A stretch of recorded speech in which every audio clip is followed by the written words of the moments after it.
States of America and to the republic for which it stands, one nation, under God, indivisible, with liberty and justice for all.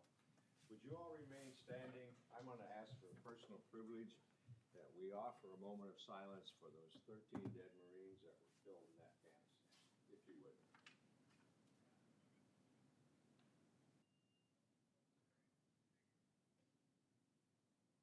Thank you.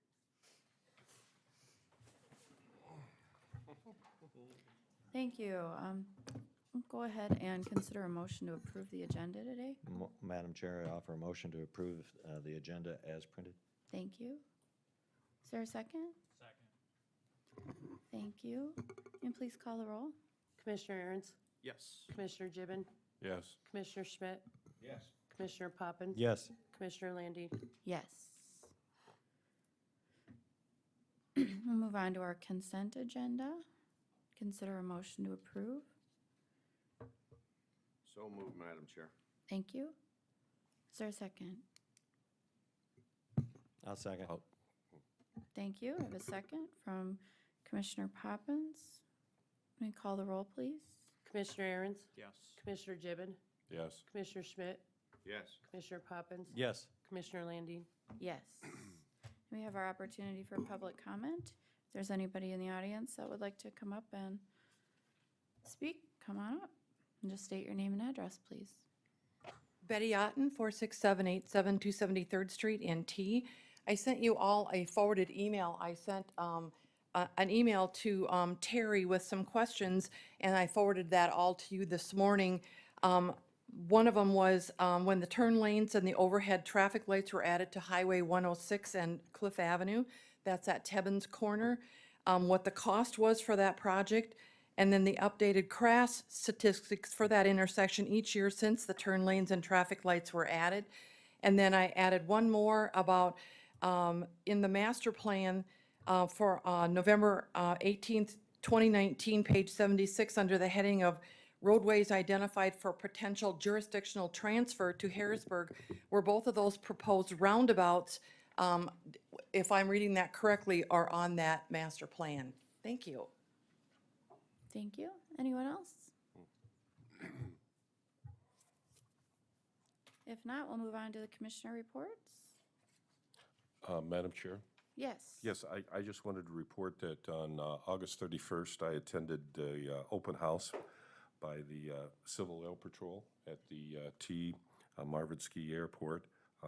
Again, it was a time period from approximately 6:30 to 8:30. It's really nice to see the young men and women that are part of that program from ages 13 on up. Again, what a key role our particular airport plays for them. And I know too, in visiting with some of the cadets and so forth, how they are excited about using the facility, getting the idea of becoming a pilot possibly someday, and also informing me about the nationwide pilot shortage, how we're really facing something in the future here that needs to be addressed. So again, I'd like to emphasize, I'd like to thank some of the individuals involved there that evening. I know there was Brad Laughlin and Mary Donnelly and the commander, and forgive me for not remembering her name, but again, a good seems like it'd be a very good program, and I'm glad that I could be part of that evening and so on and so forth. So again, some of the older ones that didn't express how they hope someday to be able to own an airplane and find a place to house that airplane, and the need that we have for possible potential hangar use in that facility. So thank you. Thank you. Anybody else? Madam Chair? Yes. Last Friday, the executive director of the Housing, South Dakota County Commission Association and I went to Flandreau, and we did a tour of their facility out on the reservation up there on what they have for medical cannabis. It was educational. I can't begin to tell you all of the details that we went through. I would encourage all of the elected officials to go through there and to see just how this whole process works. The science that goes in the background of it probably doesn't change my opinion, but the number of cards, which was staggering to me, you bring a medical thing from your physician or your doctor, and you get a card from the tribes. There were 6,800 cards that have been issued thus far. They are averaging, for the time they're open, about 50 or 60 people stand in line. The average purchase up there is $128. The average time it takes is about 4.5 minutes. But it goes through the entire process of from the growing to the manufacturing, through the testing and through the distribution. And the degree of tracking that they have put in place for this is quite astonishing, because every plant is on software, is being tracked through the process. But it is very eye-opening as to see that. And the individuals that are there talk a great deal about, the black market, and they talk about their costs and things. I won't go into any more detail, but I would encourage my fellow commissioners, if they get a chance, to go through there, because I think it's something, and in our ordinance for Lincoln County, we have vertical integration for all of those situations. So it was well worth the time. Thank you for that.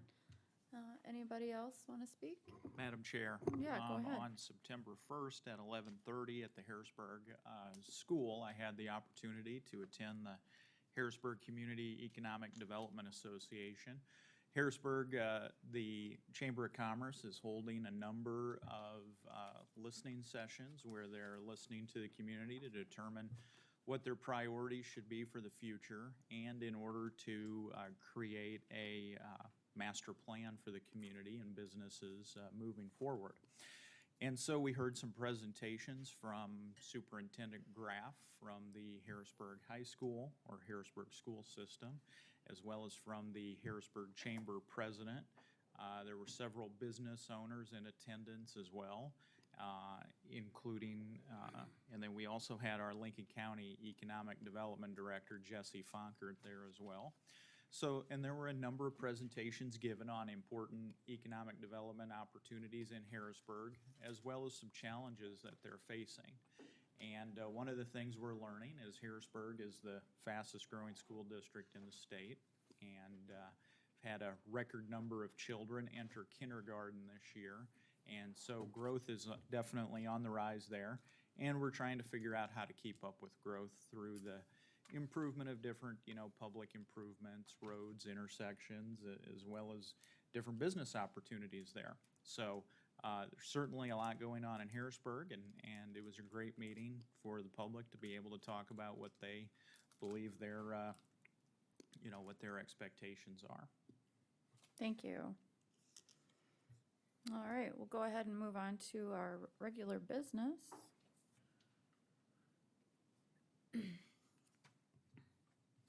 Sherry, are you going to handle that, or? How many, do you know how many we got? There were 5 bids.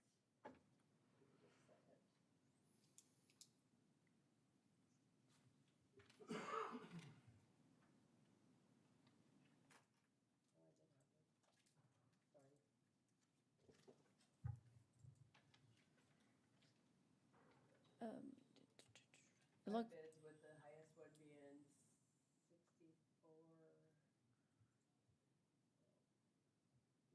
64. 6,450. Yeah. Yep. Yep. And then from Paul Iverson, Ringwood Motors had 6388, Bay Ridge Motors had 4377, Tim and Juana Gustafson 4001, and Ken O'Brien 2551. So Paul Iverson had the high bid of 6450. thank you. I'd go ahead and consider a motion to accept Paul Iverson's bid. Second. Thank you. Can we call the roll, please? Commissioner Aaron's, Yes. Commissioner Gibbon, Yes. Commissioner Schmidt, Yes. Commissioner Poppins. Yes. Commissioner Landine. Yes. Move on to the next item on our agenda. Are you gonna handle that, Bill? Yes, I can. Thank you. There was only one bid that was received by the auditor's office, or one offer at this point in time. And that was from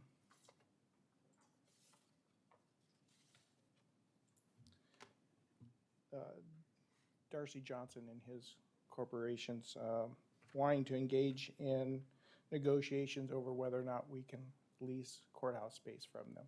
So if the commission wishes to accept their offer at this point in time, then I would enter negotiations with them as you had directed previously and see what arrangements we can come up with. Thank you. Was there any kind of formal bid, or did they just say, hey, we want to do this, or? It is just an offer to go ahead and engage, because there are so many variables at this point in time, so many options, that I think we need to sit down and have some conversations with them. And when we get some information and kind of narrow down the actual universe of possibilities, then I can bring it to the commission, and you can give me direction on which way you'd like to go. I tentatively have a meeting set up with them on Thursday. So hopefully I would have something by the next meeting. Thank you. Is there a motion?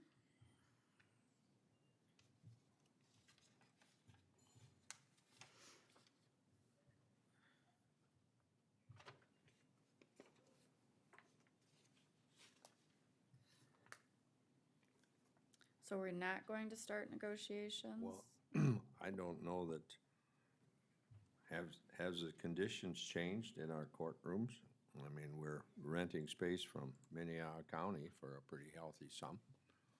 So it seems to me we have to take some kind of action, so let's find out what we have to offer. So I would move that Bill engage with Mr. Johnson and see what kind of options face the county, or what kind of are offered to the county. That would be my motion, Madam Chair. Thank you. I'll second that, and the reason I didn't make a motion, Madam Chair, is because I thought we had already authorized our state's attorney to enter into negotiations. So it just seems redundant to have to do it again. You did.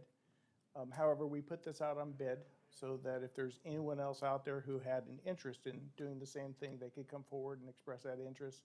And then we could enter in and discuss with both of them or whoever decided to. But at this point, we don't have anyone else who's come forward. So just because we did go out in a formal bid and offer to everybody else in the public, I would just ask to renew it at this time. Thank you. Any further discussion? If not, Sherry, will you call the roll, please? Commissioner Aaron's, Yes. Commissioner Gibbon, Yes. Commissioner Schmidt, Yes. Commissioner Poppins. Yes. Commissioner Landine. Yes. Motion carries. Move on to item 3 on our agenda.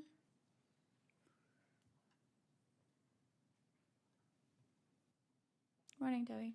Morning. What I had requested last time was a resolution for the administrative fee on title onlys. I had one sent to you guys, and if you would approve that. You've heard the request. Is there a motion? Madam Chair, can I ask a question? Sure. You made reference to the fact that this takes twice as long by doing it by mail versus in person. Usually it does, because some people, they just send, like their title work, we have to have an application signed, so then we have to send that through the mail or email, have them sign it, mail it back. Sometimes they don't have the So what are correct we talking fees. about as far as a timeline? I mean, are we talking, if you do it in person, is something done in 10 minutes? And if you do by mail, it takes? It could take, depending on how fast people respond, it could take, it could take a week. And then you're looking at, do I need to charge them a penalty because they didn't have it here on time? A lot of people wait until last minute to get things done, And then we're looking at penalties that we need to charge to and stuff like that. Debbie, when somebody comes in late, and who does the penalty go to? Does it go to the state of South Dakota, or does it go to the county? Is it a mix? I think it goes to the state, Okay. yeah. Yeah, they collect that, that's their penalty. Okay.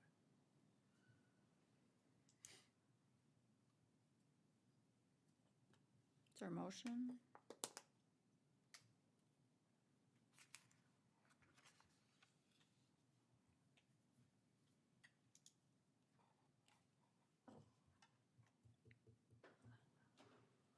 Nobody wants to make a motion on this? We're gonna keep it tabled? It's a revenue source for the county.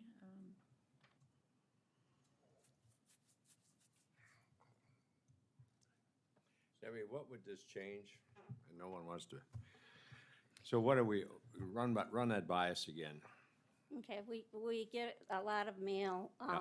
But I mean, titles what in was the the mail. cost? Because that's what everybody's concerned about. What is the So cost? we would change that to what?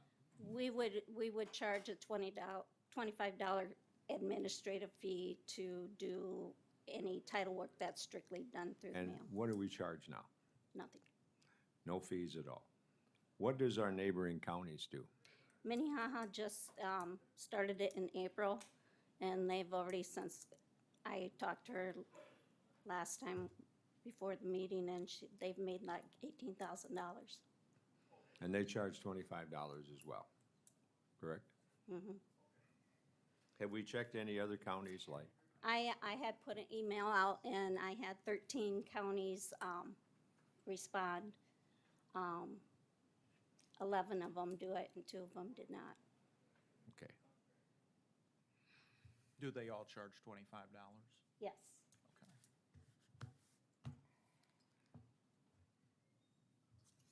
Okay.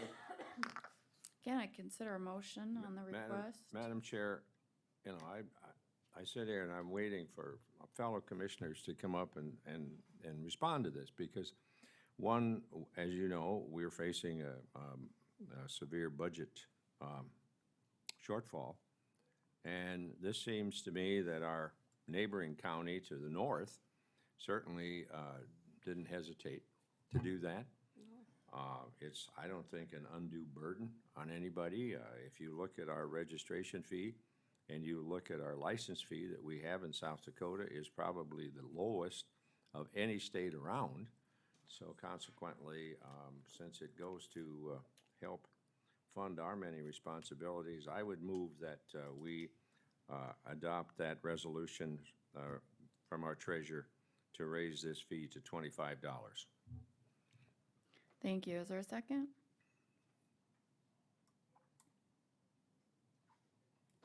I'll second for discussion. Thank you. Any further discussion? If not, Sherry, you call the roll. Commissioner Aaron's, No. Commissioner Gibbon, No. Commissioner Schmidt, Yes. Commissioner Poppins, Yes. Commissioner Landine. Yes. Motion carries. Move on to our census discussion. Commissioner Schmidt, you're going to handle that? I'm sure many of you have looked online or have seen the census that comes back. But Lincoln County right now is the third largest county in the state of South Dakota, having a population of around 61,128 from previous one in 2010, which was 44,823, which is a 36.4% increase in our population. And with that, when you start looking at the growth that goes on with our county, you know there's a lot of other things that are going to change as well with the responsibility and the population. Unfortunately, the incarceration rate, the rate of assistance it needs from our state's attorney that has to increase. This population isn't going backwards, and it's going to continue at a very accelerated rate. We're the fastest growing county in the state of South Dakota, perhaps in the nation. I just wanted to bring this up to you because I think everybody should look at this, because this gives a very good print on what we face in the future. We have, right now, persons under 5 years of age are 7.2%, persons under 18 are 27%, persons over 65 are 13%, and our female persons, and why they picked that one out, I don't know, is 50%, which is probably a good number for 50%, maybe 50% for males as well. Some other things, we have 2,988 veterans who's in our state, which represents 2.6% of our population. Our housing units, we have 22,000 housing units, owner occupied, which is 76%, which is one of the highest, because usually nationwide you're at about 60-some percent.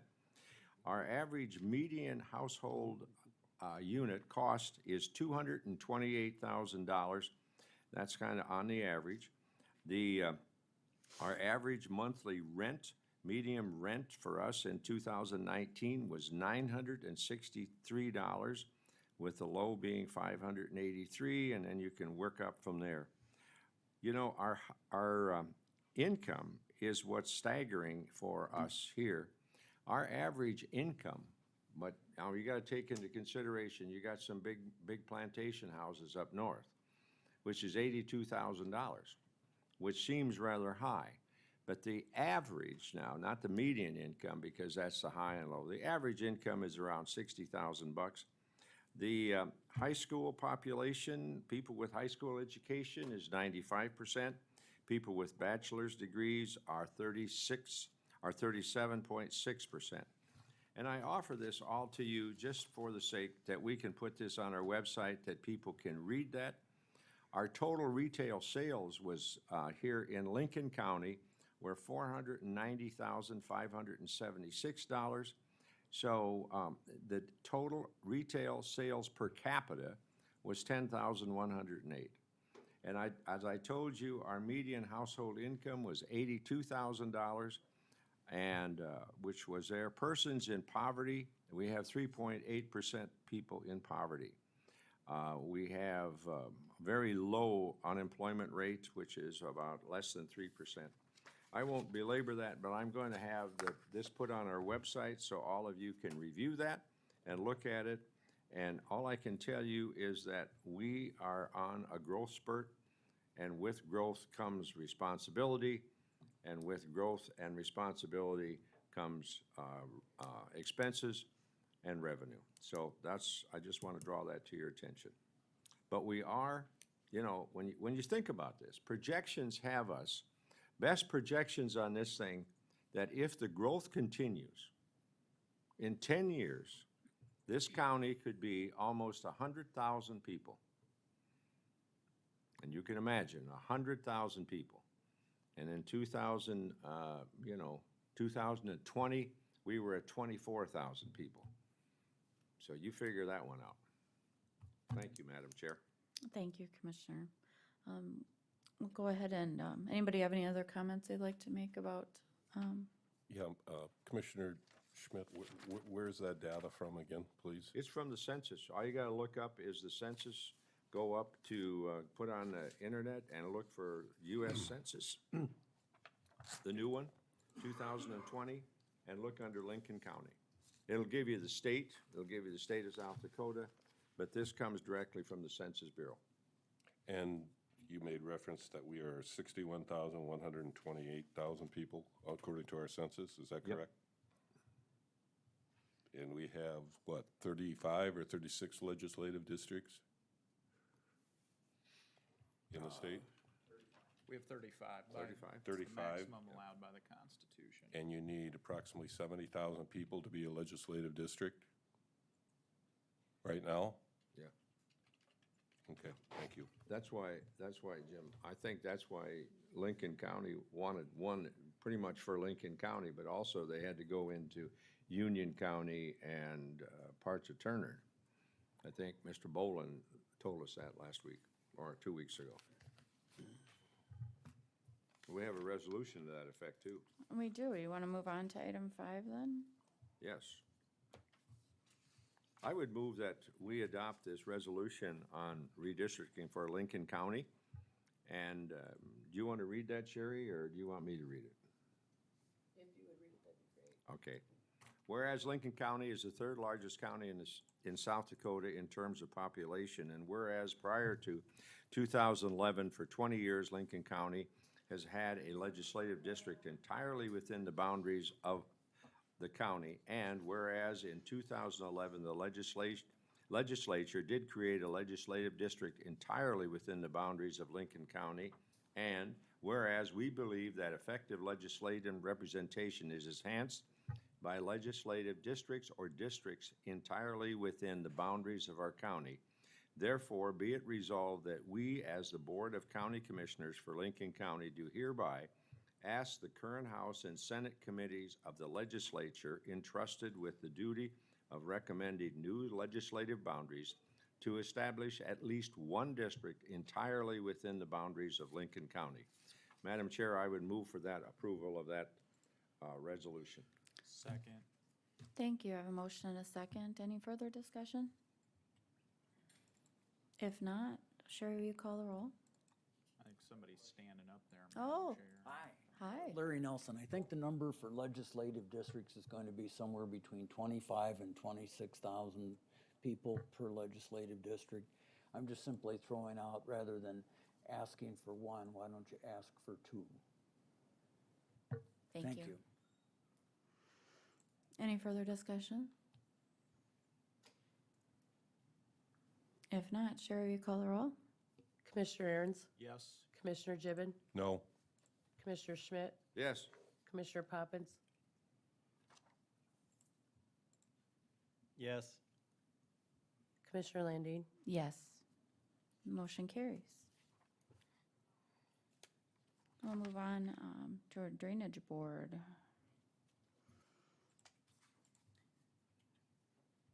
So you're gonna recess as board and then? Yeah. So we'll recess as a board and then go into our drainage board. So is there a motion? So moved. Thank you. Is there a second? Second. Thank you. Sherry, will you call the roll? Commissioner Aaron's, Yes. Commissioner Gibbon, Yes. Commissioner Schmidt, Yes. Commissioner Poppins. Yes. Commissioner Landine. Yes. All right, what do we have anything, Sherry?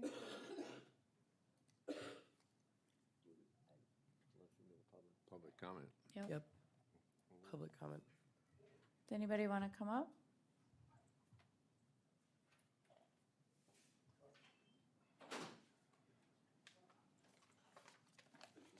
Good morning. Good morning, good morning. Don Hoffman, 47331 273rd Street, Harrisburg. I was just kind of wondering where Wink stands with the study along 9 Mile Creek. And if they're doing any subletting of the work. Does anybody know, or have we had a report on it lately? I don't, we haven't had any reports on it lately, at all. Okay, I just want to read you a letter that I got from the city of Harrisburg. Don and Dawn Hoffman. The city of Harrisburg has partnered with Banner in planning a stormwater infrastructure for future development growth. The scope of the study is to develop stormwater regionals, BMPs, ponds. Cost estimates, identify dates to the existing development stormwater fee, and the investigation by the creation of new fee for development to fund the cost of the proposed stormwater regional BMPs. The city anticipates multiple stormwater regional BMPs may be necessary within 10 years. To support this study, we endeavor to gather topographic information on the drainage channel of the subject property. Banner will send survey crews to collect the topographic information as well with aerial imagery using a drone. Impact to the property will be limited to foot traffic along the drainage channel on the subject property. Survey work is anticipated to begin during the week of September 6th. That's this week. And will be dependent on weather. Please indicate if you agree to the requested survey by giving Banner this telephone number to discuss, or send an email to them. If we do not receive a response in 2 weeks, we will attempt to contact you. dates are important. August 27th, when this letter was written. We received it on August 30th. In this here, it says, if we do not receive a response in 2 weeks, we'll attempt to contact you. Okay, if my math is correct, 2 weeks is 14 days, is it not? 14 days from August 30th would be September 13th, 14th.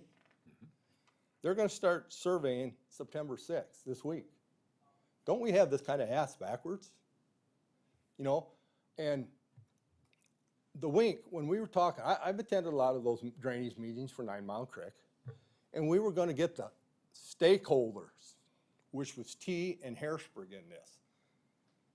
When I get a letter like this, they don't look like they're a stakeholder in trying to develop 9 Mile Creek so it carries water. It seems like they're trying to cover their own butts. And they're trying to do it on my expense. I've got a map, picture that they sent me. This is the first thing we've ever heard. Never heard a word about this before.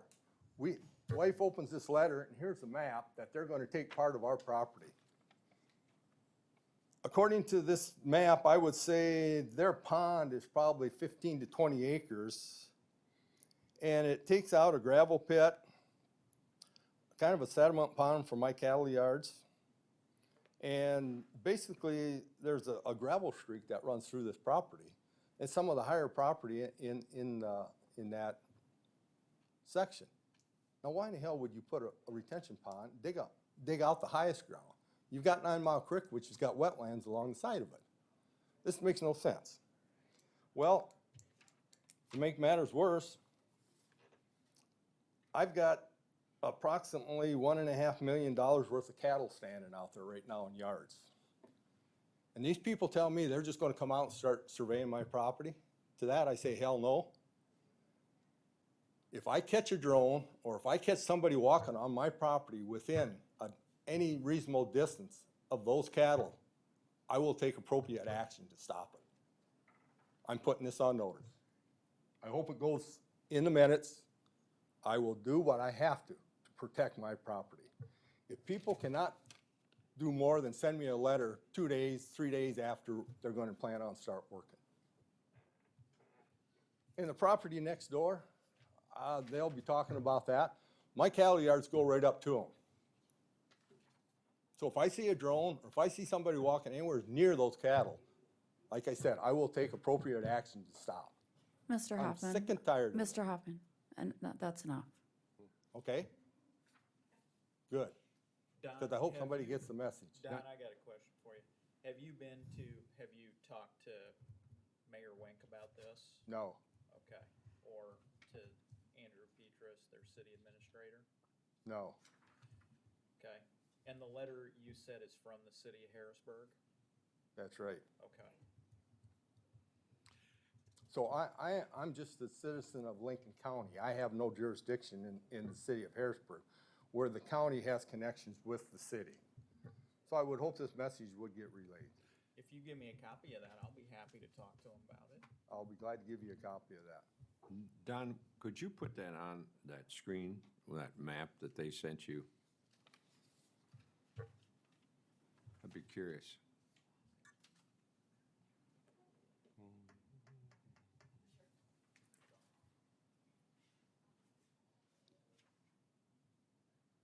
Basically, this is the property line right here.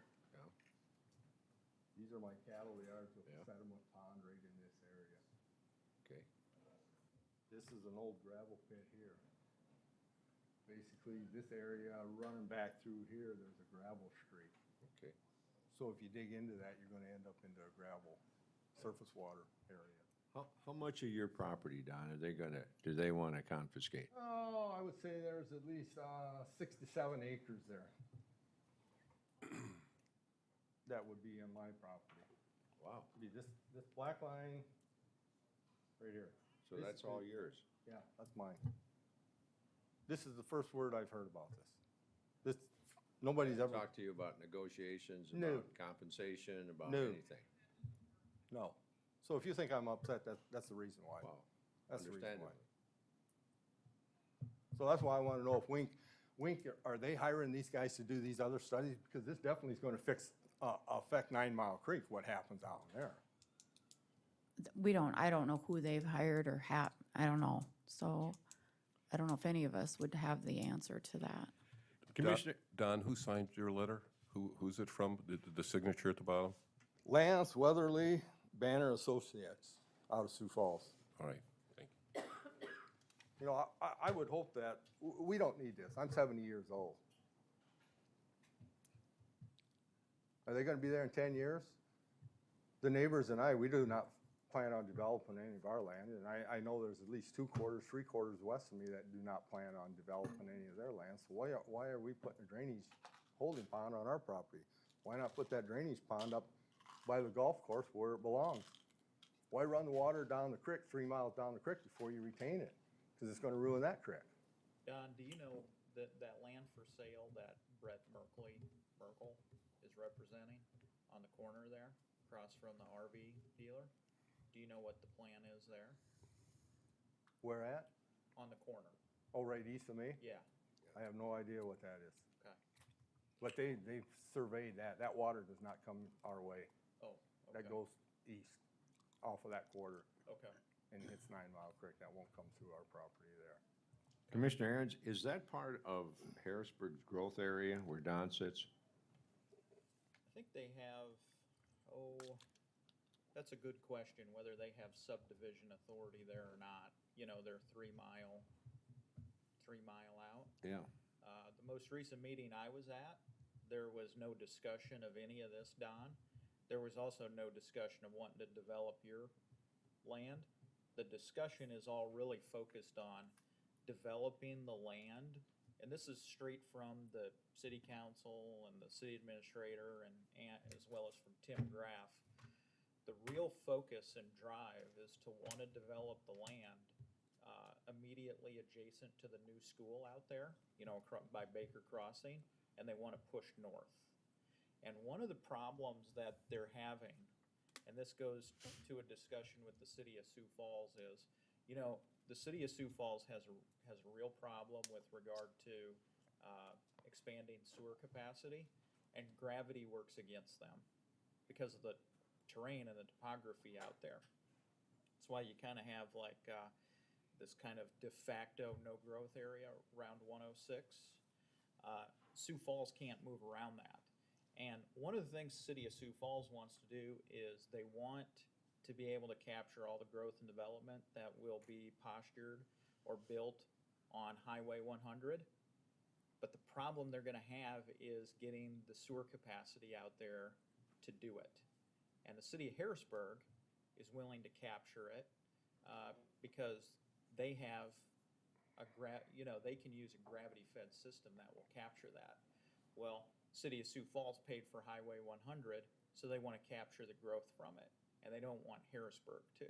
So there really is going to be, over the next few years, Don, a huge amount of growth occurring north of the Baker Crossing School, if they can get all the landowners on board, which most of them are, and then they want to move north towards 106. That was the last discussion I was involved in, that I heard. Commissioner, They don't want to move south. They want to Didn't- move north. didn't Sioux Falls put a sewer line in that T signed up for? And it goes directly from T west or east. That gave City of Harrisburg an option to participate in. And the City of Harrisburg decided, they- rightfully so, to do their own. But I mean, there is a rural sewer line that City of Sioux Falls has put up because this City of T is signed on to that. And I think their sewer ponds will ultimately go away. And I don't know where that goes, Commissioner. I don't, but I know it goes straight out of T east. And it goes almost over to where the Harrisburg Middle School is on Western. Yeah, And I my thi- understanding, Commissioner Schmidt, is same thing, that T is gonna become a client of the city of Sioux Falls for their sewer. Yep. But, as most folks know, or maybe some don't, City of Harrisburg built their own wastewater treatment Yep. plant. There was huge discussion, should they go with City is, should they become a client of Sioux Falls? Should they build their own? They decided to build their own. So that's the path they're on. And that's one that will accommodate their growth because they're the fastest growing community in the state as well. Okay, that issue on drainage. Yep. Another issue. We had an easement with the county to put in new culverts on, would be Western Avenue, just south of my place. Well, we're still trying to figure out where in the easement it says that they were allowed to remove 3,000 cubic yards of dirt from that area. Plus, in the easement, it was said that the ditch was to be cleaned out, 9 Mile Creek was to be cleaned out on the west side, per my say. Nothing's been done. This is the second time I brought this up now on both issues, and I have not gotten any response to it. I would like, you know, if it takes us this long to figure this out, you know, it's a reflection on all of us, the ability of us to get something done around here now. Who's the easement with? With the county or the contractor, whoever. This is the The county gravel paid the road bill. that's west and south of you, Yep. correct? Yep, About a Yep. quarter of a mile Yep. approximately. yep, And it's kind of an extension of Western Avenue, correct? yep, either way. But yeah, it is the second time. I mean, that was in the easement, that ditch was to be cleaned out, so it lines up with the culverts. Well, the other day we were down there. Basically, the creek lines up with the south culvert, and the two north culverts are starting to silt in up towards the front because it's creating a sandbar, because the creek does not line up with the culverts and stuff, and it's only gonna get worse. Well, Don, if the county has some duty to clean out the ditch. I'm I just don't- and I going by don't- the easement agreement. Yeah, and I don't know who your easement agreement is with, but you got our county highway guy over there. You can talk to Terry after the meeting about it. I'm assuming You the guys county can dig paid for it, into it. so. Yeah. Yeah. And another issue with the DeYoung property and the Kelly Nielsen property, there was an agreement made here right in this room that he was gonna fill in part of that property to build storage units, and that there would be a ditch placed along the edge of his property and the DeYoung property to drain. Never got done. 5 inches makes a nice lake out in our field. This is probably the second or third time we brought this up and it hasn't gotten done.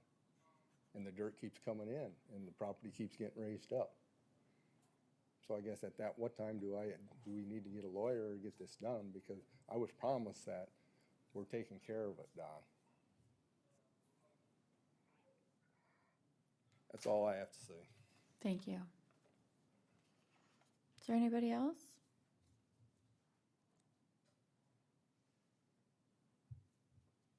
Good morning. Good morning. Gloria Sinning, 47, 325, 273rd Street. I'm part owner in the other part of this pond that's supposed to be coming from Banner. And actually, I did not get the letter, which I am part owner of this land. It came to my sister, which I feel they're kind of leaving me out of the whole thing. If I wouldn't have been over to her place and found this, I probably maybe wouldn't have found this for a couple days. So, and another thing, I'm like Don, I'm not gonna allow them on my land. I'm not gonna have drones going over our place. I got took the last time when they put that culvert session in. The engineer was so nice, came out and talked, and it appeared that everything was gonna be great. And when I got done, I was really upset with the whole thing.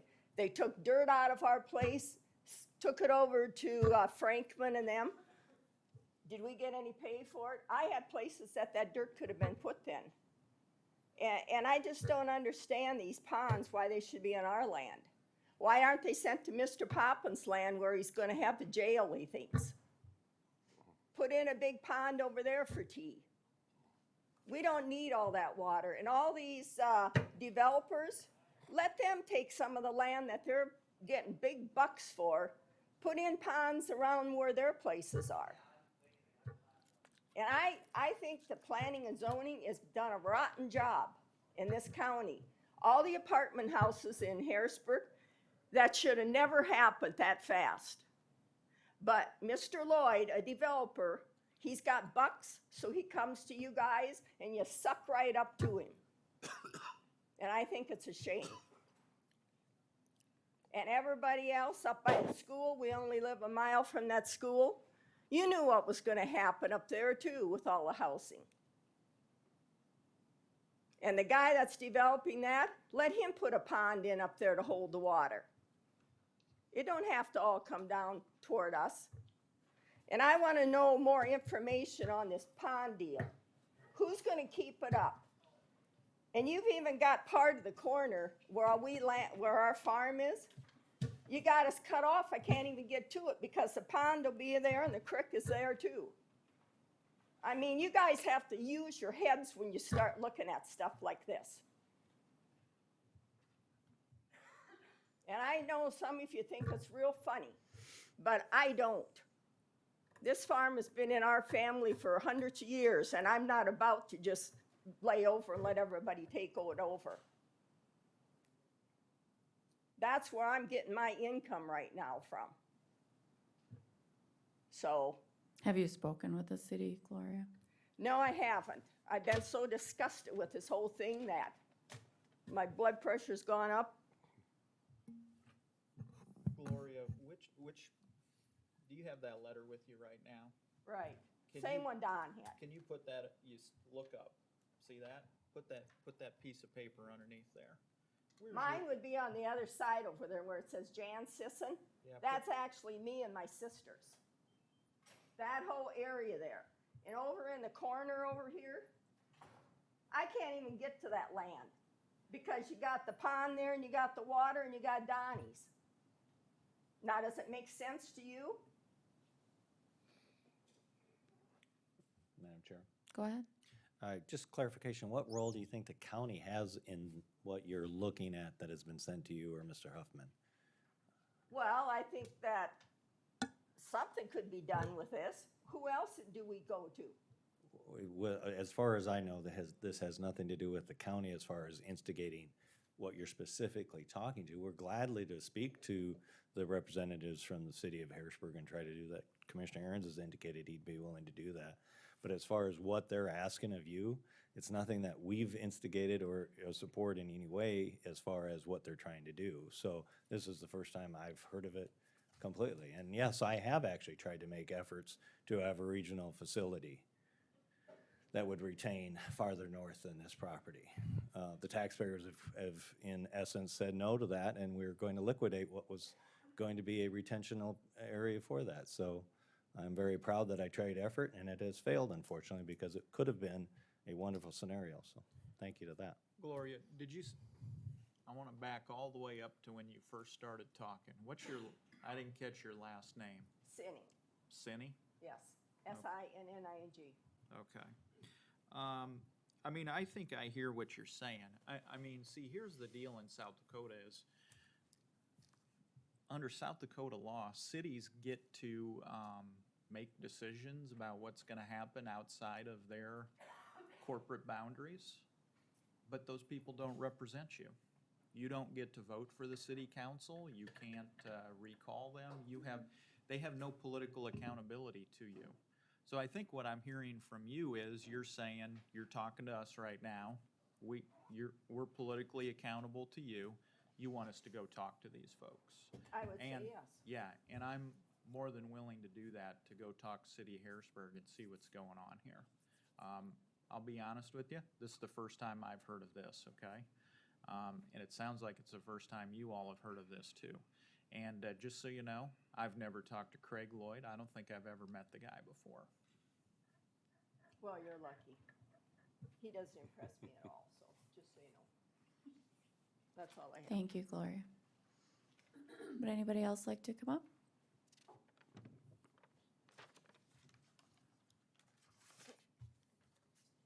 Any further discussion as a drainage board?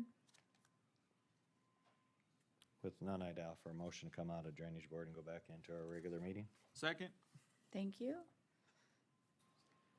Commissioner Aaron's, Yes. Commissioner Gibbon, Yes. Commissioner Schmidt, Yes. Commissioner Yes. Poppins, Commissioner Landine. Yes. We'll move on to item 7 on our agenda.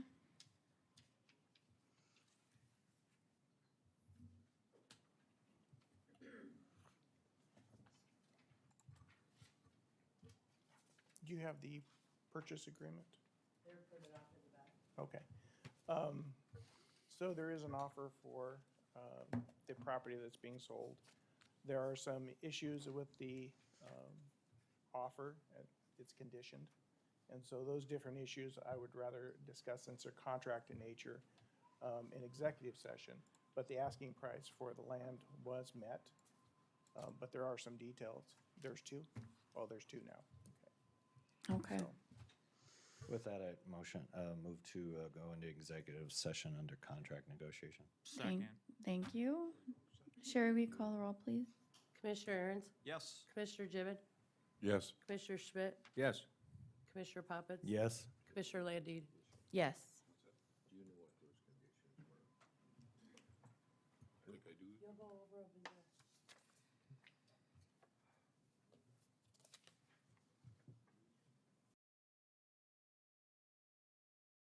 I have a motion. Is there a second? I'll second it, Madam Chair. Thank you. Sherry, will you call the roll, please?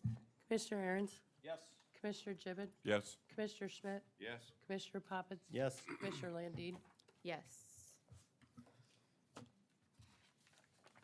So I would, how do you want us to, go ahead. sure. For the offer for the full sell price, I've spoken to the bidder at this point in time, Ms. Swimby, and we've clarified that what she is, the condition is that the county gives approval. They are aware of the need for a state permit. They've discussed it with Worthing.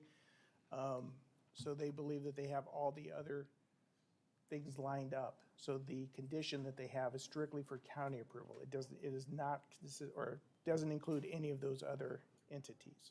So with that, I think that the question is moot at this point. And Ms. Wimby's here, she can acknowledge that if that's. Hi, I'm Diane Swinby, and Thank my, you. State your name, your address on the record, please. sure, 301 Northeast 13th Street, Beersford, South Dakota. Thank you. And my son and daughter-in-law are the ones, Rue Sanitation, that they're actually gonna be operating this. And so they knew to contact, they've already contacted the state and the, like the city landfill at Sioux Falls and the city of Worthing. They talked to someone there.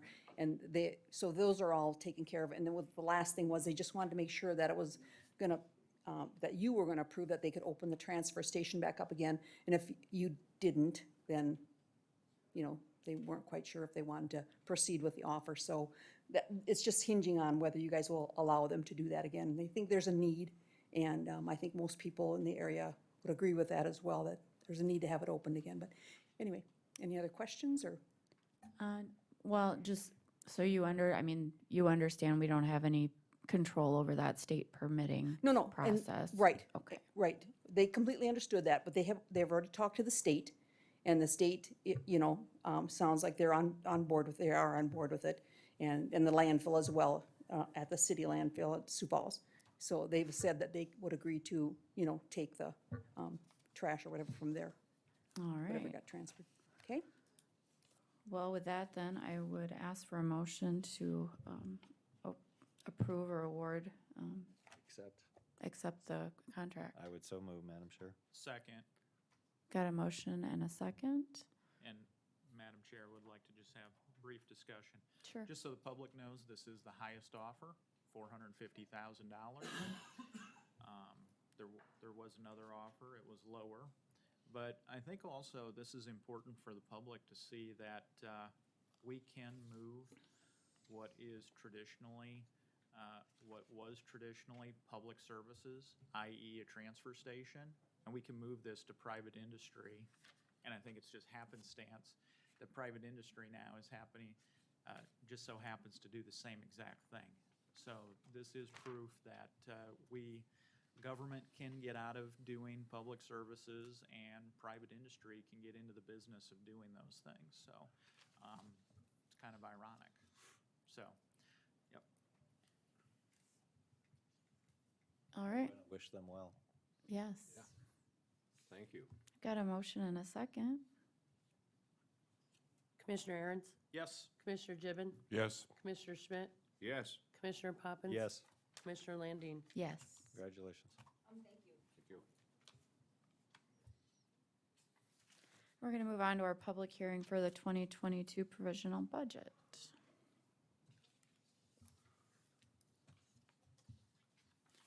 Sherry, you gave us a couple of different documents. You want to talk about those? Yep, I gave you the proposed budget, which has been printed and posted on our website. And then I gave you the budget listing, which is a line item of all the budget numbers on the provisional budget. So I on, also have copies on the table. on the two-sheet document that you gave us, did the, I guess I'll call them micro cuts from the offices, it was about 300 and some thousand dollars. Are those out of that, They are. on that document? Yep, And they're out of the longer document that you gave us as well? correct. So what was our cash applied? The cash applied ended up on this then 6,027,511.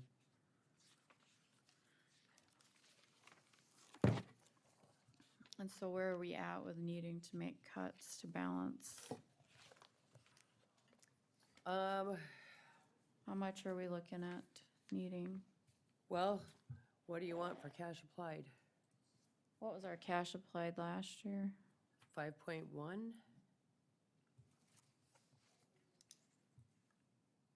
And what is it this year? Well, at this point, with what we've got on there, it's 6.0. 27,511.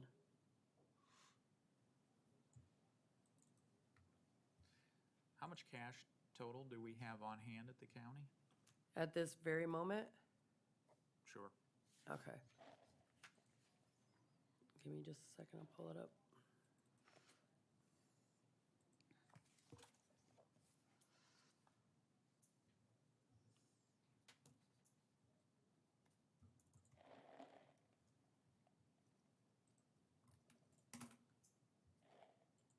Bear with me, we've got the new system, so I'm still Absolutely. navigating around it. It's a lot of fun.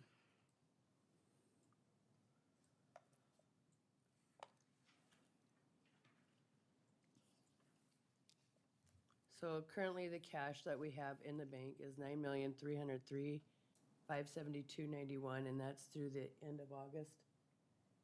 Can you repeat that, please? 9,303,572.91. That's through about the middle of August. And so under this proposal, and please correct me if I'm wrong, 6 million would come from the 9 million? That is dropping- correct. Dropping us down to 3.3? Well, but you have to take into consideration that we're not done with the year. We Okay. still have a budget. The cash analysis that I did, if everything came in that we had budgeted for this year and no additional revenues came in, we would be 5 what was it? 5.1 or 5.2.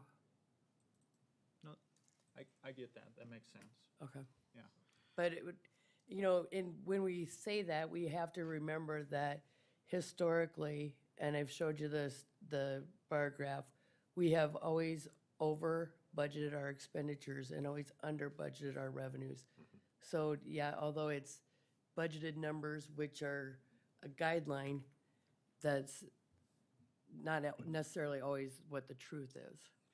Sherry, do you have how much cash applied was in 2019? Can you go back a couple of years? Of course I can. And then 18 as well? Of course I can. So in 19, we had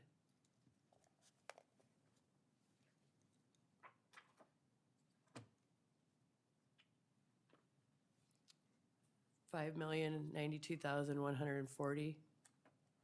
Okay. And what was the other year? And 18? And 18.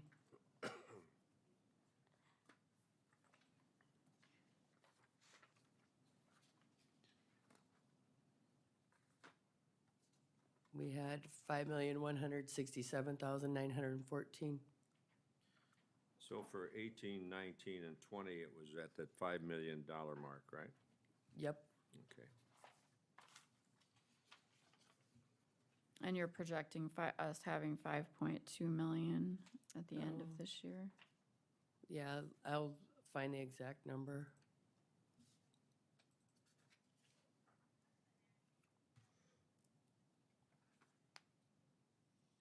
So Madam Chair, you're asking how much we have to cut from this budget if we're going to remain consistent with what we have applied. That would mean that there would be roughly $1 million. Well, Correct. then also, Correct. doesn't that mean that if we, in budget year 23, if we applied 5 million, we're gonna be out of cash? Right, Give or take a couple extra $100,000. That's correct. correct. So we need to find $1 million, is how I'm looking at it, or more. Or more. Yeah, with the cash analysis that I did, there's 5.461551.52. 5,461,551.52. If everything goes the way we have it budgeted. Which we've already seen that our revenues are higher than what we've budgeted anyway. So in your cash analysis, did you use the higher revenue? I did not. I used what we have budgeted. Well, so what I did is, I had the actual cash balance of 531, and then the budgeted revenues from 6/1 to 12/31, and the budgeted expenses from 6/1 to 12/31. So it did include the cash that we currently have. To Commissioner Aaron's point, at what point do we run out of revenue? Because it would seem to me that this is a continually spiraling downward. Because I'm concerned about our expenses with the growth that we have from the population growth. And the revenue doesn't seem to be carrying that increase in population, which results in all the rest of that stuff. So have we ever thought, like, at what point, is it 24, 25, that we reach a crunch? I think you're going out too far. I thought you'd mentioned 2023 would be the crunch already. Okay. Well, Commissioner Gibbon, we would have 5 million plus Yep. for 2023, But, and then that's it. and then For 2020. 2022. Yeah. Right, so if we apply 5 million and change to 2022's budget, which we're talking about now, that leaves us with approximately 5 million and change for the year thereafter, which is 2023. But what number are you basing that off of? The current number that's in the account? Right, But we still have 5 years of the budget to go through. okay, so under the cash analysis then, how much cash applied would we have to apply to 2023's budget? Well, I don't have a 2023 budget. I could work that up, though. But if you historically applied 5 mil, just use 5 Right. million as your denominator, we would then be out of cash. Yep.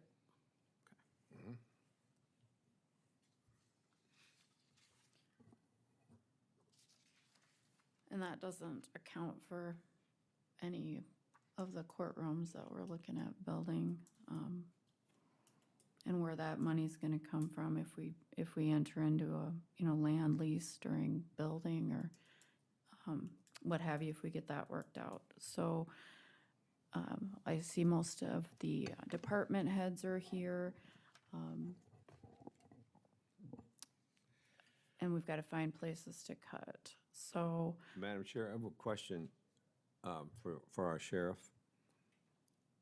If we continue with the growth that we've experienced the past 10 years at 36%, 37%, How does that correlate to what our cost will be for incarceration with Minnehaha County? Will we reach $200,000 a month on that basis? at some- long? Do you have a microphone? Is that on? Do you have any idea on that, Steve?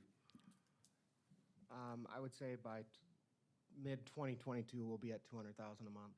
We're at 173,000 a month currently. It was 163 last month, 173 this month. Correction, June was 163, July was 173. So in the middle of next year, we could be reaching $200,000 a month. I think that's very realistic. Okay.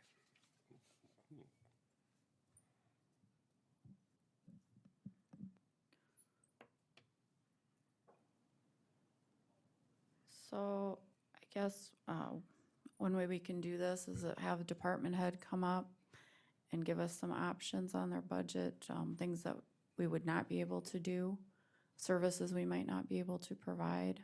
Where are we going to find the money for this? So is there anybody that wants to go first? Good morning, Carla. Good morning, Carla Gosen, Lincoln County Director of Equalization. Some of the changes that I have did not make the amended provisional budget. I sat down with the deputy auditor and we reviewed all of my claims in the last 2 years, specifically in the supplies and material, travel and conference.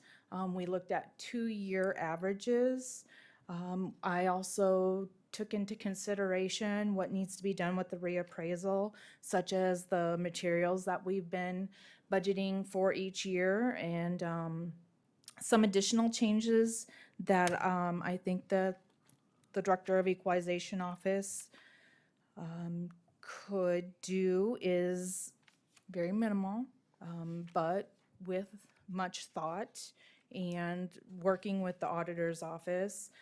We currently have budgeted $22,500 in supplies and materials. After visiting with Franny again, I would like to revise that down to $18,000. So that's a difference of $4,500. Also in line item, which is under capital outlay, under furniture and minor equipment. Yeah, I know in the last 3 years that line item hasn't been touched. It's been traditionally a $5,000 line items. I don't want to delete that completely, but I'm willing to cut that down to $3,000, which is an additional $2,000 reduction, so a total of $6,500. And the 2,000 would be off of what line item? Furniture and minor equipment under capital outlay. So it might be better served. Specifically for filing cabinets, chairs, some of those larger priced items. So your overall reduction comes to what? It's a total 6,500. 6,500. These are by department, so the department name is at the top. Okay. Do you know what page that's on our, It's page 10 of Thank you. 51 thank you. of the big document. Yep. If you want, as they come up, I'll give you the page number. Okay, that'd be great. I'm not sure where to throw this in. There is an option for a revenue source out of the equalization office. So over the course of the reappraisal, it's been my goal in the equalization office to supply information online to folks. This is the first time there's ever been a countywide reappraisal, and starting in 2022, it will be completed. So we could make online information available, and it could be at a cost. Been working with Jake, our IT director, and absolutely could take our information, put together a revenue source in which folks could go online and get a copy of our property record card, whether it be a summary property record card or a very detailed property record card. Right now, a lot of counties they have a third party like Beacom? Yeah, Beacon is one. Minnehaha has their own. They're looking at Beacon. Vanguard has a program that would pull their information however we want it. It could be at a cost, but with that, there's always a startup cost and then annual maintenance. I did a thorough review of information that we are of what the potential startup cost and the annual maintenance and how much the projected revenue would be. If we were to have a subscription versus a per parcel type fee, the rates change. We could start with a very simple fee of just a summary of their property record card all the way down to a detail at $1 per parcel. Or $2.50 for a detailed summary of their parcel. You know, I mean, sky's the limit on this. And when I came up with these projected revenues, it was very conservative. I mean, it was based on our average 34 parcel requests per day. At this time, this information is given out for free, because it's normally through an online or email type process. So we print their property record card and we email it to them. But going forward, we could say, you know, get a subscription, click here, and it would be at a cost. So then we could generate some revenue through our property record card information. So Otherwise, they gotta come in and. otherwise, they can come in and, yes, the they can treat- dollar Yeah. copy.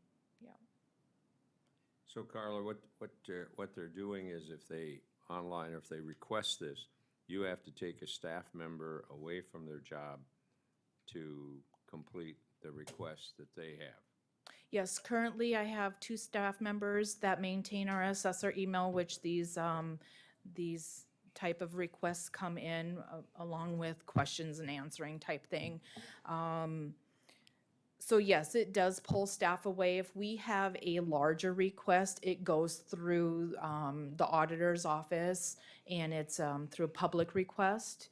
And right now, the public request that the Directors of Equalization Office gets, I'm not sure on that number. I've been trying to get a hold of Sean and our conflicting schedules right now. So I'm not sure what our public requests monies have been coming through for these large projects. Like someone will come in and request data for every parcel in the county. We have that through our Zillow asks for that. We have a Black Hawk company. Is it Black Hawk? Yep, they get information from the treasurer's office as well. And I think those costs are about $2,500 per request. So what we would do with that, instead of bombarding the auditor's office through a public request, we could have them be a subscriber and they can get that information, you know, online as they need it, so. So if I understand correctly, Carla, and I know this is just preliminary here. Yes. If we went with Beacon, and I'm very familiar with them, not saying that they're the best, I just personally know them. It costs $23,000 to start up, but the annual maintenance would be 17, and so is the projected revenue subtracting the annual maintenance? No. Or, so really at the end of the day, we only kind of clip a coupon for about $3,000 bucks. So once again, these are conservative numbers. I think with this, you know, we'd probably see that number double. If that information is readily available, we're gonna have people that are getting that information online. I mean, we have attorneys, we have realtors, we have fee appraisers, we have, you know, just the public. There's a whole industry around this. Yes, there Yeah. is. Do you know what so, you know, I've been on the Minnehaha County website, as maybe a lot of people have, pulling these down for people. Do they do that, did they create their system in-house, or did they have a contractor do it, or? It's not an in-house, but it's, I'm not sure who their subscriber is. Jake knew exactly the people that they were contracting through, but, you know, as information grows, and that is very basic information that you get from Minnehaha versus a Beacon type information, which is very detailed. But with a revenue source, we do have maintenance fees and startup fees, but I think we would be in the black for revenue. I don't think our numbers would ever be in the red if we did have a startup. Now, that would be more of an IT type budget line that we would need to add to. And you get about 30 requests a day-ish, That is ish. and it takes how long to fulfill a request? 5 to 10 minutes? Probably, yes, that sounds about right. We Depends on what they want, because sometimes folks want the property record card, but they also want the history. So they want the last 3 years of assessments, and they want to know the last time it was sold, and, that all takes time, So there's several hours of manpower. per day, yes. Per day. So, That Madam is Chair, if correct. I may. yep, go ahead. Carla, thank you for this idea. And I can support this with one caveat. When it comes to the tax appeal process timeline, whether it be 30 days or whatever that appropriate time is, I would ask that we make it free to the public so they can research their own properties when they're trying to verify whether or not they feel that they may or may not be assessed properly, but. Yep, so I did have a free option as well. It would be a picture of their property with the basic information. It would be their parcel number, who owns it, the valuation, the last sales date. So that's options not available out there right now. But with our Vanguard system, we could make that available. And the year built, so some Basic. more information, but not the full sketch picture, assessment histories. And I'd like to include the picture with it because a lot of people are visual like myself, so I want to make sure that's my house. You have a picture of my house on there. So. Yeah, there would be a free option. So is the cost of doing something more, is that in your budget? No. It's not, okay. It's just something to explore, right? Correct. Okay. Very good. Thank you, Carla. Thank you. So how do we want to do these, Sherry? Do you want us to handle each department? Yeah, I think that would be Motion. easier because then we'll have it written down per department what we're doing. Okay. So, I've got for supplies and materials for Director of Equalization's office to reduce that by $4,500 and reduce furniture and minor equipment by $2,000. So can I have a motion on that, please? I'll offer a motion just for clarification. You're just trying to do this department by department to the budget? Yes. I'll offer you a motion.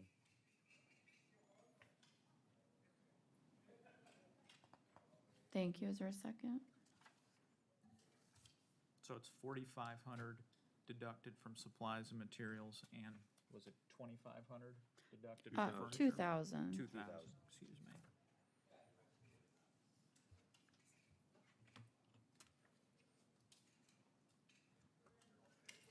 Was that a second? I'll second it. Thank you. Sherry, will you call the roll? Commissioner Aaron's, Yes? Commissioner Gibbon, Yes. Commissioner Schmidt, Yes. Commissioner Poppins. Yes. Commissioner Landine. Yes.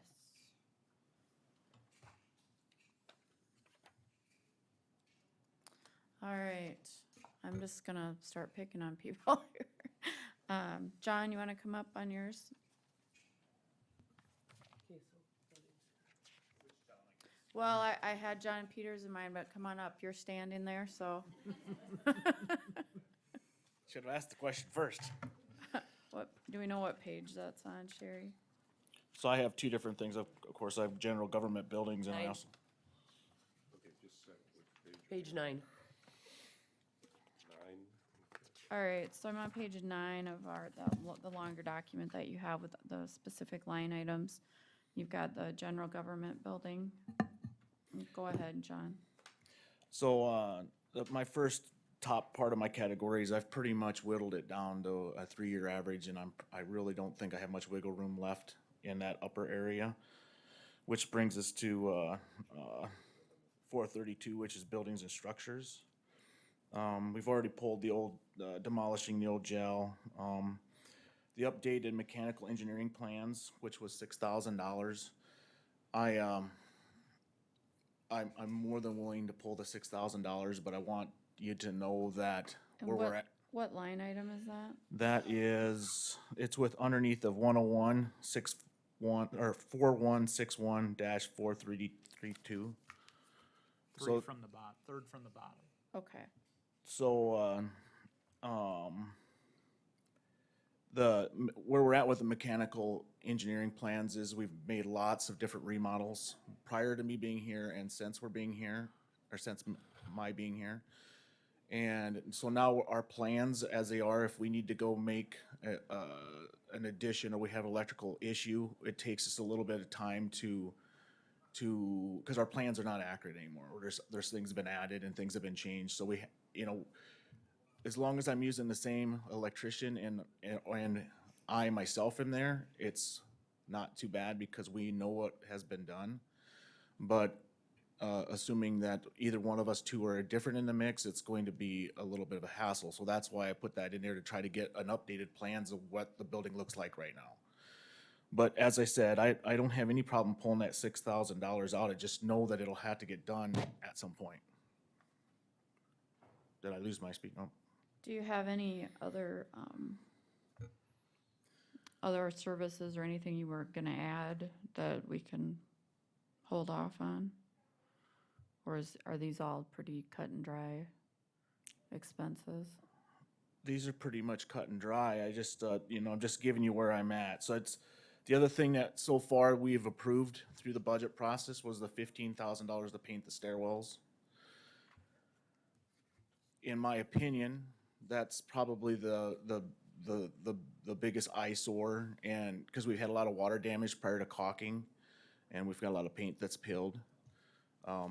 With my setup, you understand, and it can be put off, but it's delayed maintenance. It's got to get done sooner or later. So that $15,000 can also go away, but it's not something I can really absorb internally with my staff. The stairwells are kind of a hazard for an untrained staff to paint. So we could probably do partial parts of it. Of course, then you got different paint lines. There again, I'm gonna leave it in your discretion whether that $15,000 should go away. I'm basically giving you the pros and the cons of it. It needs to get done. It definitely needs to get done at some point. Can it wait? I suppose it can wait, but that day will come. And that's out of improvements other than building? That's buildings and structures again. That's still building and Yes. structures? John, if I may interject? Yeah, if it's something that has to get done eventually, then the reality is whenever we do it, it will cost us more because in the current environment, waiting, for instance, major construction projects, they're estimating on the low side of 1% per month. A project that might be millions of dollars adds up very quickly. Even a paint job is not going to be any cheaper the next time we do decide to do it. So it'll cost the taxpayers more money. It's just whether or not we can generate the revenue or have the revenue in place Absolutely. to get it done. So You're correct. So with underneath that same item, we also have the heating addition to the storage building that I've talked about 2 other times in front of you. Once again, the reason I feel like we need for multiple different reasons for both the sheriff's department and myself to heat that building. What was But the cost of that? That was $8,000 is what I was given for a budget estimate. Is that for the utility itself, or is that? That's for the actual installation of the heaters. Okay. And what have we been doing so far? It's cold Obviously not storage. heating it. Yes, correct. And what will be heated in it? I was hoping just to heat the building to like 45 degrees, so we could keep the diesel skid steer loader in there to melt the snow off and whatnot, and then the other side is somewhat critical for the sheriff's department. But, What do they do with it? Why is it critical to them? it's just storage of stuff that they have to work in.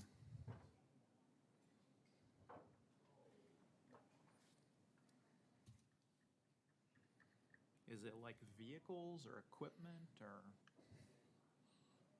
I guess, I mean, I'd leave it up to them whether, if they want to go any more detail of what's in there, I guess, but.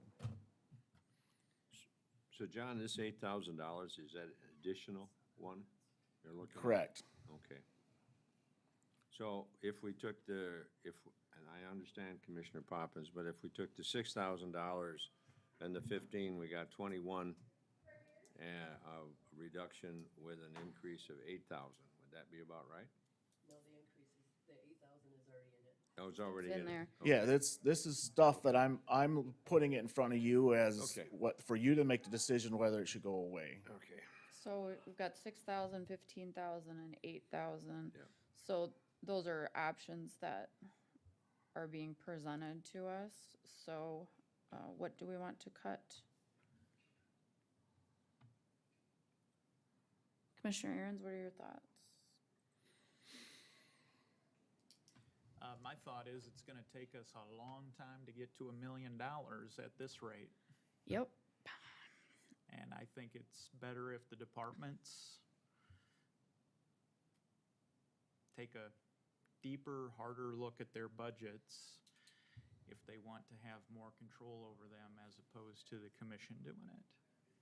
And I guess this is the consequences of many years of budgeting and expenses, and now the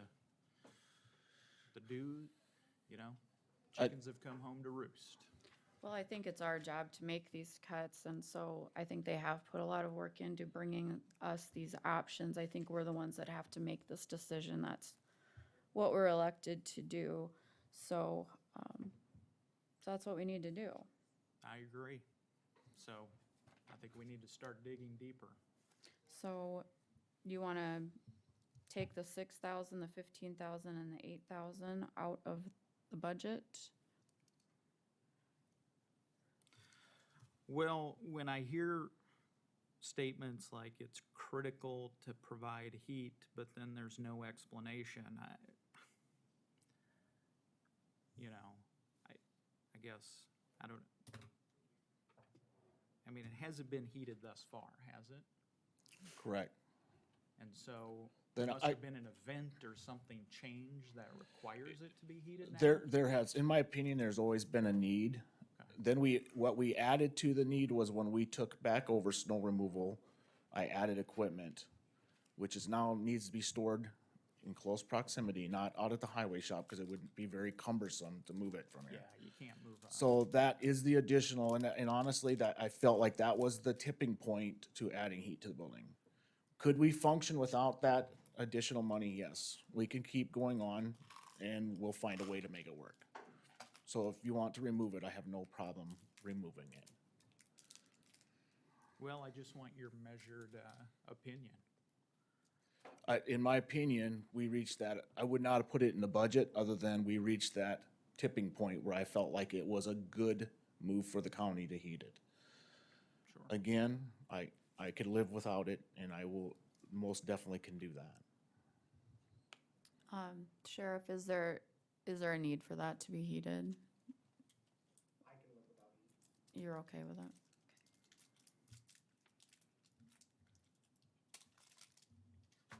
All right, so, So moving down the list, I have the Yes. $75,000 for fixing the roof and all that. We've discussed that at length. I just cannot see decreasing that or removing that. That has got to be fixed. That's the roof of this building, Of the old courthouse, the old building, correct. okay? The joints that need to be structurally strengthened, and also removing the rotted structures and replacing them. And also probably a little bit of reshingling.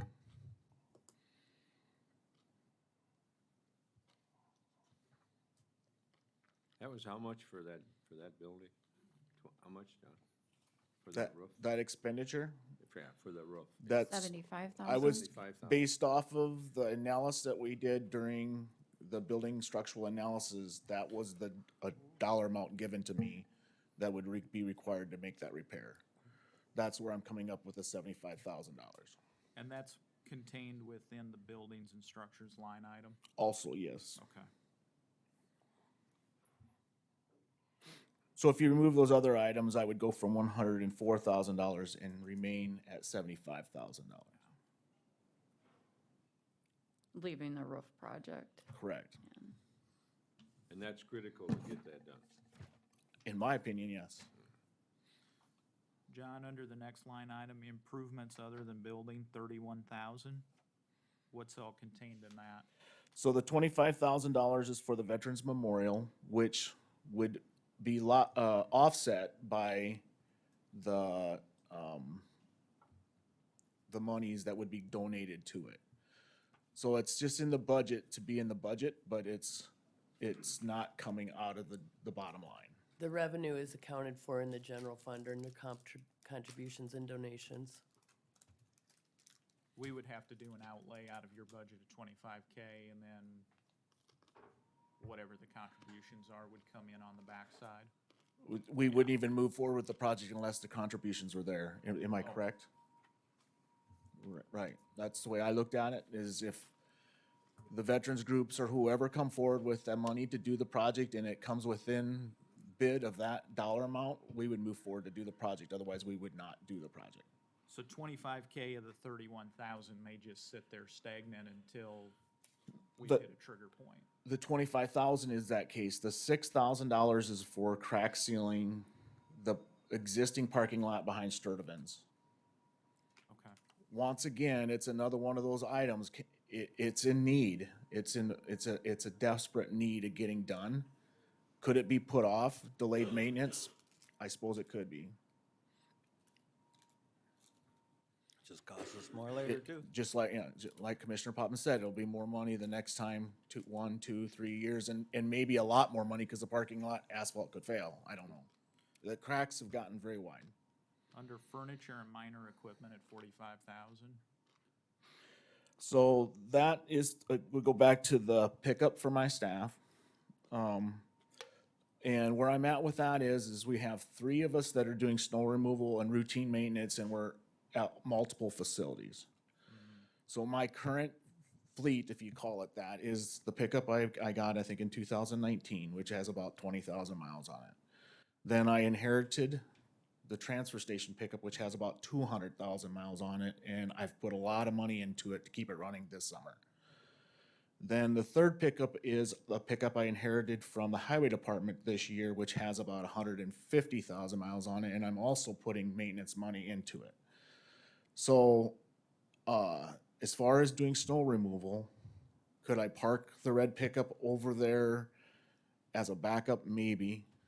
But then I'm still trying to do this facility and the Lennox 4-H grounds with just one vehicle. So that is why I felt it was critical to add another vehicle to replace the one with 200,000 miles on it.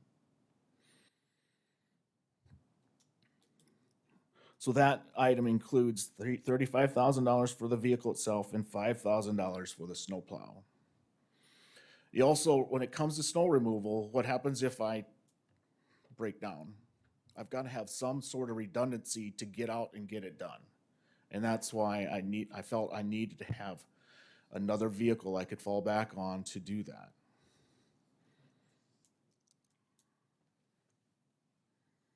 I mean, it's not uncommon to lose a vehicle on snow removal for 24 hours anyway, until I can get it in the shop, get it fixed. Do all 3 of those vehicles have a snowplow? No, just 2 do. Just 2. Okay. Unfortunately, the other one that has a snowplow is the transfer station vehicle, which has the 200,000 miles on it and is the least dependable of the vehicles. Of course. Yeah. John, I'm going back to, we're gonna need some serious cuts here. We got $75,000 for the roof of the old courthouse. And I don't doubt that you need it. Everybody's been up and toured it. But on the other hand, we've also got, we don't know where negotiations are gonna go with Mr. Johnson and where that leads us, if that's an option or not. So what happens if you held off on that for a year? Is that going to destroy that thing, or is that, I mean, we're looking for money here. So if we're looking for real bucks, is that a crisis situation, or can it wait another year? I cannot tell you whether it's crisis imminent or not. I never could tell you that. Yeah, I don't know. I can tell you that when it's wet, and they do have court up there, that we've had Water? people slip. And we react to it. But it's going to I mean, it's going to get wet again during the day again. We've had a very fortunate summer as far as roof leaks are concerned. So it becomes a safety issue for the Correct. public. Where did they slip at? On the third floor up there when you're walking into the courtroom? Yeah, actually, it's more so for where the judge enters the courtroom. Okay. On the backside, the non-public area. Correct. And there is some water degradation that's going on too. There's getting damage to the courtroom when we have a major rain event, but we've been very fortunate. We've only had one or two the whole summer. They've all seen those spots, okay. And again, I cannot tell you how imminent it is going to be to fix that. I mean, Well, it's just that the spending of that money for something that may or may not prove to be a long-term investment for us. All right, so, again, we've been given some options. Was that the end of your? the last thing I have on buildings or furniture and equipment is the $5,000, but we're still a very new department and we're doing a lot of maintenance. We're gonna need tools. And an example is we can save the county money by doing more cement work, but we don't have the tools to do cement work. And I do need to have the ability, if I have a vacuum cleaner, go out to be able to go buy a vacuum cleaner. So that's why I have that $5,000 expenditure. I do not see lowering it less than that.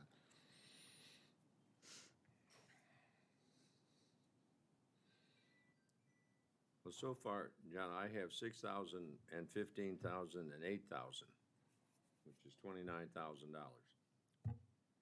Well, we have that, we have the vet memorial. There's $25,000 there. No, that's not the case, That just Commissioner. sits there dormant, right? Because it is offset by revenues, that's not really cutting anything off the bottom line. But it does have implications. We don't show the revenue, so it'll be negative for our bottom line. It's zero effect to Zero the effect. budget. Because you either get the money given to do the job or you don't have the money at all. The revenue side, Madam Auditor, is accounted for in the budget? The revenue is accounted for, but if you cut the project, then you're gonna cut the revenue, so there's a zero effect to the Yeah, budget. okay. I was anticipating that it wasn't, given that it's a what-if situation on the Yeah. revenue side. It's like a placeholder in the budget, has no effect. Sure. You know, as we move into egg buildings, there'll be more of that. You know, so Okay. whenever you want me to move into egg buildings, then. Well, we're talking about this one first, so I'd like to address these first. So is there a motion to make cuts? And if so, which cuts?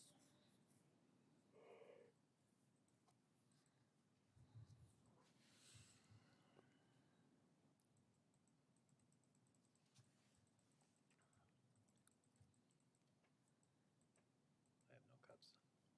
I'd make a motion to cut 40,000 out of that budget. Where? Just 40,000, that's my motion, 40,000 out of the budget. If you could give me a line item, that'd work out better. I'm making my motion to come out of not coming out of the line item, just across-the-board cut to the department. Okay, but I need somewhere to take it out of. I can't just drop it by 40,000.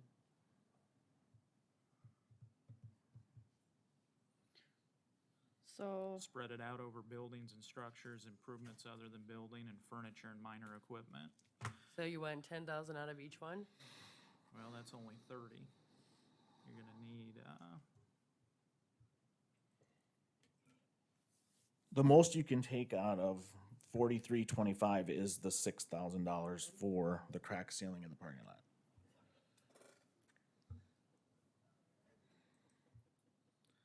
Be 13,000 per line item.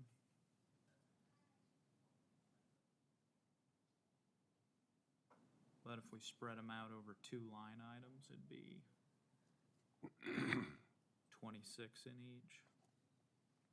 Which 2 line items did you want? Here, the way that I would prefer to do the budgeting as a policy and as a board is not to micromanage how many snowplows you have or what kind of pickup you buy. It's to give you budget authorization for a certain dollar amount and then let the department work within that.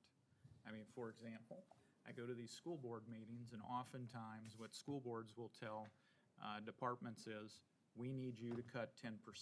Go figure it out.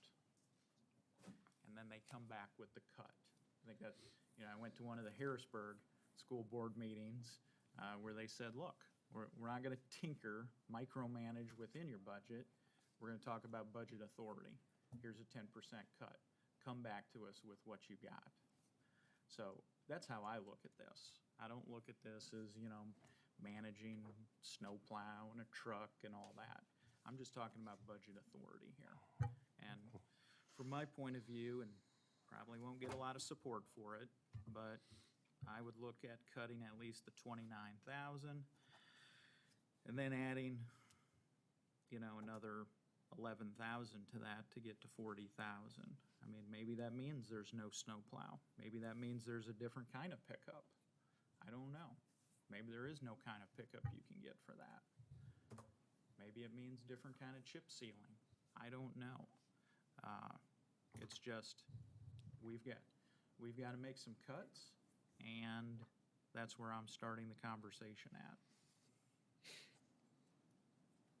So can you just clarify your motion then, please? Sure. My motion is to make $40,000 cut to the John's department. Is there a second? I'll second it. Commissioner Aaron's? Yes. Just a minute, before, so we got $40,000 that, Commissioner, I tracked you down to the $29,000, and then there was which is $30,000 roughly, and $10,000 less. And that other $10,000 is going to have to be at his discretion? Well, maybe he moves a snowplow from one vehicle to another, maybe he gets a different kind of pickup, maybe he sells those, I don't know. But he'll Maybe. have the discretion to figure that stuff out. Maybe he doesn't fix the roof leak. I mean, what? Well, I'm still thinking about if we're gonna get real serious, let's just not fix the roof. That's $75,000 bucks. We could cut $100,000 out of this thing by taking the 21,000 close to and the $75,000, and we got 100,000, and we got some real money.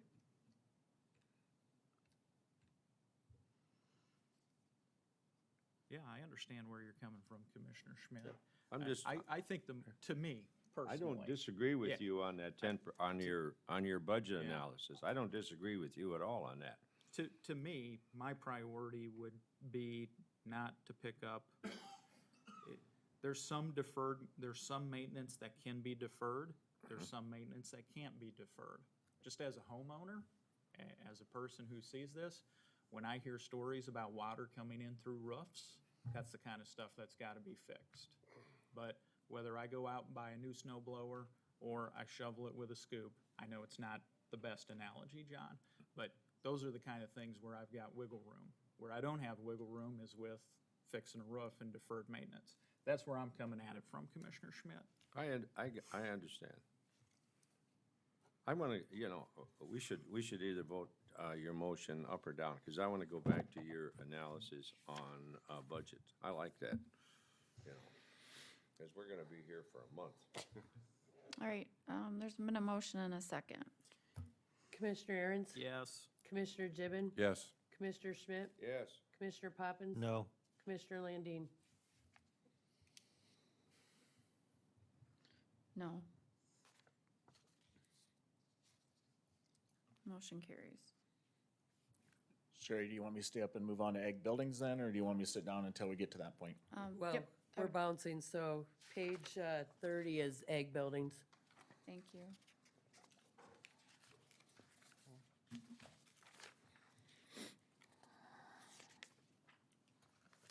Go ahead, John. So I'm just gonna go, I've got $0 listed for insurance. I'm gonna go right down the list of my items. I feel that $10,000 is necessary because I know I will have additional engineering expense as we move forward with putting a building up there. Rentals, I have that number as such because, we have different times we gotta have rentals we're gonna try to operate that facility with far less buildings than we should have. So there's gonna be tent rentals and stuff like that. That's gonna be critical to work the achievement days next year. Repairs and maintenance, I have definitely got some stuff I've got to do. So I left that number at the $25,000. Supplies and materials, we haven't been active enough to really have a good 3-year average. And so I decreased it considerably from what I had last year's budget, but I left it at the $15,000. Utilities, I felt like that was a pretty accurate number. I was, approaching $12,000 this year. And if we have additional water hookups or whatever, we'll have additional utilities. Land, that's locked as part of the purchase agreement. Buildings and structures, so that number came from, again, that's lopsided because it only gets spent if that money is given to us by the 4-H funding, the foundation. They have to raise the money. They have to raise the money first to spend the money, but it's in there to be legal budget expenditure. It is that dollar for dollar, John. Yes. Okay. With the, well, exception of the 360, that's all tied into somehow with the purchase of the building too. I don't remember what that was, but, so I don't see changing any of those top items. So that brings us back down to improvements other than,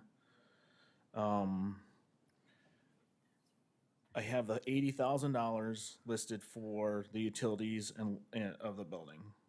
Once again, the hope is that there'll be federal stimulus money to do that with, which we don't know if it'll qualify or not, but that's the hope.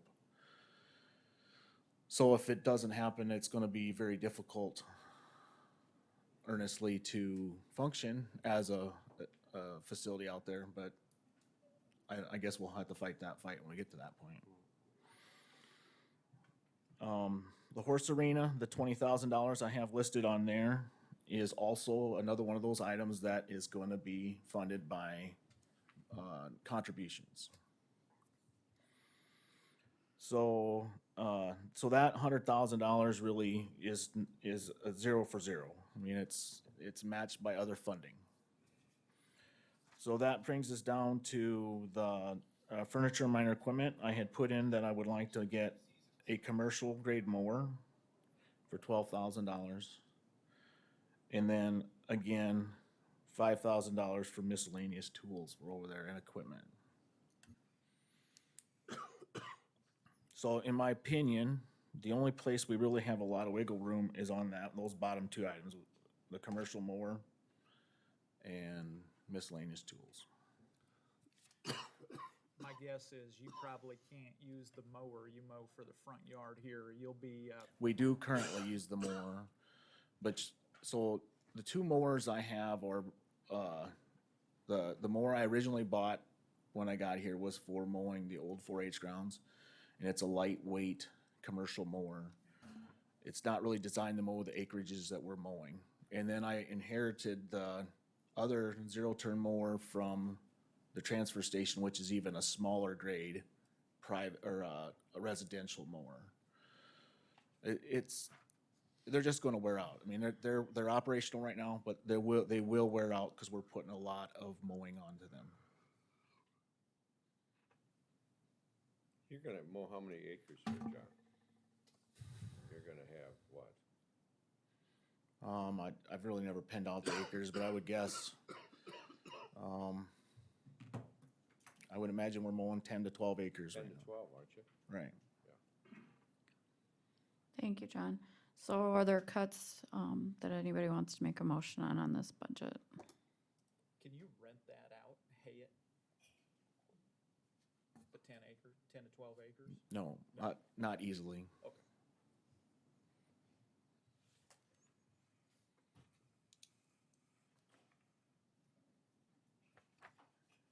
Does anybody have any motions on this budget?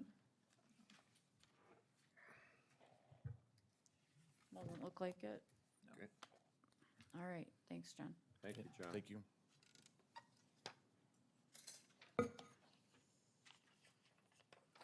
John Peters. What page? Which page is she at? Good morning. Morning. Do you have a page number? 15. Thank you. 15?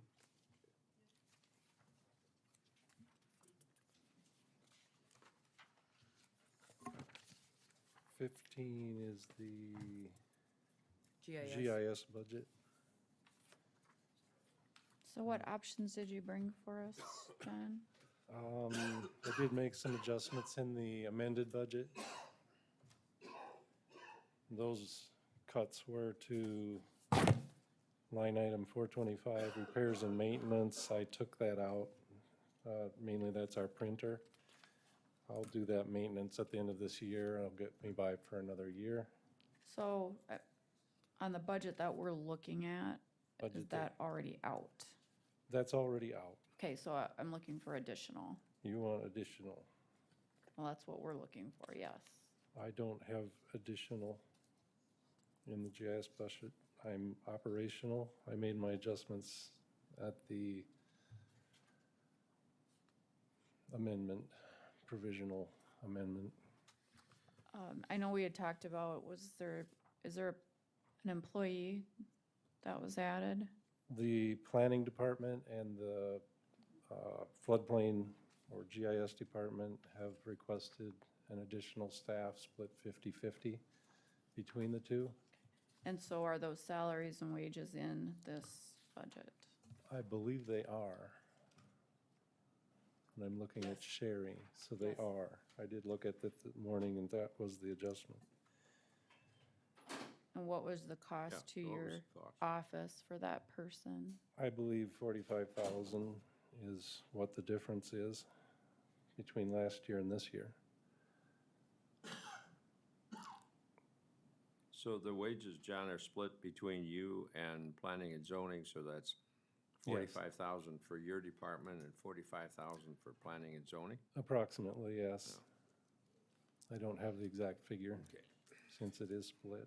That person would review permits. That would be building permits, conditional use permits, floodplain permits, all plans that come into the planning office. They would be administrative, deputy floodplain administrator and planner. We could use 2 additional staff. We did have this 1 staff in last year's budget, and we'll have it in next year's budget. We need someone up there. John, under fees and contracts, 45,550, what is that all going towards?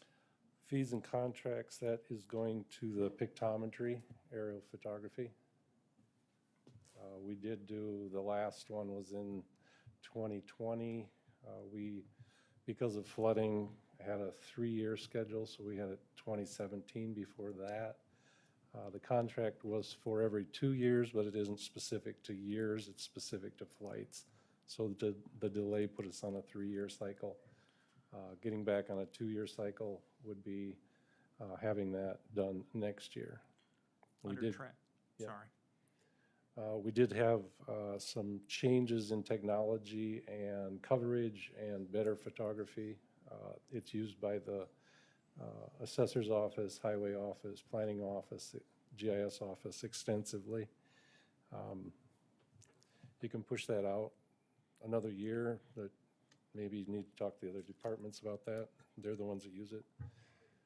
Under travel and conference, do you have a conference you're going to this year? No. Travel and conference under GIS would be local conference, training Sure. also. I did cut that in half. It was 40, what was it, 44? So the going back to pictometry, that's not a purchase we make every year? It's a contract for 6 years, 3 flights. And so we pay 45,000 per year for Per 6 year, years? yeah, 80,000 roughly for the photography, for the capture of it. Okay, And then we split that out over the years, and by having a 6-year contract, we get that down 10%. okay. Yeah, so we've had a 6-year contract. We're ended on that contract. This is to renew that contract and go for another 6 years. I would move to remove all expenses related to an FTE from this department.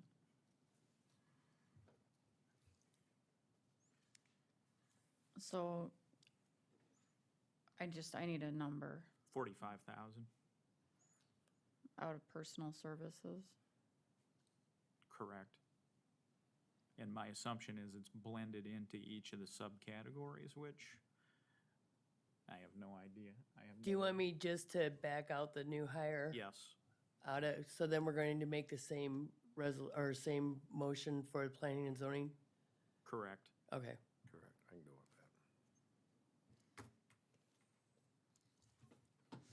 that. All right, I have a motion. Is there a second? I'll second that for discussion. Any further discussion? Madam Chair. Go ahead. Hey, John. John, Yes, we've been in a long journey together, haven't we? long haul. Yep. Things What's have coming? changed, the county's changed, the services we've provided over the years is definitely improved in my mind. But it costs money, doesn't it, John? Yes, it does, and time. So if we don't have the personnel to do this, and we can't expect everything to get done if there's more people needed, where would we adjust the GIS department, and I'm gonna touch over to floodplain administration? If we didn't have the ability to do what we do currently and do the things that we need to do, how would we step back in some of the things that we provide for services? Can you give me a little 3-minute synopsis of that? I'm not prepared to. It's not I, pleasant, is it? We're operational, Yeah. and whatever comes through the door, we do. That's all there is to it. Whatever that takes, we do it. GIS is not innovating. We do have we have maintenance that we do, and that's mainly what we do. It comes through the planning door, whatever that comes through, affecting floodplain or development, that's what we need to do. We lost, or our planner left this year. Toby's out with surgery right now. We're making do. We're getting things done. So Friday, we're pretty frazzled. So that's where we're at. I've been since 2008 an operational budget, basically. And that was because of the recession at that time. And this provisional budget, I amended up front to take out the things that weren't necessary. So it's up to you how you want to do that. We're going to get by as best we can. Give me a synopsis of things that we do now that we didn't do 10 years ago.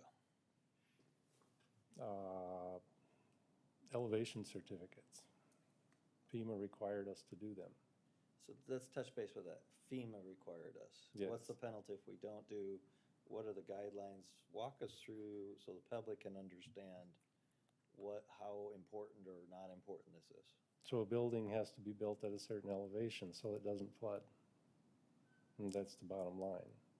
The only way you can prove that is to have a surveyor go out and measure that elevation and have that building done to that Not all counties elevation. do that, do they? Some counties don't know they need a floodplain development permit either. Is there a penalty from the agency to us or to the homeowner if it isn't done? That we don't do that? If we don't do it, is there a what's the penalty? Sanctions, I don't know. I'd have to talk to FEMA what they would. I mean, do because if you there are didn't have counties that that. are not doing this. Not saying that's right, I'm just saying, if we had to, We didn't do it. We weren't aware that we were to be doing it, and they confronted us and said, you need to have this ordinance enforceable, and made us put in a clause into that ordinance so that we would enforce that. So with the then same I token, was if we don't have the responsible. funds to actually do it, what's the penalty? You'd have to talk to FEMA. Okay, Probably funding. they're all intertwined. A Well, lot of there this you is go. mandates There's and mandates and funding, and we have a pre-disaster mitigation plan that we update every year. If we don't have that, we can't get funding. If we don't have an ordinance, the people in the county can't have insurance. They can take that away. I guess for me, the bottom line is, you could have buildings that are below flood, and they will flood. And the International Building Code as well will not allow that. So if we don't do that, then as far as I'm concerned, we're negligent. And you can follow suit there with the suit that follows. That's an interesting statement. So, I don't know, I'm under those rules. We enforce the speed limit, we enforce all kinds of things. This is the law. These are the laws that we follow. That's why we're here. We tax so we can pay for these things that have to be done, that the individual can't do. We enforce laws because it's a certain task that we must do. And I was reluctantly appointed myself as floodplain administrator. It's been a long journey. We've both been through it. I don't see any out. I tried to go in circles with this ordinance. How can you make it work? And it's a big circle, and then you tie insurance into it, and the funding, and all of that. It's tight, it's very tight, and it's all mandated, and it makes sense. it makes sense. Unfortunately, the one aspect of it is and again, mandate without a mechanism to fund it. And then it's the county taxpayers that may or may not be building that have to pay for it. I don't know, we've spoken a little bit before about fee structure. I do think that we need to look at the fee structure through the planning and zoning and the GIS to recoup some of these things. So if we want to be able to continue to provide these services. A thing as I'm going in retrospect, and in the last 3 years, the planning office has recognized through their inspectors and code enforcement the integration of the floodplain permit. It's not a floodplain permit by itself, except in areas where you're doing grading, things like that. Whenever it's associated with development, subdivisions, buildings, all of those things, it's an integral part of it. It doesn't sit outside of it. And I think that's really important to note, that that's what we've realized now as we've had a planner in the planning director's position, and we've had additional planning staff, that these things have to be there. Yeah, you can not do an elevation certificate. You can do a site plan on a napkin. You can do that. And you'll get what we have in the county that is a bane to our existence of subdivisions that have problems and will continue to have problems because they weren't developed correctly. They didn't have the elevation certificate. They didn't have adequate subdivision plans. Those are historic to this county. And it's not that someone was at fault. It's that someone didn't know, and now we know. And we know how it's done. We've got technology that monitors our permits and how things are done. And it's just it's something that has to be done. And I'm in the game to do it. And we're streamlining it every day as we go through it. and the removal of a full-time employee, you can do that. That's one of those low-hanging fruit, I think it's called. Cut the new staff. It's been years that we've been getting by, and I guess that's all I have to say about that. Very good, John. Thank you. Thank you. Any further discussion? If not, Sherry, will you call the roll? Commissioner Aaron's, Yes. Commissioner Gibbon, Yes. Commissioner Schmidt, Yes. Commissioner Poppins, Unfortunately, yes. Commissioner Landine. Understood. Yes. What was the vote? So that was the GIS budget. That was GIS. That was the GIS What was the budget. vote? 5-0. 3-2? Was that- No, this one 5-0. I have a floodplain budget also, Yes, and that please. is on page 21. So GIS, or floodplain management is on, 21. Yep. And I'm asked to look at the current budget. Again, I have nothing to cut. I did cut $100,000 from that budget on the amended provisional. That was I'm sorry, what page were you on, John? 21. 21. All right.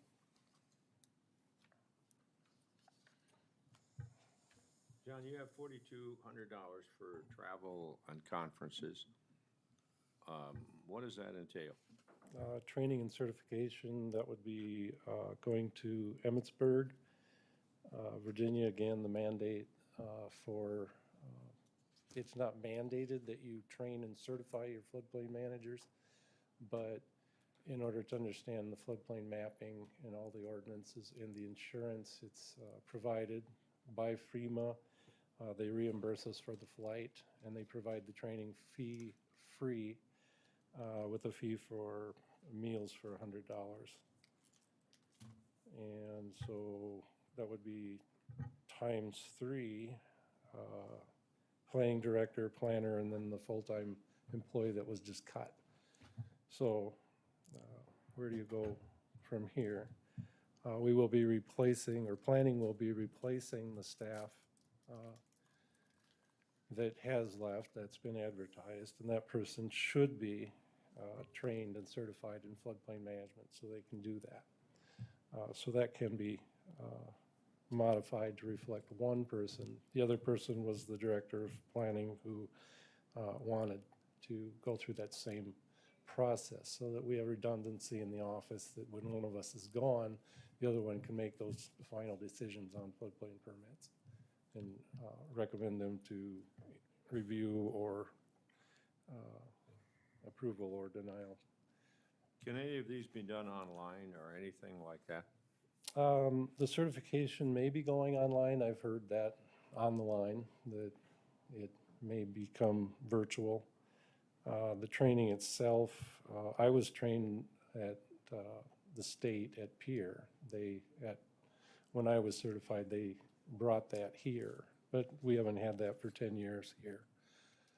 So I don't know if they're going to go virtual or not. Can I ask a question? Yes. So you said that FEMA reimburses you for it. Is any of that put into the revenue? Correct. The travel would be put into. But it is not added to the revenue currently. I guess not. You don't have a minus there. Sorry. So how much, what did you say was reimbursable? The flight, so 3/6 is 2,400 2,400 would be, would have been. Meals and lodging? Meals are $100, so that's out of our pocket Okay. per Lodging? person. Lodging is at their institute, it's provided.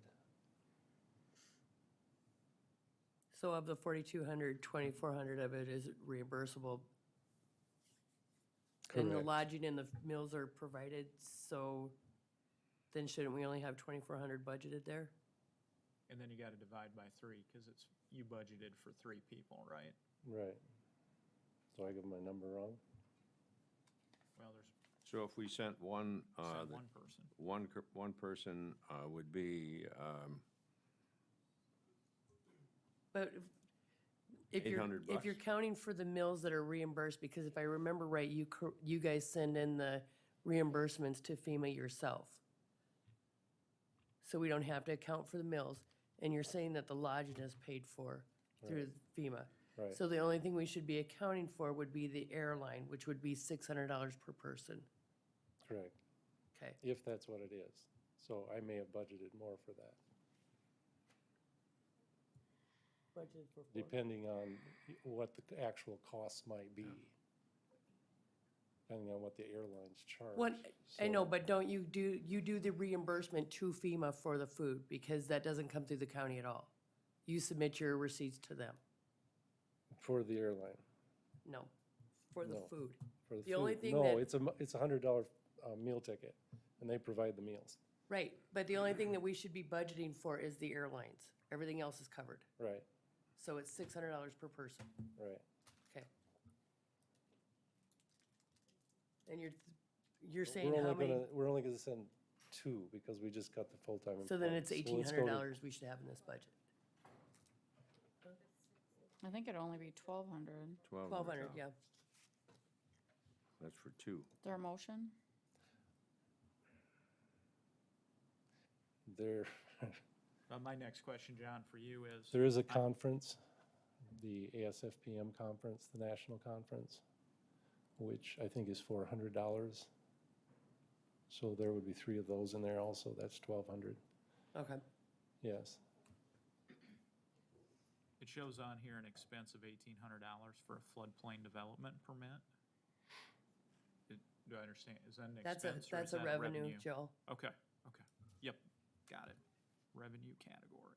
So, Got it. Sherry, what we've done for the flight for travels and conference, if you put 2 on there, that's $1,200, right? Right, and then the other conference that he's talking about, so it'd be a total budget of 2,400, There you go, right? yep. Can I get a motion on that? Well, hold on, Madam Chair, I got another Sure. question. So we were just talking about this floodplain development permit process with Commissioner Poppins here. Yeah. And we only have $1,800 of revenue here. What do we currently charge someone, for an individual or an entity, for a floodplain development permit? $100. Okay? It was 50 in our previous ordinance. Okay, so it's $100 now, and when did we start doing 100 instead of 50? With the new ordinance, was that last month? Okay, Yeah. okay. Yep, and the $50 was done in 2010, or 2011. That was the previous ordinance. Before that, it was In line with 0. Other jurisdictions around us? Pardon? Is that in line with other jurisdictions around us? Sioux Falls is 75 now. Okay. It was one of those things that it's mandated, can we charge for it? And they started, can you charge more for it? It takes more time and sometimes engineering review, but it's again associated with buildings, subdivisions and all that already get reviewed. I don't know. City of Sioux Falls also charges an impact fee, though. Exactly, yeah. So that goes into the Yeah. mix when looking at the cost of other. I think fees that and that's something that was brought up at a previous meeting also with the planning office. And as this floodplain permit gets further integrated with those processes, I can see some adjustments there. I'll make a motion to set the travel and conference budget at, was it 1,200, It'd be 2,400. 2,400? I'll set it at 2,400. I have a motion. Is there a second? Second. Commissioner Aaron's, Yes? Commissioner Gibbon, Yes. Commissioner Schmidt, Yes. Commissioner Poppins, We were done with discussion, I take it? Yes. Commissioner Landine. Yes. Thank you. Thank you, John. You want to bring Steve up next? Yeah. Sheriff? Sheriff is on the first one.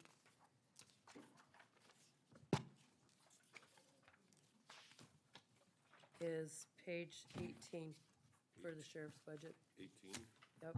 thank you. Okay, so Good morning. Good morning.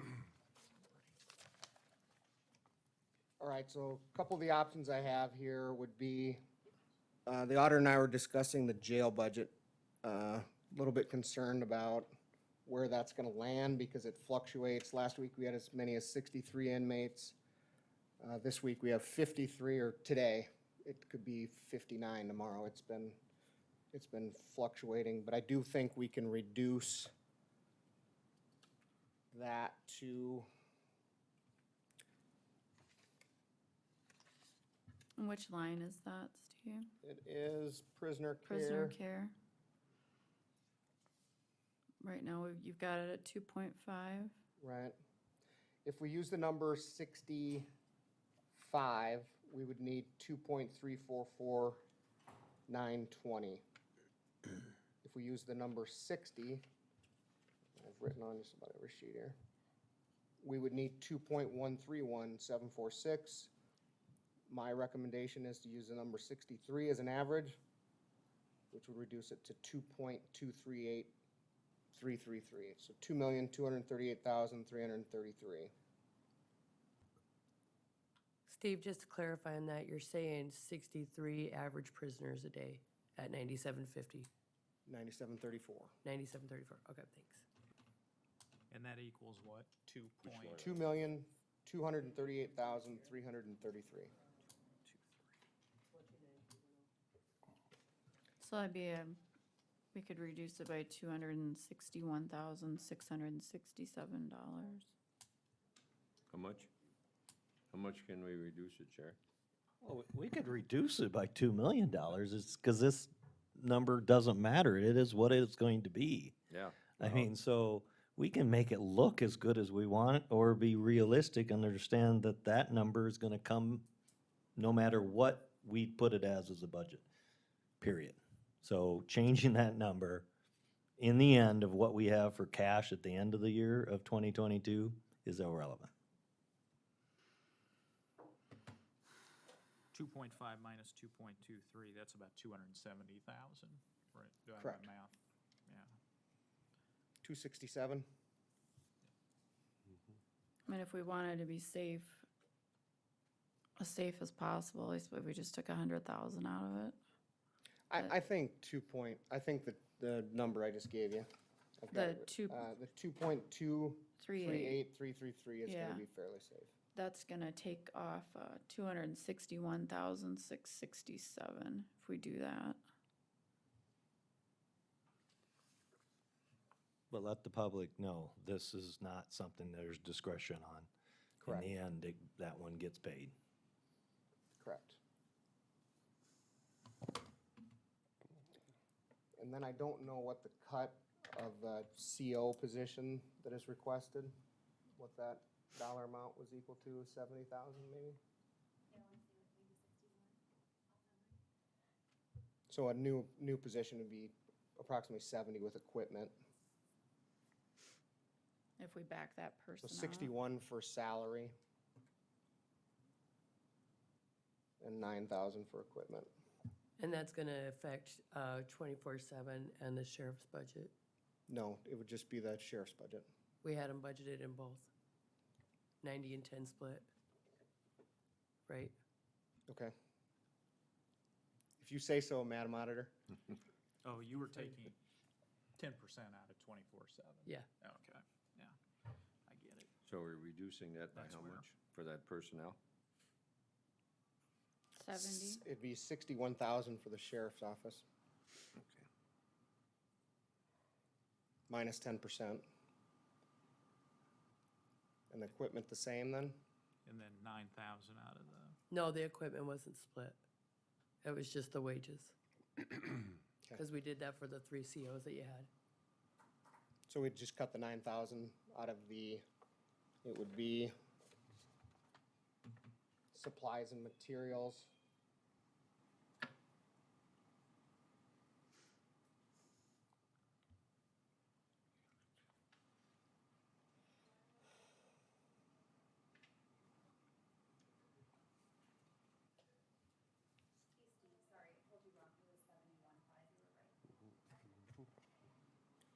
So it'd be 71,000 minus 10% out of the sheriff's budget. And 9,000's pretty generous on the equipment with, a CO position, probably more like 3,000. So a total of 74,000 for those two positions, or for those two items.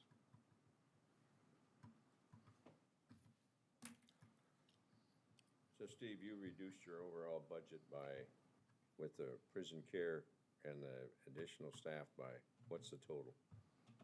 It'll be close to 400,000 when I'm done. Yeah, okay. Steve, in your furniture and minor equipment, so,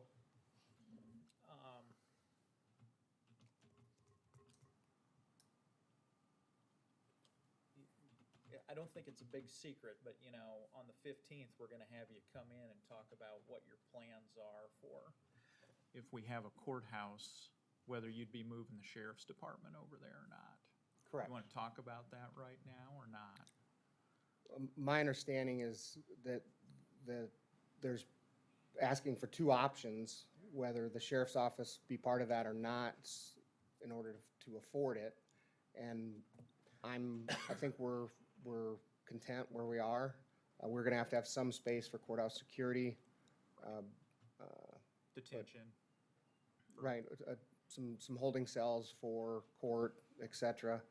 But I think it reduces the footprint by 15,000 square feet or something like that. Okay. But we are content where we're at. And so that leads me to the, and I think you can justify this, but it leads me to the furniture and minor equipment for 89,000. I mean, if we're gonna stay here, I guess that probably what reinforces the need for furniture here in this building for you then, or what is that, what's the 89,000? So that's, it's equipment for the vehicles, lights, cages, radars, the center consoles with the radio sit-in. It's our video camera system, which is $7,000 per camera. We need two of those. However, a lot of these things, the arbitrator cameras, radars, we get highway safety grants for, so we're working on that. We're also working on a grant to completely replace our fleet of cameras through a federal grant. We haven't been awarded that grant yet, but there's money that we may not have to spend that will be grant money. Yeah, so we're not talking about desks and chairs, we're talking about operational equipment out in the field. Correct. Okay.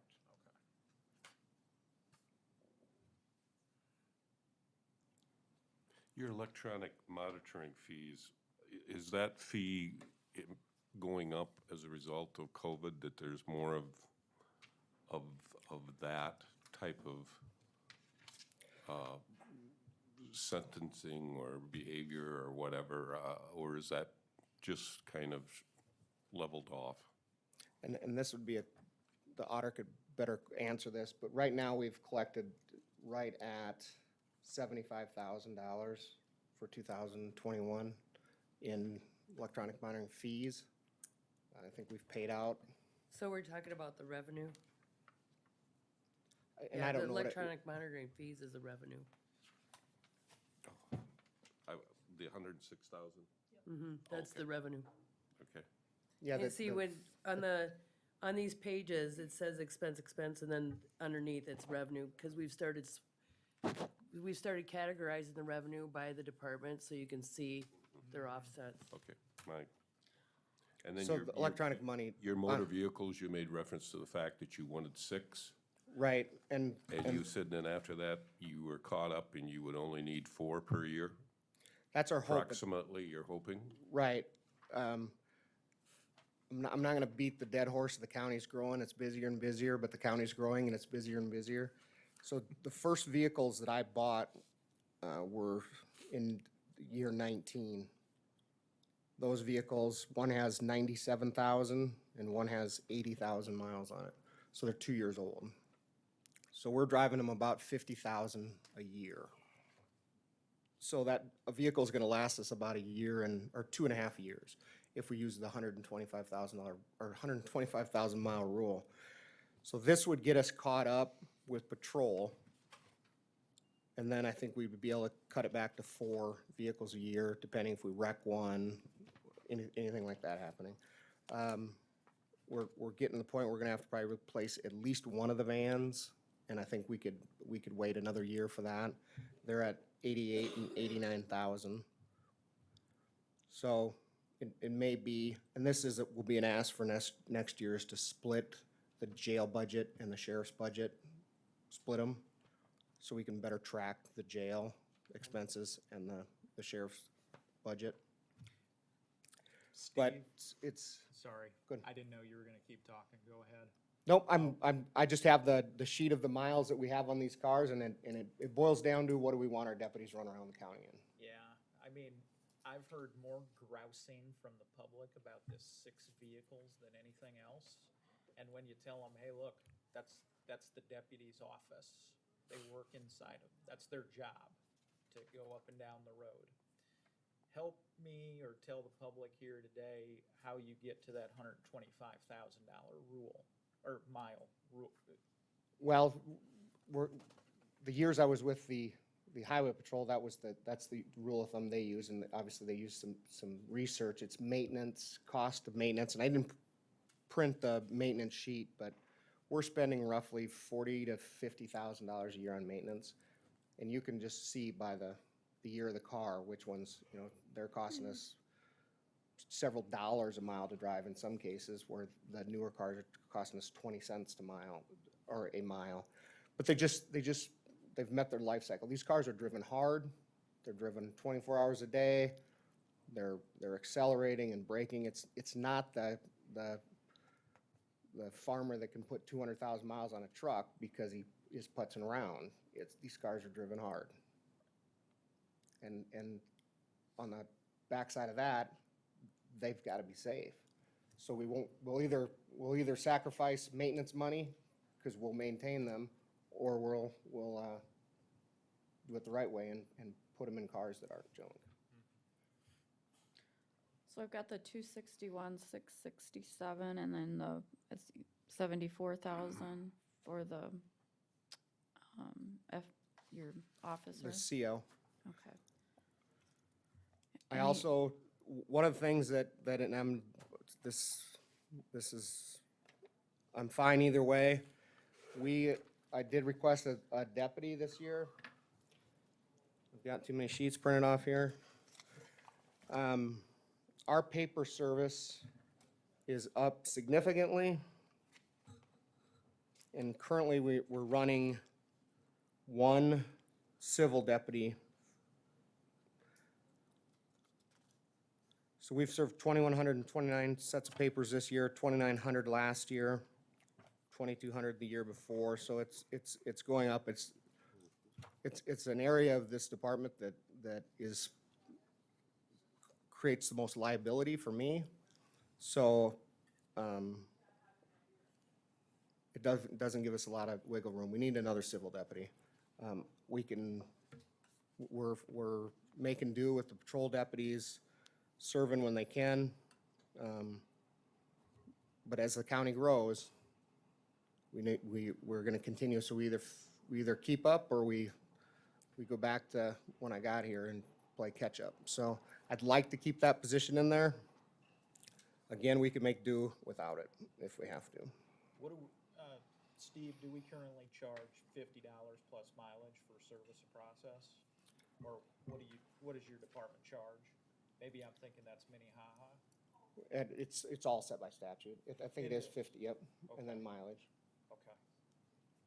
So, and we've done some revamping to our civil. We brought the Lake County Sheriff down to fix some things. So the revenues are gonna be up in that area.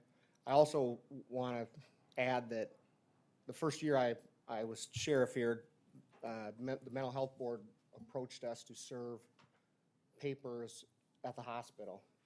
So that, and I don't know how many we serve, but we serve I think 400 or 500 sets. That's new, and we've done that with no additional, and it's a fairly good revenue. It's $1,500 or $1,600 a month, but it's again, that's another reason why we need the civil, another deputy to help out in the civil department. Is that paid to you by the mental health board? Yes, the auditor's office bills it, We track that separate from our civil papers because it was new but we charge $75 per service for those papers. And that That's the All of- $50 plus miles. 50 right? plus miles to go to the Avera behavior. Right, and that's another change. We weren't going there, but 3 times a week. They've changed that we have to go there daily. So we're picking up papers. There's just been a huge increase of activity in that department with no additional staff. Maybe you found a new location for a satellite office. Harrisburg works well, I'll tell you that. All right, I'll hit a couple of these other cuts and,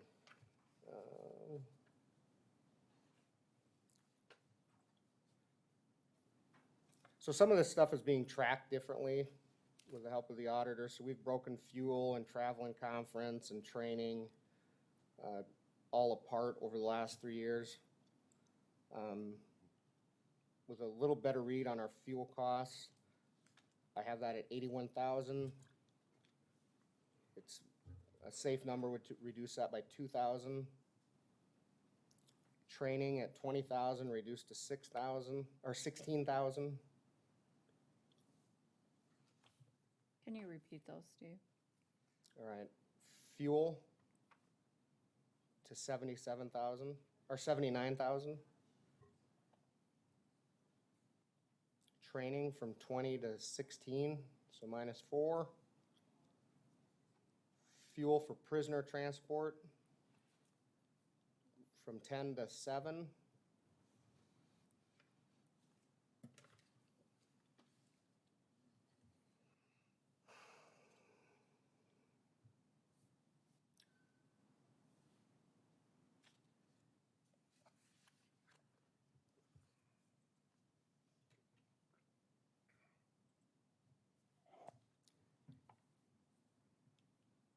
And those would be the ones that I've come up with. So, okay, so got the 261, 667 for prisoner care. Back out the CO at about 74,000 is what that's gonna add up to. Correct. And then I've got 4,000 for fuel, 3,000 off of training, or no, 4,000 off training. 4,000 off of training. 348. And 2,000 3,000 from, off of, you gave me numbers, if you took off 4, you took off 3, and you took off 2 of something. 2 was fuel. Okay.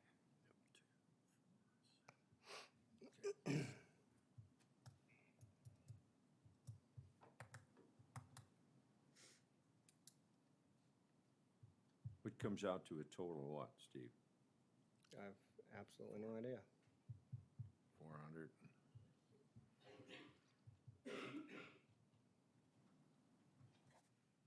If you use 261 plus 74 plus 13 is 348.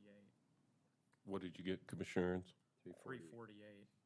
If you use 261 on the reduction on prisoner care. But I thought for some reason I heard 267. So it's either 348 or The 261 is correct. 344, Commissioner. 667, 344. 667. I've got 344, 667. There you go.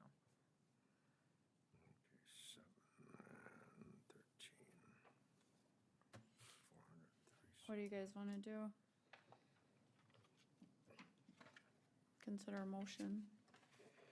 I'll make a motion to accept the cuts that our sheriff has proposed. Second. Got a Commissioner motion. Ernst? Yes. Commissioner Gibbon? Yes. Commissioner Schmidt? Yes. Commissioner Poppins? Yes. Commissioner Landine? Yes. So do we want to go to communications now? Okay. Page 41. And I have no additional offers for cuts in this budget. It's pretty much all salaries, so personal services. The repairs and maintenance are pretty fixed, fees and contracts are fixed. Utilities, I would say, are fixed. And then I'd like to remind the commission that we've increased revenues by charging the cities in the Lincoln County for the dispatch services that we provide. So our revenues will be up considerably.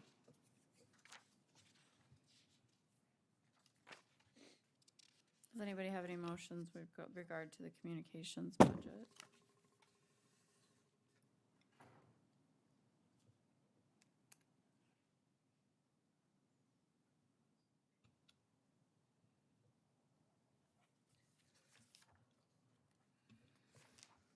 Thank you, Steve. Then we've got 24/7, page 46. Thank you. The 24/7 budget is the same as the communications. With you guys allowing us to hire a CO last year, we were able to move personnel around, move a deputy out of that position and a CO into it. And that reduced our budget from 126,542 last year to 99,077 this year, which is a reduction of 27,000. And 24/7 is 75% of that is revenues collected, so it's the total county 24/7 budget is $24,000. Are those fees are the fees that you charge the participant set by statute or by the court or by us? By, I don't know if it's statute or but they are set. The state sets the fees that we Oh, they charge, do. and then, yeah, then we divvy it up Okay. after we collect them. So you don't have any discretion and you want to up that fee? We don't have any discretion. Okay.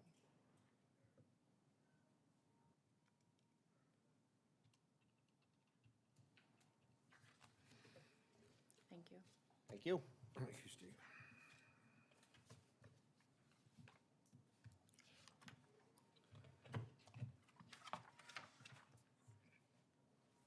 Tom, do you want to come on?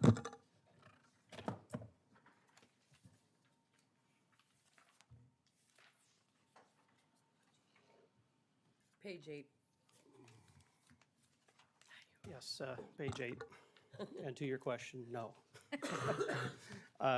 May it please the chair and members of the commission, this is about, I think, my 19th budget address, or been standing in this hot seat about 19 times in the past with various our commission members consistently asking us to tighten our budget. And our budget is primarily wages and salaries, and operational expenses are related to the prosecution of felony crimes and other such matters in the county. Here today to report, we've got approximately a 77% increase in felonies from last year. We were at 294 last year at about this time, and this year we're at 381. I think you've added about 6 new road deputies to Sheriff Swenson's budget over the past few years, and not surprisingly, that's driven up some of our business. But I think it doesn't take long to watch a news cycle, of course, whether it's television news or opening up the Argus Leader to see sort of the debauchery and criminal activity that's really taken off in our metro area. And of course, that's found its way down here with our population increase, as Commissioner Schmidt noted in his report concerning the census. I think, Jim, you mentioned 61,000. I thought it was 65,000. And I think it is, yeah, I think it is 60. I don't know, it could be. I This think was of July. This wasn't the final one, this is of July. But it's But 65,000. yeah, yes. it's a lot of people, and of course, with that kind of growth, we see our crime rates go up, and our calls for service go up, and of course, that translates into us adding staff, which we did this year midpoint, thank goodness. I lost a 20-year veteran in my office, and in replacing that position, determined sort of her workload, and saw a need for some intermediate supervision or mid-level supervision. And this board generously authorized us to give promotions, and to authorize new hires to fill in those voids because we really needed that support staff. But as you can imagine, consistently over the years, we've been asking our staff and our attorneys to do more with less. And I've got some proposed cuts here today in my budget, and I'll get to that. But what's problematic is that as these case numbers increase and my staff I don't add to my staff, of course, that's asking us to all work a lot harder, and it's difficult to recruit and retain people to do that. I think there's been analogies over the years. I think Commissioner Schmitz brought up something about whipping the mule harder or along those lines. And the upshot of it is that we don't have a lot to cut because we're actually asking for a new position for 2022 because of that uptick in numbers. Currently, we're hiring for that civil deputy position. And I just want to bring this up by way, a matter of reference. We had 4 or 5 applicants for that position, and we're interviewing 3. And of course, we should have a lot more than that, but we don't. As this board is painfully aware, again, reviewing the news, we can't hire fry cooks in Sioux Falls, let alone qualified attorneys, deputy attorneys here in Canton to commute from wherever they may live to come down here and do the people's work. And that's that issue. And that's one of the things that I had pitched in my original budget was for a Deputy 2 position within my salary structure because I've got some veteran prosecutors in my office whose tireless efforts haven't really been recognized by the current salary structure that we have. I think they're both 10-plus years in, and they fall at approximately 4 years in on our salary schedule. Of course, this board authorizes me to hire from 0 to 5 without question for new positions, and yet I've got people that are on staff with way more than 5 years of experience that are under that 5-year mark. So in reviewing that with Julia and with my chief civil deputy, we looked at a Deputy 2 position, but of course, in licking my finger and testing the wind and dipping my toe in the waters, of course, recognized that this board was in a rock and a hard place as it related to a budgetary analysis this year. So I did not propose that, but rather proposed a new deputy position for approximately $116,000. My proposal here today is to withdraw that from the second amended provisional budget, and would ask that also in line item 427, which is our travel and conference, to cut that to $6,000, so roughly $3,000. And what comes from that is mileage for my investigator's position, and then travel and conference. We go to sort of a CLE each year, or one conference each year, and I like to get my deputies to that because that's about the only place where we get legislative updates and get various trainings on domestic violence prosecutions and other matters that state's attorneys and deputy state's attorneys come into contact with during the course of our service. So I'm asking for a cut there and for $116,000 to be removed. However, I would ask that you give consideration to this Deputy 2 position. I know that that's not in front of you, but it would be approximately about a $30,000 line item to fund a new line or a new salary scale within the deputy state's attorney level so that we can recognize and accelerate those individuals with unique talents and experience in recognizing, again, both those things, but also just for purposes of retention and recruitment to other new deputies. So if we do the math on that, my request then would be that the board, again, remove the deputy position, that consider the funding for the D2 position at $30K, and then I think I said $3,000 off of the travel and conference. Other item increases in my line items, 4225 was an increase just due to our increased caseload with more BACs, blood alcohol content evaluations each cost us money for the prosecutions and drug testing, et cetera. 4228 would be an increase for expert witness fees for the capital case that we're prosecuting right now. And then the same with 426, which would be supplies and materials, again, just in anticipation of that case being litigated this next year. Any questions about this or my proposal? Tom, if you withdrew the employee at 116 and you're not replacing anybody, right? You're just increasing another for existing staff. Correct. By that, not adding that one person, how much additional strain and stress does that add to your existing workforce? Honestly, because I know there's a lot of pressure up there. It's difficult to say, Commissioner. I mean, I thankfully have some staff that the answer is always whatever it takes to get the job done right. And that sometimes means Sunday nights, sometimes that means Saturday afternoons at the office. I think I had 3 people at the office this weekend working on various things just because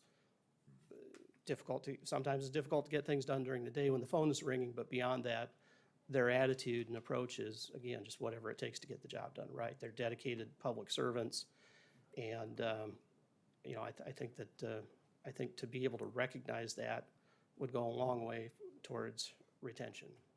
And I hate to air too much of that, but as you can imagine, if fry cooks are in demand, so are experienced criminal attorneys or civil attorneys who can fit that bill for other areas. How difficult is it to replace individuals that you would want to put on your staff?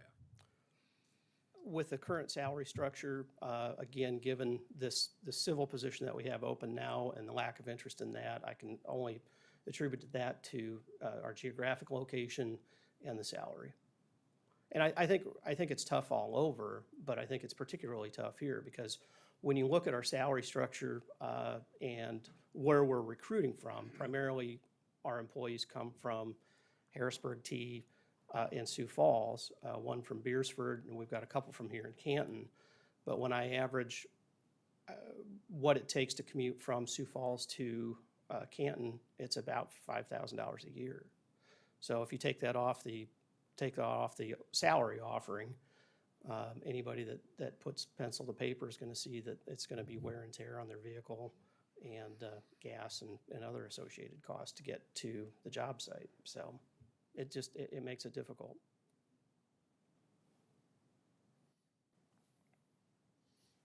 Tom, I got a quick question. Yes. Maybe 2. Of your staff, how many of them would have a difficulty getting out into the private sector and having a job within 2 weeks? Oh, Any of them? it'd be speculation. I mean, Yeah. there'd be speculation, and Madam Chair and Commissioner Aaron's could probably speak to that as well as I could. I mean, there are any number of openings and any number of opportunities as to whether or not that person is going to fit into that. It would be tough to speculate. There's opportunities outside. I your believe there office. are, but it varies.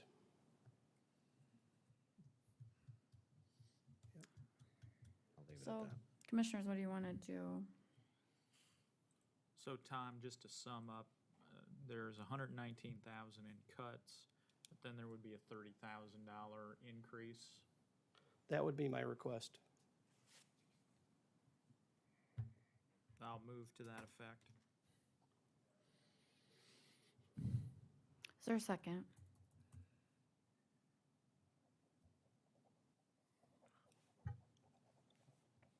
I'll second it. Get some discussion here.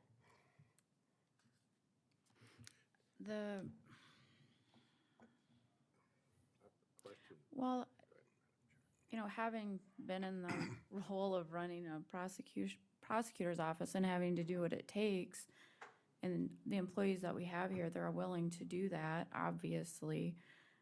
But there's quality of life issues as well if they're working on the weekends and not being recognized for it.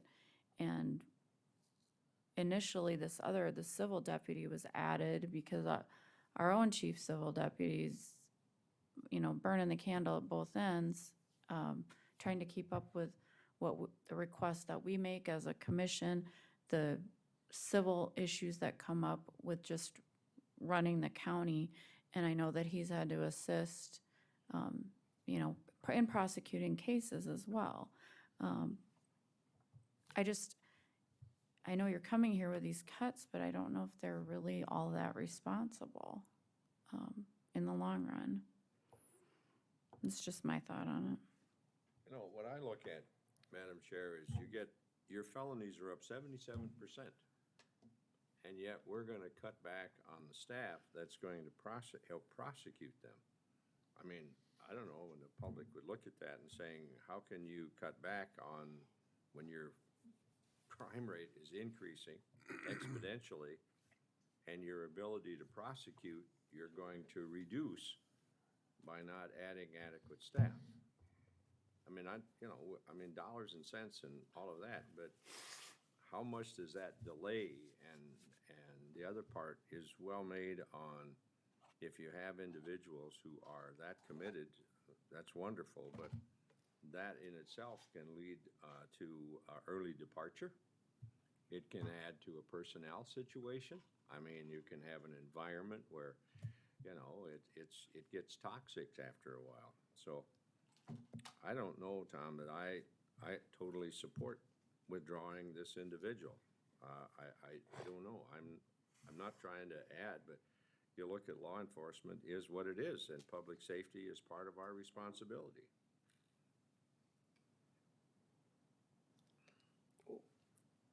If I may, you asked. Huh? If I may, you asked, and I take your ask seriously, and that's what I evaluated and made a decision to make this pitch to the board, which is probably making a couple people cringe right now. Every time I open my mouth, I assume that's going to happen, but Ms. Disberg cringes when I say people work more than 40 hours a week in my office sometimes. If they're not exempt employees or exempt employees, that makes a difference. And then, Madam Auditor, I made a pitch on this D2 position that is not part of the current budget. But with that being said, that's my pitch. And, you know, we're feeling our way through it now. You've authorized the staff that we've picked up in mid-year this year. And so we're coming up to speed, and I feel like we're in a position to stay on top of the numbers, but respectfully, this is my ask. There's been a motion and a second. So Sherry, we call the roll. Commissioner Aaron's, Yes. Commissioner Gibbon, Yes. Commissioner Schmidt, A reluctant yes. Commissioner Poppins,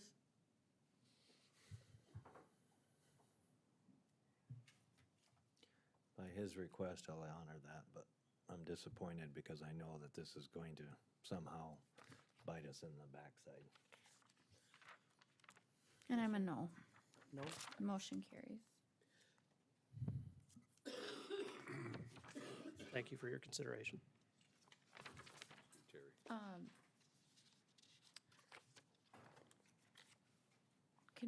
Are there any discussions that we need to have about the defender contracts or on that budget item? Or they just are what they are?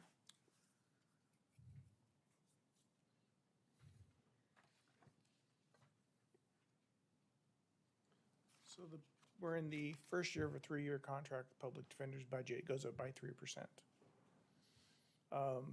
We have a death penalty case going on where there are 2 appointed attorneys who are outside of the contract, and we have their experts that we don't really have control of that.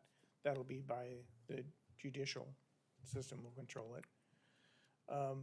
We had tried to find attorneys for the juvenile and ANNs. We really didn't have any track record as far as how much that was going to be, because that's always been lumped under the contract previously. But when we negotiated the last contract with them, one of the problems had been that group of attorneys having all those different areas, those courts were going at the same time. So you couldn't have a felony attorney in A&N court at the same time. So we were having conflicts constantly where they just couldn't be in 2 places. We don't have enough courtrooms in order to spread them out. So at that point in time, we narrowed what that contract is. So we have been court appointments for A&Ns, juveniles, and the conflicts. And so this year we'll actually have a number, a better number and an idea of what that is. But that initial contract is about, I think, $810,000, and it's gonna go up by 3%. And I don't know what the budget number is that was put in there. Was it for public defender's contract? It was, there was, it's on page 5. The public defender contract was at $1 million, and then there were conflicts and juvenile court appointments that are totaling about 278,000. So we have a couple of options that you can explore in the future, which is trying to find others to contract on those issues to control the costs. But I don't know that the court appointment rate at this point in time, that we're not doing okay with them actually just being appointed with the numbers and the way they're coming out. The court has been very concerned about the fact that her list of attorneys that will accept cases in Lincoln County is shrinking because Minnehaha County's caseload has gone up.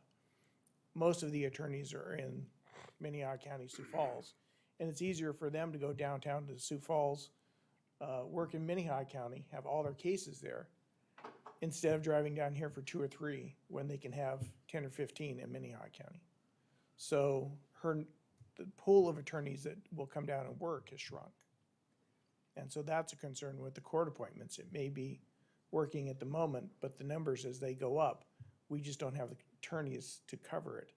At the end of the year, we have a cap on that, and there's some discussion on whether or not she's gonna have enough court appointment attorneys in order to cover the excesses. So I don't know if this is actually a budgetary issue as we're standing right now. It's just a matter of workforce, that we may not have outside counsel that sufficient now or going forward. Thank you. Julia, do you want to come up?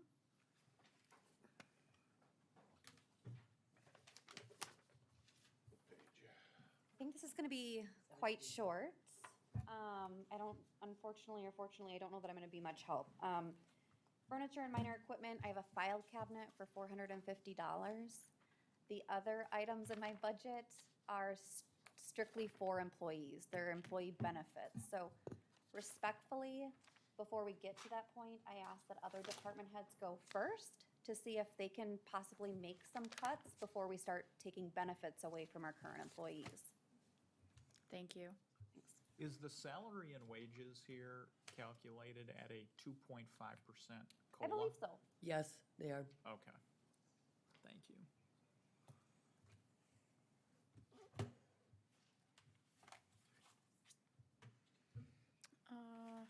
Terry, I know, Terry. big dog up here.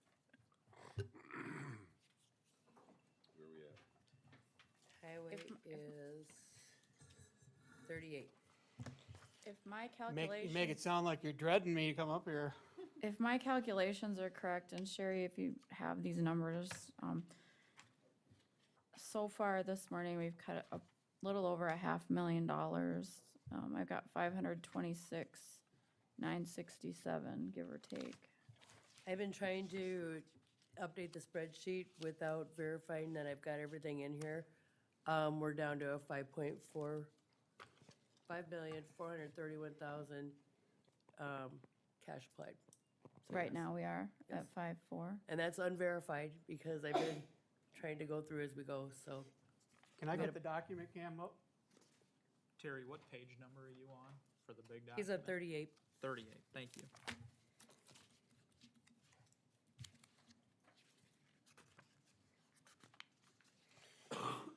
All right. I don't know if you want to go line by line through my items here. I guess my big line item is going to be 429.2. It's going to be the bottom one of the section 2. Okay. If there's any questions on any of the line items above that, I guess feel free to ask. A lot of those items and those line items above that are operating and maintenance costs. So on the larger light item, the 8.2 million, are there projects or what do we need to look at? with So that? the very bottom one, road construction materials, that line item is 8.2 million. All right, you following me on that one? Yes, All right, so on this sheet here, I have a breakdown of the projects. Again, these are gonna be just projects for next year. It's not the entirety of that breakdown of the 429.2. There are three different like subsets into that. Projects is 4,599,000. That's this sheet you're looking at here. So what I have done is, again, this is my list of projects for next year with a cost estimate behind each item. I'll go through each one. I'll give you, we can cut it, but this could be the consequences of it. So first one, we have the mill and overlay project on County Road 152 and County Road 143. 143 is the ethanol plant road down by Hudson. 152 is going to go into Hudson, and that's going to be from Norway Center to Hudson. And I have on my list here a mill and an overlay, but this is the road section that we're doing testing on. We had some ground penetrating radar done. We've had cores done on it. I have not received results back because this is a section that we could possibly might look at doing a full depth reclaim or some cold in place or something. So we can cut that project for next year. Again, this project has been in the plans for about 3 years now.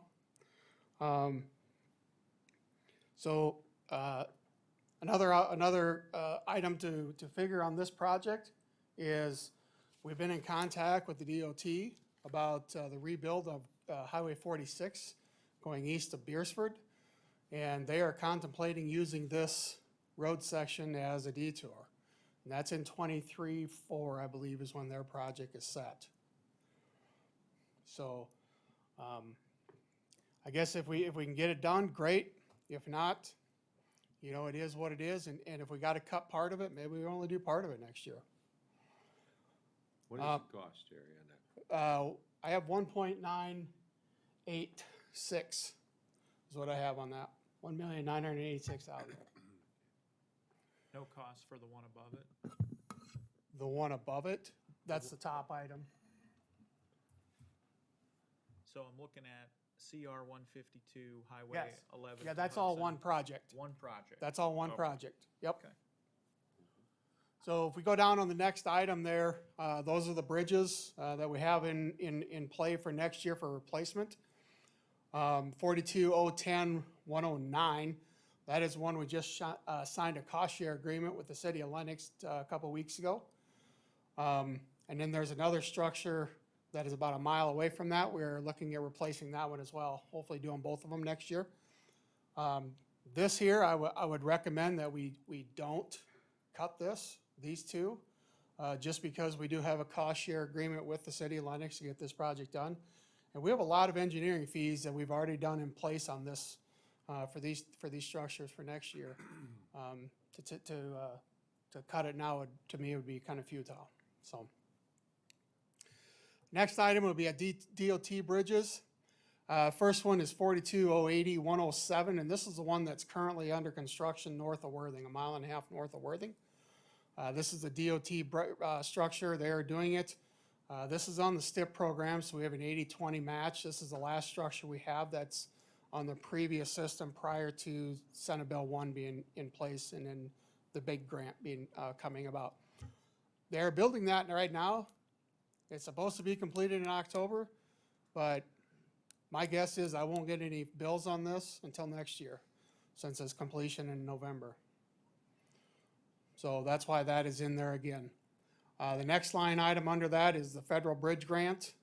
Again, we have a removal that's going to be coming out, and that's supposed to happen over the winter this year. This is the Helders Bridge, White Bridge, 2 miles north and east of Canton, across the Sioux River. So that one is slated to be taken out this year or next year. So that bill won't come in until next year. The next one is the Sioux County Bridge. This is the Fairview Bridge across the Sioux River. I was informed by them about a year and a half ago that they were gonna be doing a deck replacement on this, and we have a 50-50 cost share with this as an agreement, you know, from back in the 60s or 70s. So this here is it was supposed to be completed this year, but it will not be, so it's gonna be next year, is what they're telling me. Next item I have is a big grant. This is 42-020-201. This is a preservation grant we were awarded this year for a structure on County Road 105. Again, this year is an 80-20 split. Again, this is for, total project is, I think it's 661,000, roughly, 663. So our 20%, we're looking at 143,000.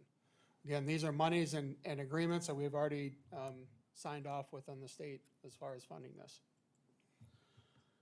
The next one, we have no resealing this year, or for next year's plan.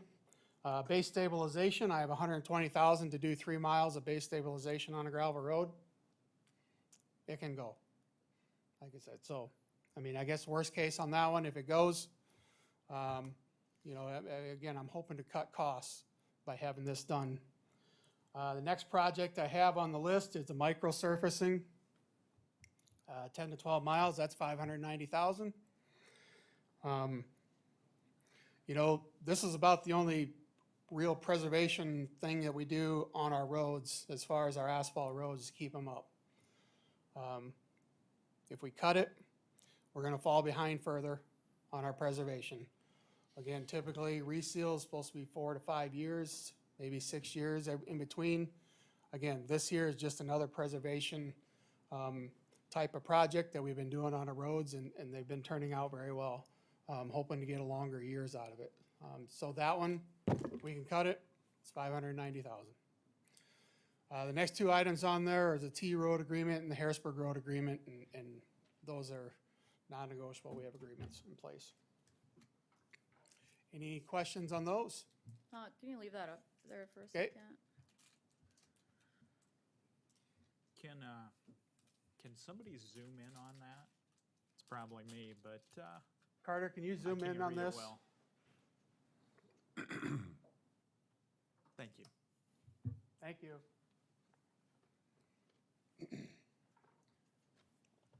So, the only things we really can talk about that we aren't already vested in is that the mill and overlay at the top. The mill and overlay, base stabilization, and the micro surface. Those would be my recommendations if you're going somewhere with this. Microsoft surfacing, well, have you thought about which roads those are, or just not at this time? So typically, we'll start looking this fall to see where to best put it. We have a couple ideas in mind. And again, when we had the master transportation plan done back in 19, we did have an assessment of our roads through that with IMS.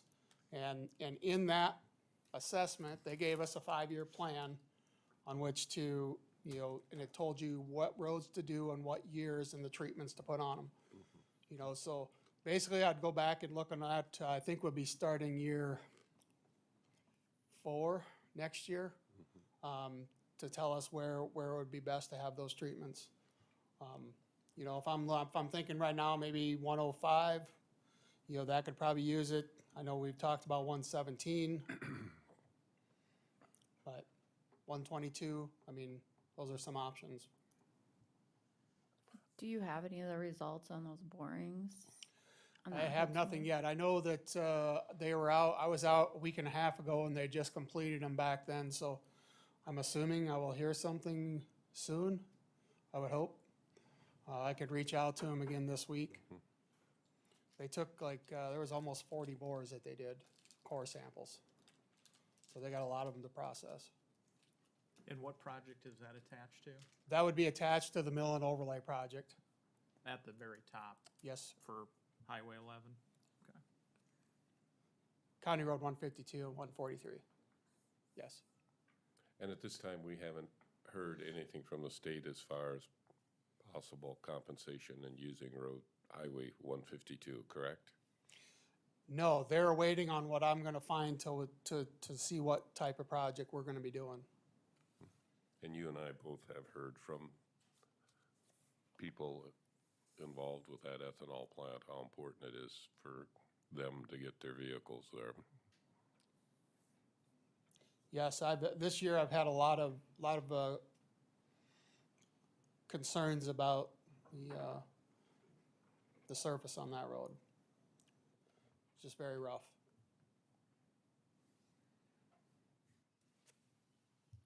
What's the base stabilization? Is that a particular location or is that just? Yeah, we would be going on County Road, it's a gravel road, County Road 122. And again, I'm looking at maybe 3 miles. Again, that's located north of town. It's going to be near, I'm not sure if you're familiar with the Christmas Tree Farm. They have the pumpkin festival out there in the fall. Riverview, there you go, thank you. And the north 2 miles of that county road really take a beating with all that excess traffic, especially in the last 2-3 months of the year when they start opening up for this. And again, I've done some research on the base stabilization, and we're looking at less maintenance time out there. It's going to be a harder surface.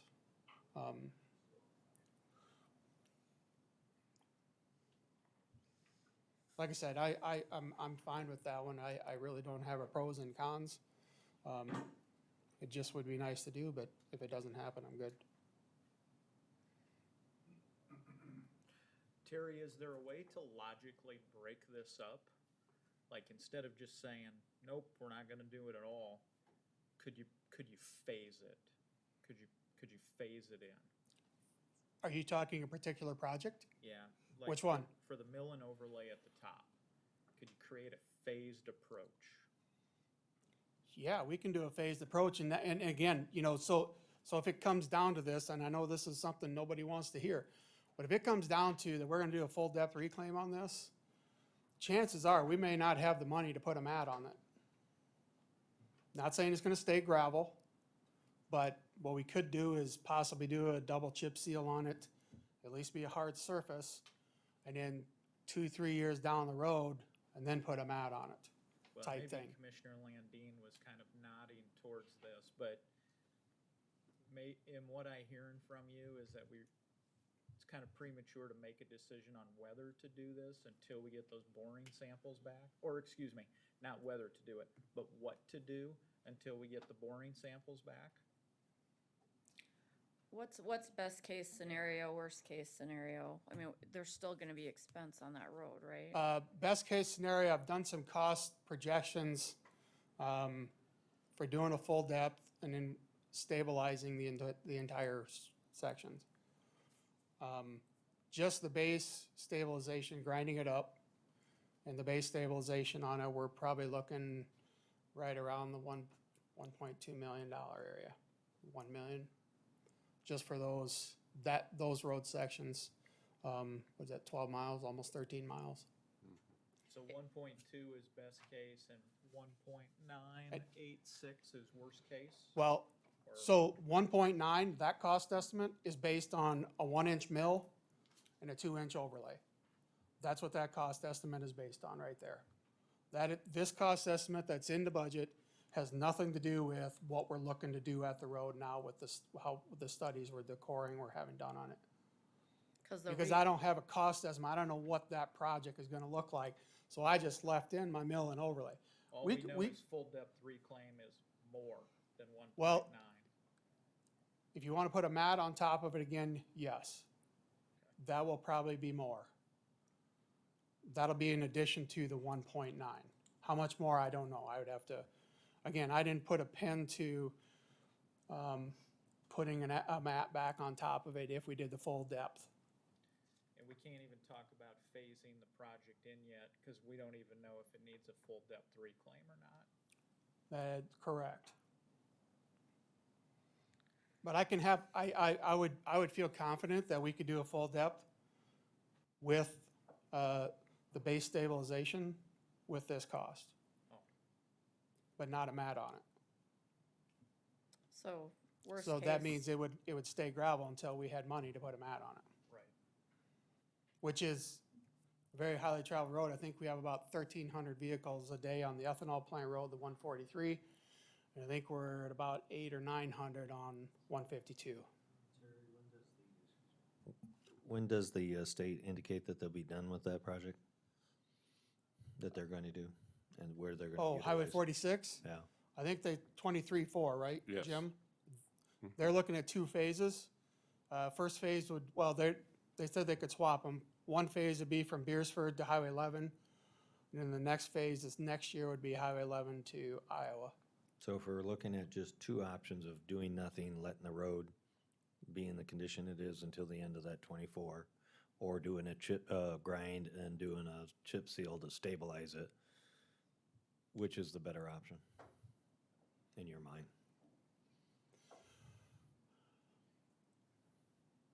I've driven that road and I think it's becoming, for all the truck traffic, something needs to be done.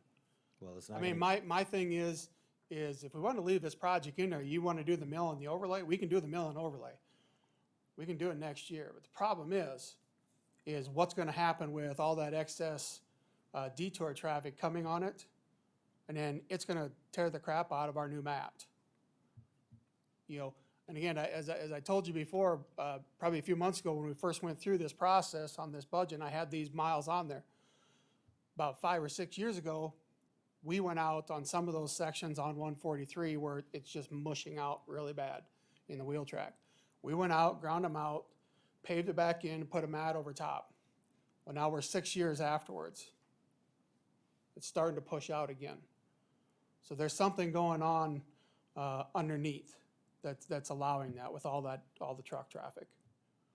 You know, and again, to me, I mean, I think that's why we need to look at, you know, doing something and as far as the base, not a total rebuild of the road. You're just stabilizing the top, you know, 6 to 8 inches of that, everything that's gonna be ground up. So no matter what, we need to leave about 1.2 in there, 1.3 for sure. Yeah, I mean, again, it's whatever. Like I said, right now I don't have any cost estimates. Like I said, I just penned it out. The DOT had some full depth reclaim done in 2019 or 20. And I just kind of use figures from what their process, what it costs them, you know, per mile. Again, they did not do any base stabilization, so that would be an additional cost, and I had added that in there for my 1.2 roughly. Can we do half one year and half the next? Well, we can, and again, I contemplated that. I think we could, you know, if we're gonna do any of them first, it would be 143, I think we should be first. Okay. I mean, that's where it's the worst. I mean, so if you left money in there, so we could at least do something on those 3 miles. So how much do we need for those 3.5 miles? I would have to do some figuring, Mike, I don't know. Is it, I mean, equal cost per mile if we did the percentage of the 3.5 versus the 12, 13 miles? For which cost estimate do you want? I'm just looking at the 9.4 and the 3.5 at the 1.9. So you're saying. Is it per mile cost stays the same between those miles? I would say, well, for the mill and overlay cost per mile, yes. As you can see underneath there. Yeah, it's 154 a mile. Yeah. But the total of the 1.9, is that the number of the 1.9 is the 154 times 13? Yes, Okay. it should be. So basically, we need the 154 times 3.5 just for sure stay in there. I want to say yes, but I can't confidently say that that's what that number is going to be. Give me a plus or minus, what's your margin of error? I think if you're, I think, You know. I think if you're going to do just those 3.5 miles, if you did the full depth reclaim, if you did the full depth reclaim, stabilized it, put a mat on it, 800, 800,000. yeah, maybe 9. I'm not. I'd have to work some numbers on that. And again, as soon as I get information from the engineers on what we are looking to do, I'll have better cost estimates. But if we put some budget authority in there for somewhere around 800,000, you feel confident, I granted, you need to get estimates and bids and all that, but you could at least get part of the project done with that, a logical part of the project. Probably the 3.5 miles. Okay. And if the detour traffic tears that back up again, the state's gonna be there to help us fix it again? Yeah, as far as part of that detour, we're gonna have, if they do that, we will have an agreement with them. And last time I talked to someone from the DOT, we had talked about possibly just getting a lump sum of money from them. We had talked about maybe leaving everything on this until they're done with their project, and then they pay us a lump sum for damage or towards a project, and then we do it afterwards as an afterthought. That's kind of what I was asking the one time. So if we do 3.5 miles of this and they tear it back up, then they would be, I'm sure that you will have a haul road or a detour road with agreement with them that they would take responsibility for it, but. But they have never once given you an estimate of what that number, if a lump sum, if we just wait. The DOT? Yeah. Yeah, no. I just want the public to understand how fun it is to deal with them. No. Because that would be a significant information to know to make a decision here, and they just refuse to. Yeah, and they won't know, again, that's some negotiations we'll have to go into with them to determine what that If number you've is. got 3.5 miles that don't have a choice, I would say we have to do that, but if the rest of it has, I think maybe we'll let them tear it up and then fix it right afterwards, but that's my Well, thought. on the other section, we'll have to go out there and we'll have to try to patch some of that stuff on 152. I mean, there's some pretty severe areas out there as well, but.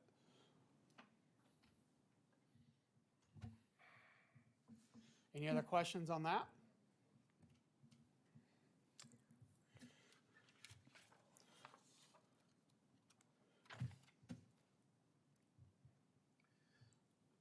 Next items I have to consider cutting.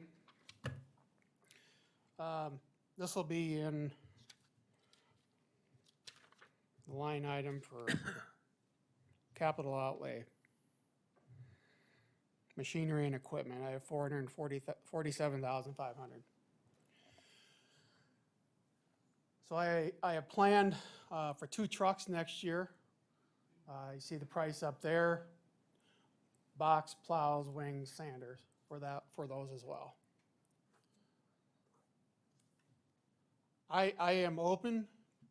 I know the public perception that if I'm gonna cut a road project and we keep our equipment is not a very good perception for the public. So I am open to cutting these items. Completely or partially? Or Completely. either? Completely. So what I would ask, as far as the trucks, if you're gonna cut the trucks, I would want an additional, or I would ask an additional 100,000 of that be put in my repair budget on the upper line. I'll give you an instance. Last year, we had a 2007 Sterling truck we had to do an engine overhaul on, almost $30,000. We had a motor grader this year, one of the newer ones, had a transmission rebuild, just over $20,000. So if we're gonna pull these trucks out, I will need additional money to keep the fleet that I have going, just in case. This 2007, last year we had to overhaul, that was just out of the blue. I mean, we didn't really have a clue that it was happening or gonna happen, so. Even new equipment can go down, can it? Correct. So the question then is the $100,000 a wise investment, or is the $500,000 a wise investment to the taxpayers? Repair or new equipment for 2 trucks to replace aging fleet? That's the question, right? Yes. The other item I do have in there is a fifth wheel trailer for $14,500. That I would like to keep in there, because currently, and again, this would be specifically to haul the track skid loaders that we have, haul them around. Currently, we're using car trailers that are right at the legal limit of the weight of these machines. And about every year or so, we gotta go in and completely rebuild the suspension system on those trailers. And one of these times, we probably won't get very lucky and we might end up losing an axle or something on there. So,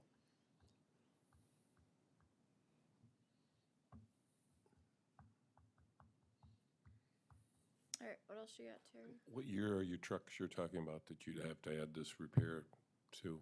what year are the ones we Yeah. get rid of? Or I mean, the ones that you would probably have to upgrade repairs on possibly? It could be any of them. Like I said, it's gonna be the older ones, probably the Sterling, any of the Sterlings. Okay. And I think those go, let me think here, 2005s, we got a couple of those left, I think. 2003s, we got two of them, 2005, we have two, 2007, we got two. Typically, we get, well, sorry, 2003 is probably one, or 2005, it's one or the other. Terry, can we just, board, if you don't mind, Madam Chair, let's just talk about these trucks, make the decision on that before we move on. Okay? If we could, if we can, I understand, but. Yep. I mean, if we're gonna have to throw $100,000 in there, and I said 500 initially, but it's not even that, it's 500 or 425,000. To me, it doesn't make a lot of sense to have those kind of expenditures on repairs. Because the trucks, these aren't equivalent to trucks, these are a substantial upgrade to the truck that they're replacing. It's not like for like, their ability to cover roads is substantially better to get in the public. So there's, just to me, the advantage of the vehicles versus the cost, there's a no doubt. So if there's any other discussion on that, but otherwise, I personally support having the new vehicles versus having to add $100,000 to repairs as a budget item.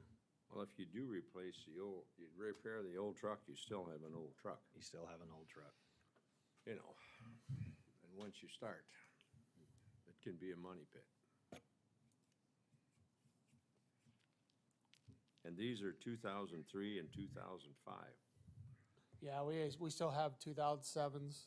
Yeah. It's about every 2 years we get trucks. But I So mean, they're- some of these have got whiskers on, seriously. They got a lot of miles and. Is there support one way or the other, board members? I'd split the baby with the bathwater and just do one new truck. But I'd rather hear what all of his cuts are and then take a look at it that way.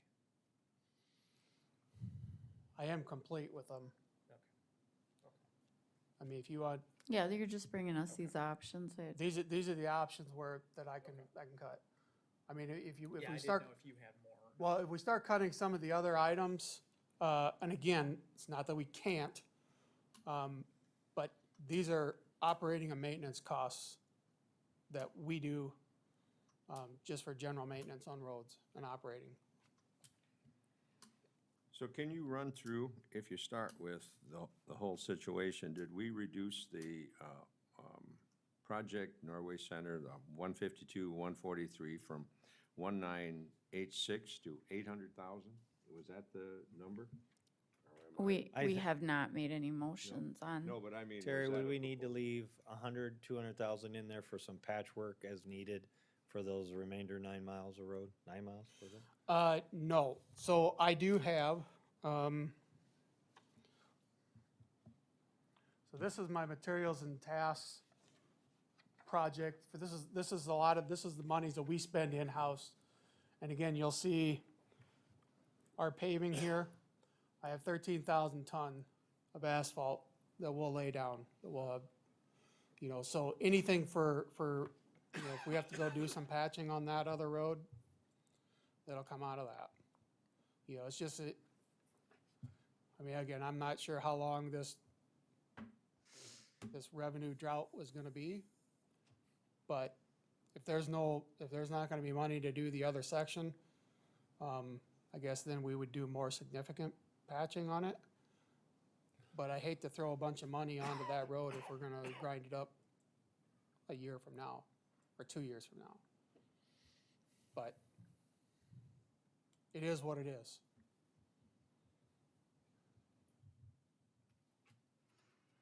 What are the thoughts of the board?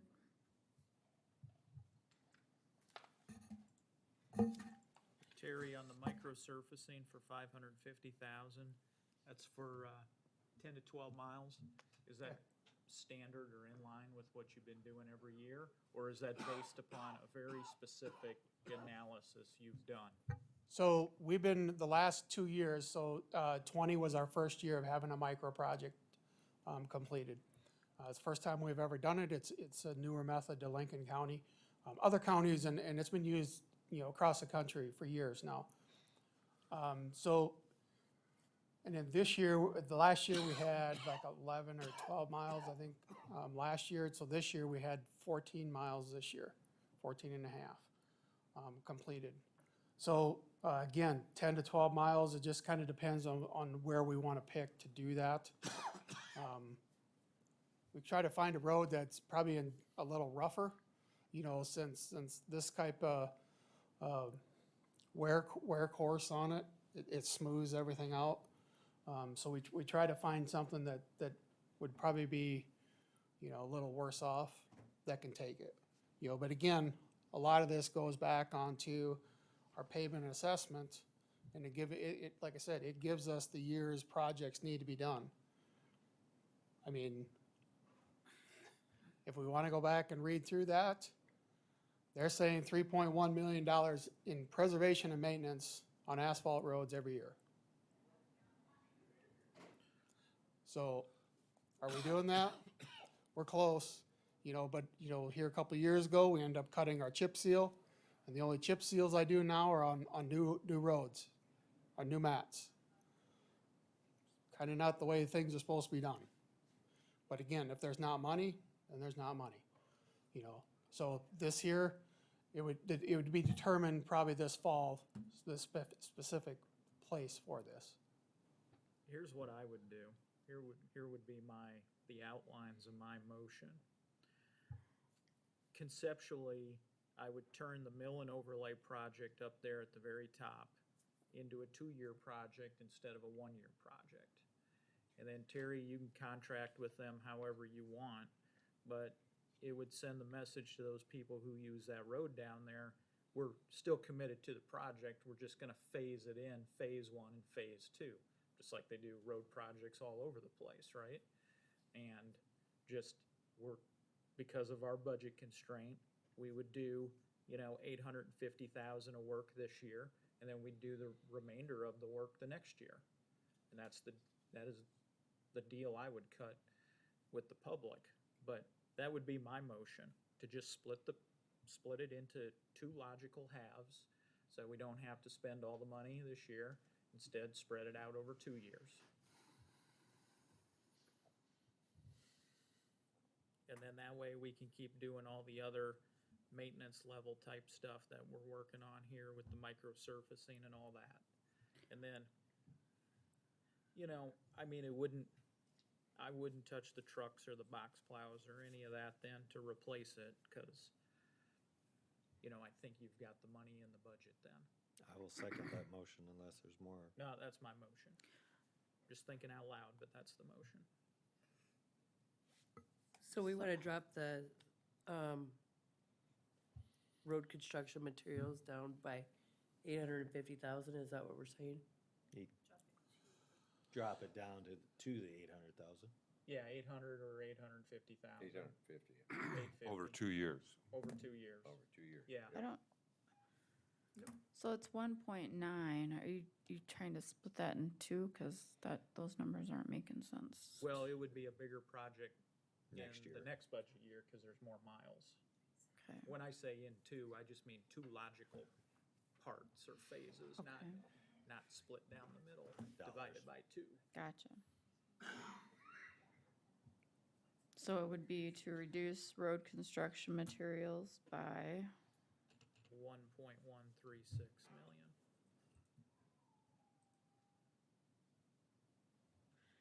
And then by doing it this way, it still means that the people down there who use those roads would know that they're still gonna get our end of the deal just over 2 years instead of 1 year.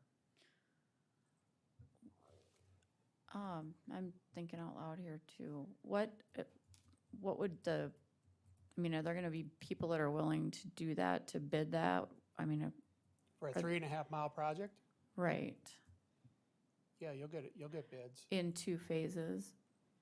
And, I mean, I'm just wondering what your cost increases are, like if we wait a year, what percent typically are the costs going up?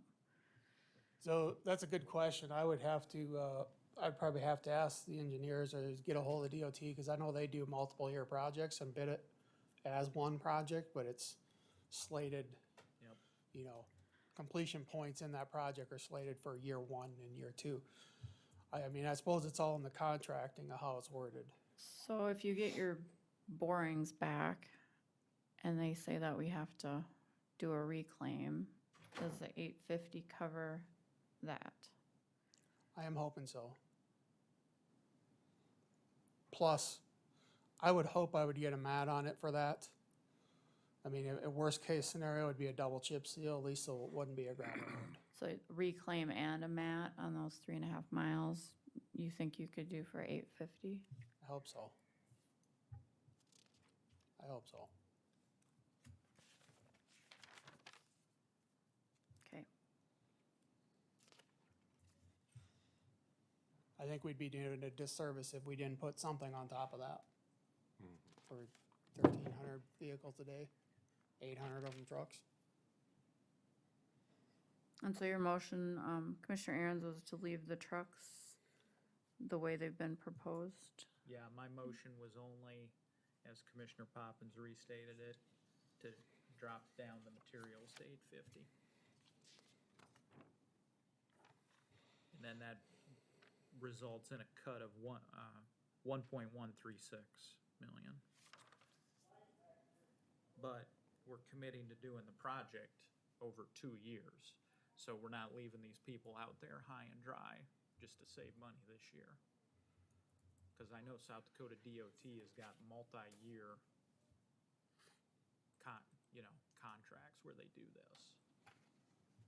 Well, we're not making any decisions right now on what we're doing. Right. We're strictly talking dollars.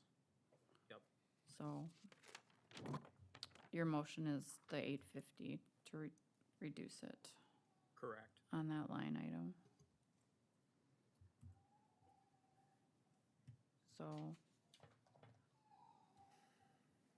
you're taking 1.136 million out of road construction materials. Is that correct? Correct. And is that your second, Commissioner Poppins? Yes, it is, Madam Chair. Thank you. Any further discussion?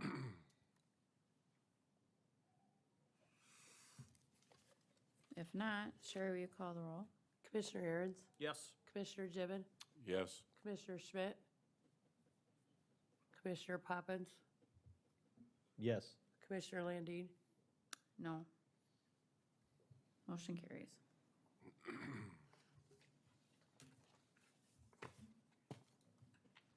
All right. Who haven't we picked on here? We have a register of deeds. Were you gonna come up?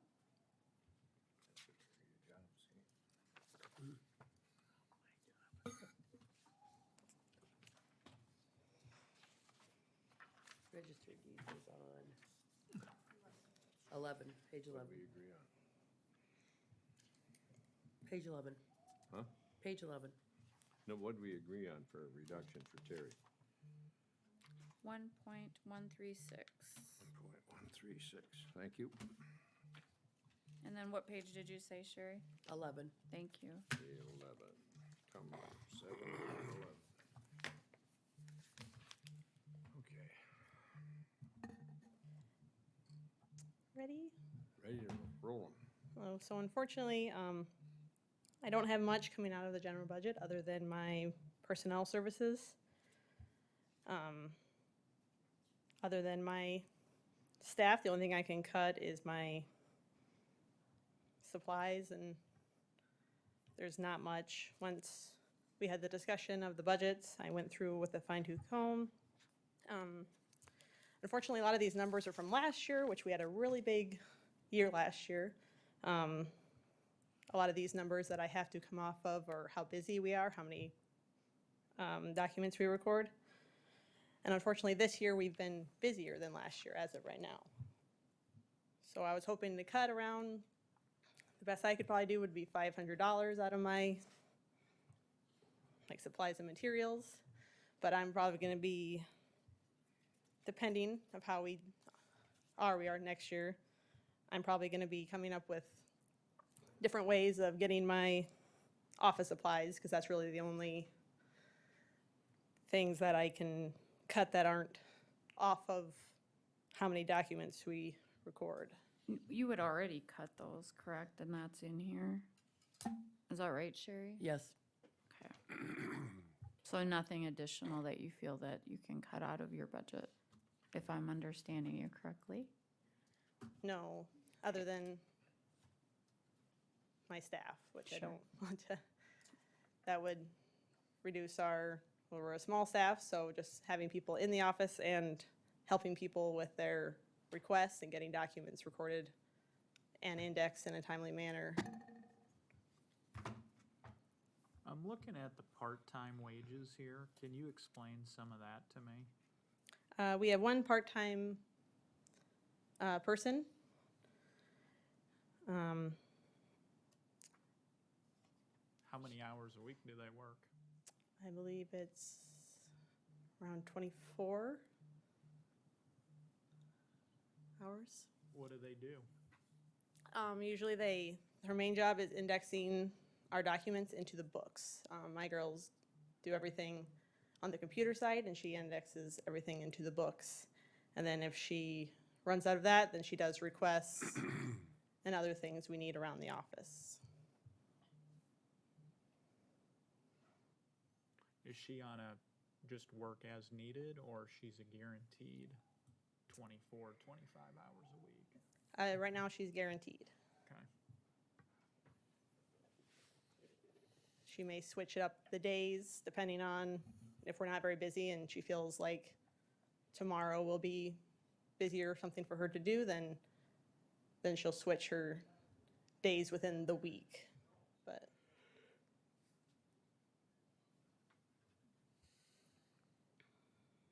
Thank you. Any other questions from the board? Any motions anyone wants to make? If not, thank you. You want to do Modern Preserve while you're up there? Page 47.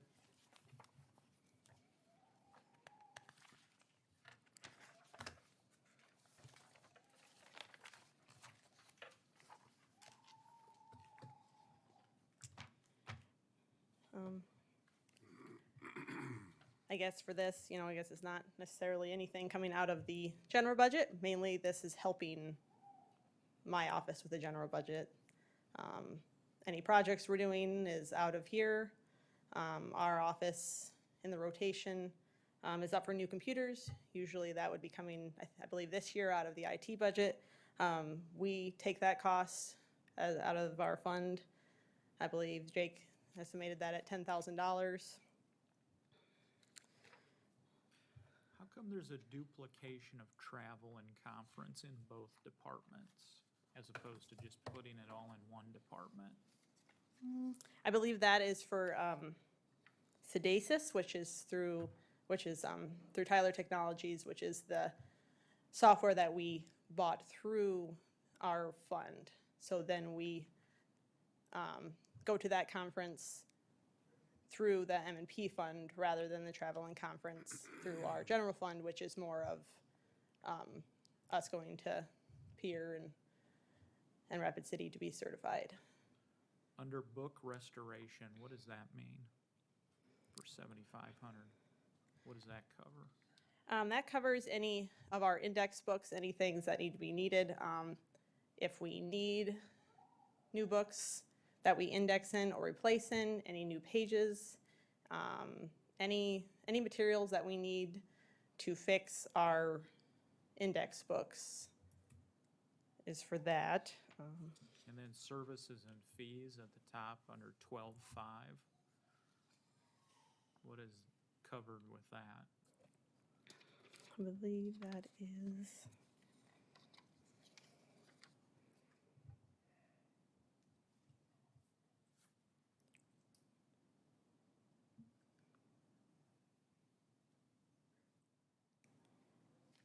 To look, I believe that is our Document Pro, like annual service fee is coming out of that, and any of our like software fees. Because we have software and equipment as one line item down there for 40,000. It's not a criticism, but if we're gonna move towards this system of paying for software and all that, I would think we would just categorize it correctly. But then, weren't we moving all software and equipment over to IT anyway? Not because this is a special fund. Okay, So if we were to move it to IT, that would come out of the general fund. okay, And now this is coming out of our M&P fund. okay, Monitored. okay, I understand. And I guess we could probably break it up more than what it is. Part of that 40,000 is, we budgeted 20,000 to start the process of rescanning all of our microfilm and all of our books, which then would go into DocPro. So I mean, we could definitely work this next year of splitting up the categories. 10,000 of that is for DocPro, and I believe that's any enhances we would want to find. Our recording software is constantly updating and having new things, and I believe this is for if there's a new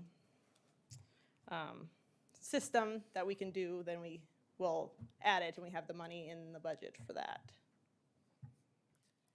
And That's Becky, a do you one- want to explain maybe where the M&P money comes from?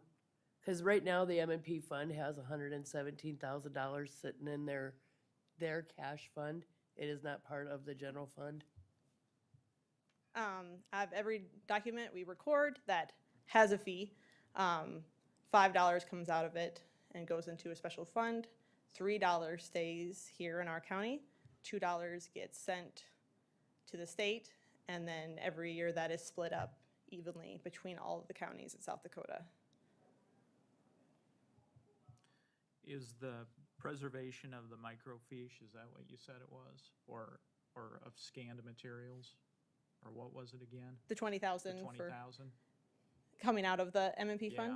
Yeah. Yes, yep, everything we're talking about right now is, So that's a one-year project then, due to be done in this next fiscal year? I believe we just are estimating to $20,000 worth of work. It will cost more than that, but we kind of thought that just the next year, and we probably thought we wouldn't be able to get it all done within, or at least not put into our system within the next. We thought we would do it by steps. I believe we go through the same company. Like I said, we haven't gone into contracts yet. We have went into the same company that the auditors had their books done. I believe they have a lot less books than us, and it had the numbers at one point, but we would just do $20,000 worth of work next year in this process, and then there will probably be more after that. Okay. Thank you.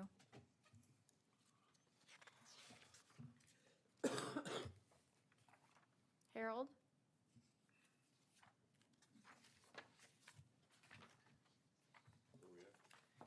Good afternoon. Good morning, I guess it is afternoon, sorry. 43. Getting to be fewer of us in a room here. Yes. Yeah, as all of you are aware, my budget is partially funded by the state through FEMA. 50% of my salary and administrative expenses are reimbursed back to the county. Other than that, my budget is fairly slim compared to most. If there's items in there you'd like justified or have questions on, I will answer those questions. What page are you on, Harold? 43. 43.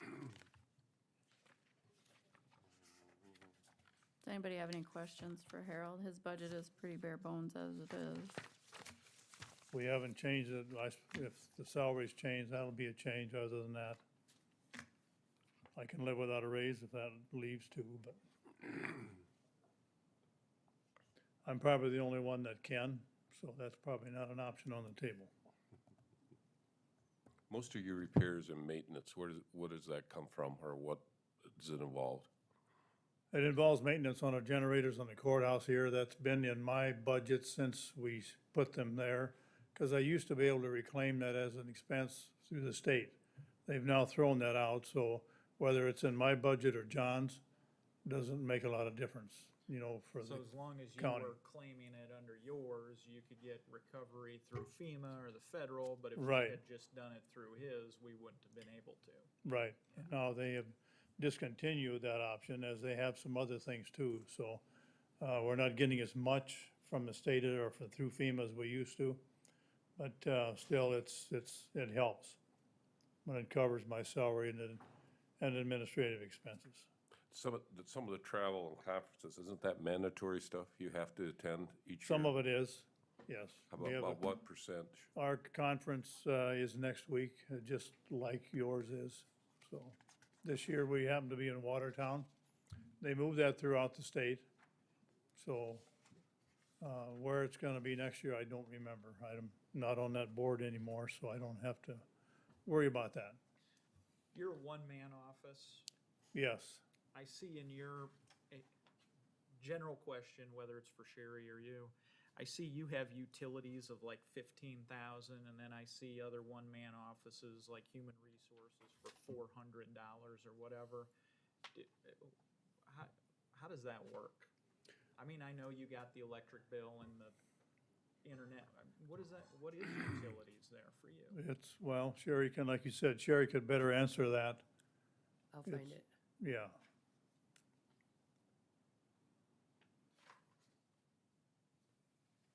And I don't know, have we changed that over the years much, Sherry?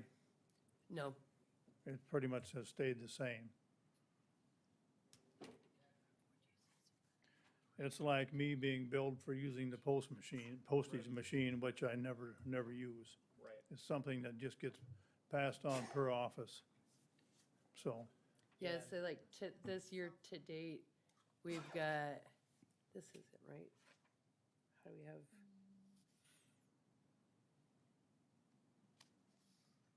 I think we were maybe off a line for 15,000, because last year we only had 1,900 budgeted, which is what we've got in training for this year.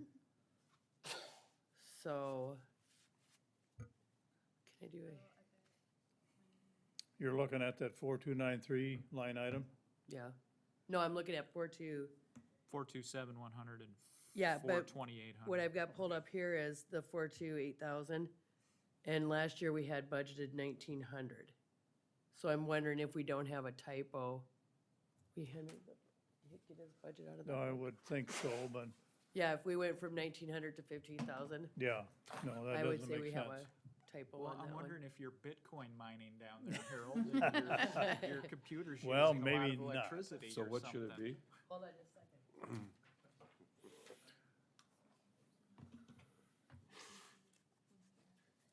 Okay, yeah, so it should be 1,900 for utilities, and then 15,000 for emergency services. So I've got it off a line, so we actually. Yep, I'm missing the emergency services line.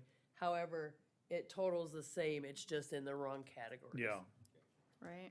dollar-wise, my budget hasn't gone up other than what could be possibly salaries, so. Right. Right. And I don't have $1 million item to cut, so, Thank you, Harold. thank you. Just an FYI, Harold, congratulations on your efforts for Lennox when they went through the storm. Well organized.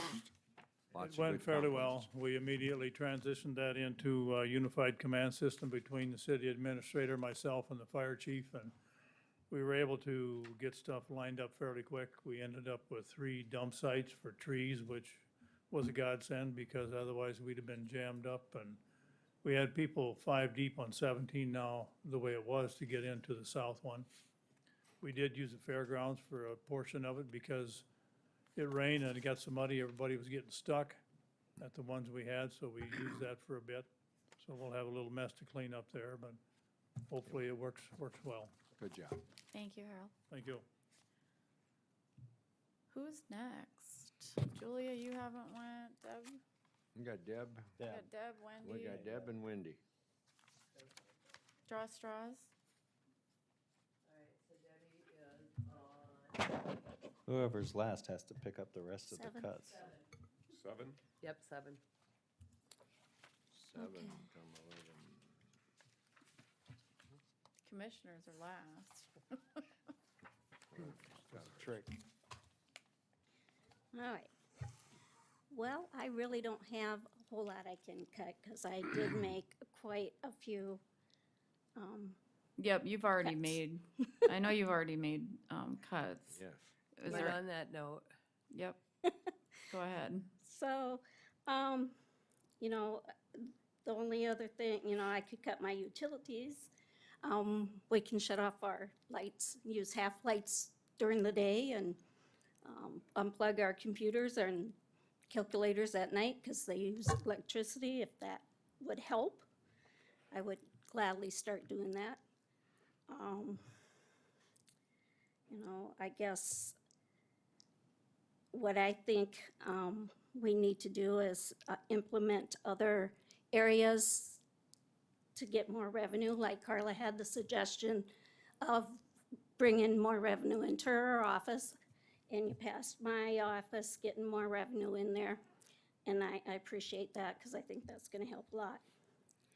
I don't think, you know, all this stuff that we really, really need for the county, like the roads and the sheriff's office and everybody that we're cutting back, the state's attorney's office, is gonna help us in the long run.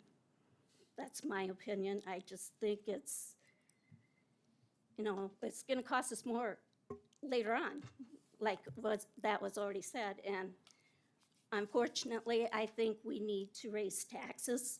I don't wanna raise taxes, because I pay them too. I know, and I think mine are high too, but that's a reality we're gonna have to come to, because we need to have more revenue for us to be able to go on and do things that the county needs to do for everybody that lives here. They wanna have good roads.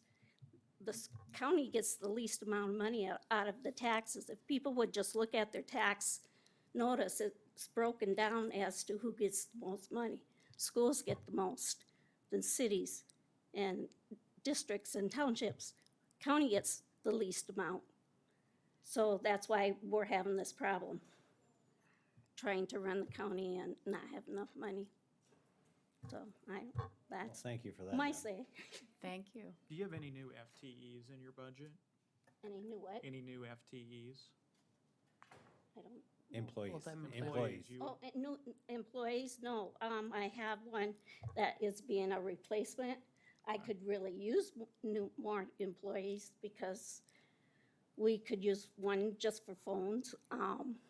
Today, I have 2 out for vacation, and so I only have 5 gals, you know, working over lunch hour. I don't know if the lines are long.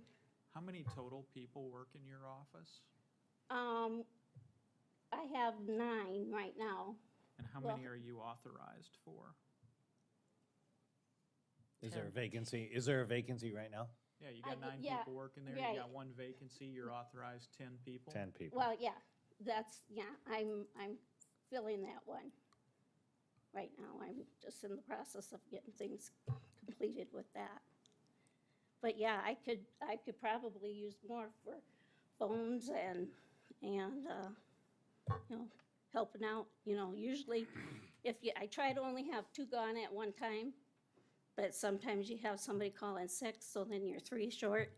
And over lunches, I'm trying to figure out a different way, maybe doing lunches, starting earlier, you know, going later, you Sure. know. But if you start lunches at 11 o'clock, you get here at 9, you go to break at 9:30. Or get here at 8 and go to break at 9:30, you know, it's, Deb, do you get a report on how many people are using these kiosks out there? they are being, I don't know how many people are using them, but I know they are being used more and more all the time. I can tell that just by, we have to ring up what the county gets twice a month. Yep. And it's more and more, I don't have numbers right offhand, but I can tell they're getting used more and more all the time. How much does one of those kiosks cost? That I'm not real sure. The extra processing fee or the actual machine cost? Machine, like if the county said, let's get a kiosk and I put it think when somewhere. Deb looked at it before, it wasn't a matter of buying it, it was a matter of the state having it available. Yeah, and they just got some, and they did put more in different areas. And to try to find an area that wants it there, it's hard. For instance, I've been in Hy-Vee and Sioux Falls, and there'll be 20 people in line, so that takes up space, interrupts their business Yeah, as well. and So, I think they, thought, I mean, it does bring business in, because most of the time, people are gonna probably go get groceries or pick up a few except things for while after they're you stood there. in line for 20 people, you're tired and you want to get a heck out of there, so. And it's amazing, sometimes I hear that people are standing in line for those, but they complain when they just have to stand in line here, so. I wonder what it would take, Deb, we got, when you're, to put one here in our courthouse, what would that take? I don't know, I could ask. Because that could alleviate some of your Some of the lines are lines. getting, as we watch, your lines get longer and longer Yes. and longer. And usually though, on Tuesdays when you're here, most generally, they're not as long, because Tuesdays are our slower day. So you need to be here on a Monday or Friday. Correct me, because there's a 2.95% convenience fee, I think, for using those machines. I think so, Yeah. yep, Because you use your debit card or credit Yes. card. yep. For the cost of them, yeah. Cost the there, debit. and Yep.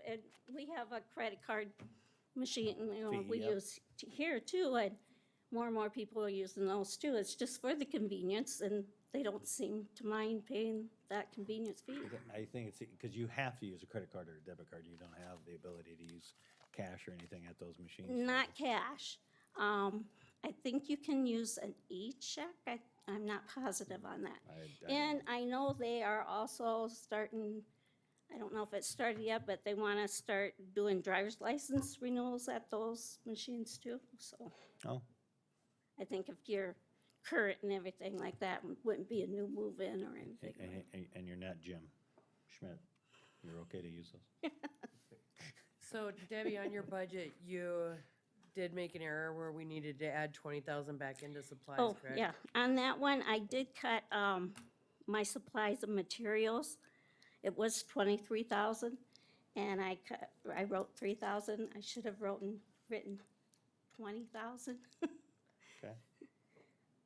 So is it supposed to be 23,000? Well, I could probably cut 3 out of there So we got 20. instead of the 20,000.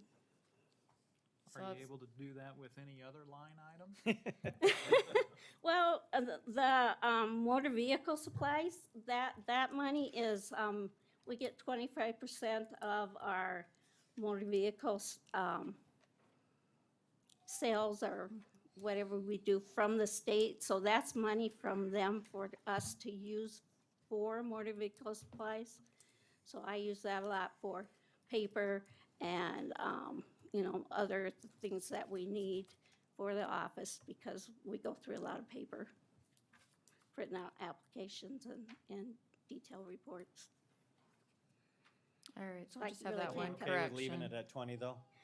Yeah, the other one, I think I could leave that at 20, Okay, because it's, We need a motion to fix that, Sharon. I would so move. Thank sorry you. about Is there a that. second? Second. Thank you, Sherry. Commissioner Aaron's, Nope. Commissioner Gibbon,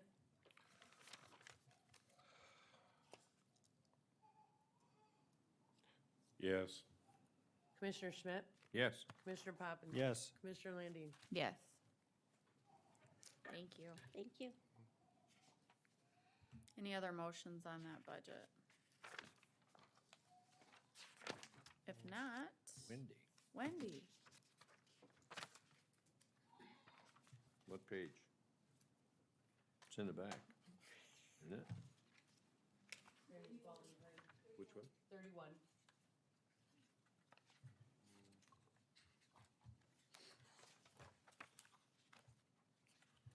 Okay, well, our budget is also a small budget.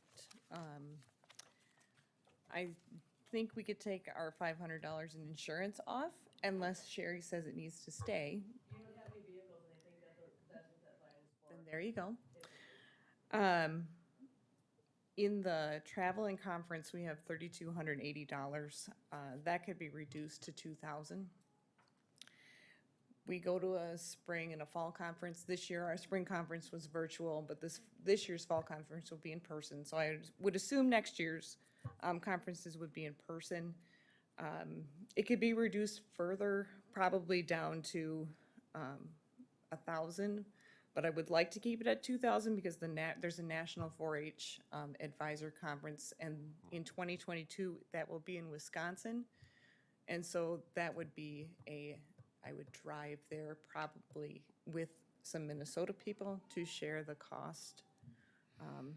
This year, that conference is in Nashville, Tennessee, so they move that all over the place, but it could be reduced further if you would like.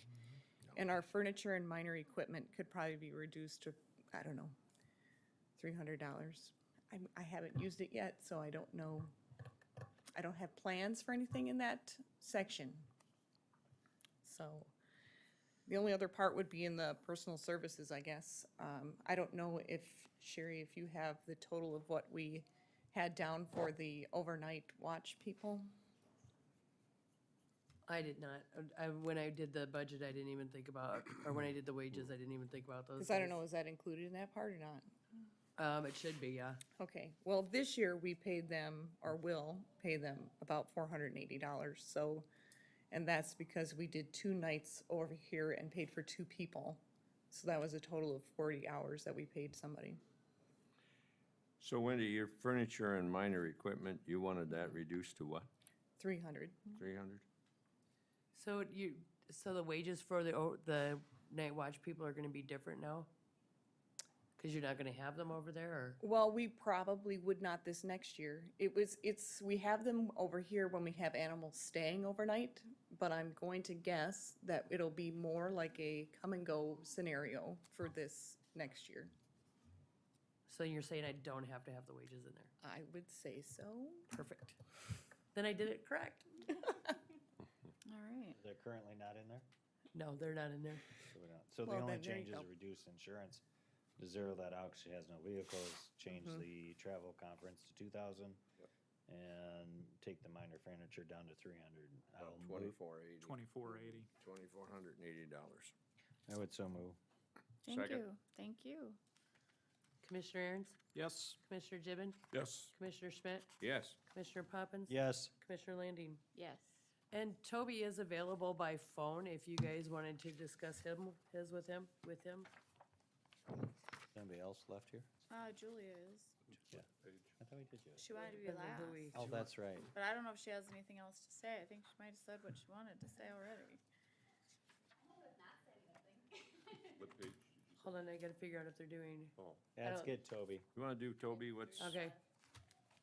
what number? Carter, do you wanna call Toby? It's April. April, do you wanna call Toby? Sorry, I didn't see the ponytail. Page 35.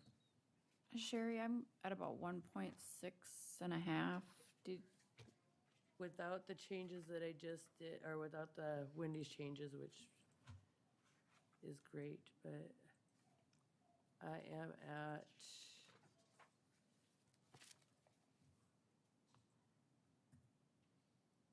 we're gonna applied cash of $4,196,428. Okay. How much reduction did you have, Madam Chair? 1 million what? About 1.66. Yes. No, I'm with- 1.6, or excuse me, What 1.647. What page is P and Z? P&Z. 35. 35. I'm with you. 35.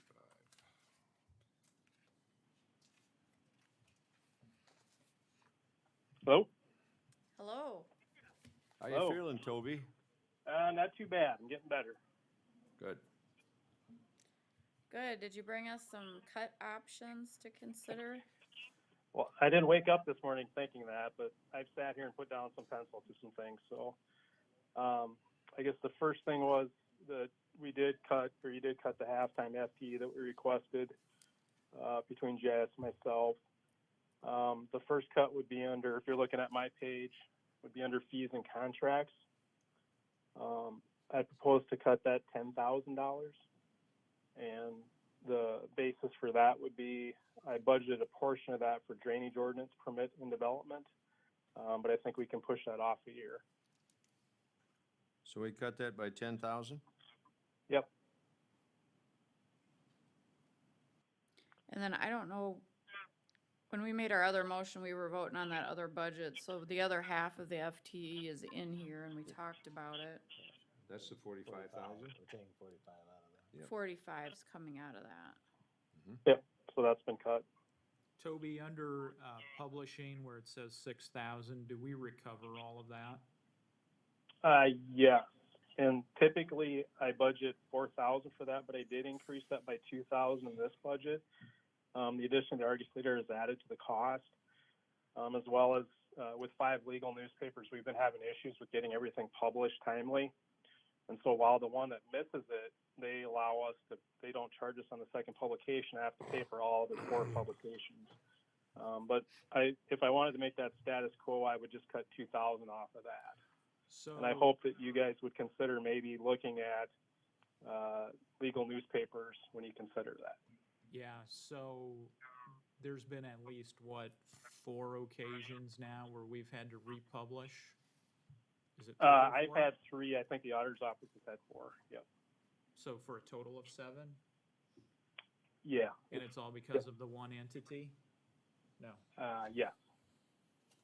with him, because of the one entity. The auditor's office had 2 different, there's a total of 2.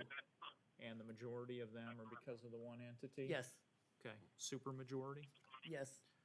Okay.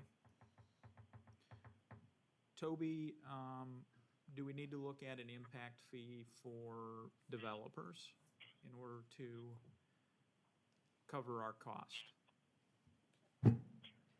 Well, the impact fee, like Sioux Falls charges and Harrisburg charges, goes towards development costs, so roads, bridges, drainage and those different types of things. So we don't have a CIP budget or plan, so I don't really have a way to allocate those costs. I think we should look at an application fee increase, which I'll jump down there in a second.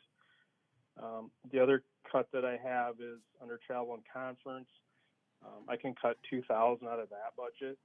What I'll do is that's not for travel. It's essentially for building inspector certification.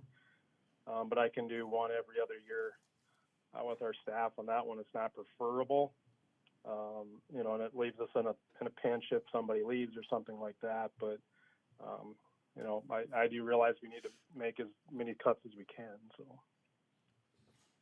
Nothing new. and then another one that I throw out there is the planning and zoning board mileage.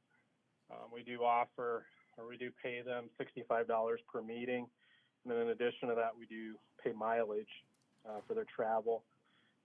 I think it was last year or the year before, you as a board removed mileage from your budget, and so I think I don't want to do that. I wouldn't recommend it, but I would just say that might be an option. I don't think so. And then under revenue, under permits, we always, as Sherry says, we always under budget our revenues. To date on building permits and application permits, I'm at 233,725.02. So I think you can increase that conservatively to 200,000, and that's without an increase in fees with it. So if I added all those up, we'd be about 61,000 in cuts and an increase in revenue of 31.5. for a budget difference of about 93,000.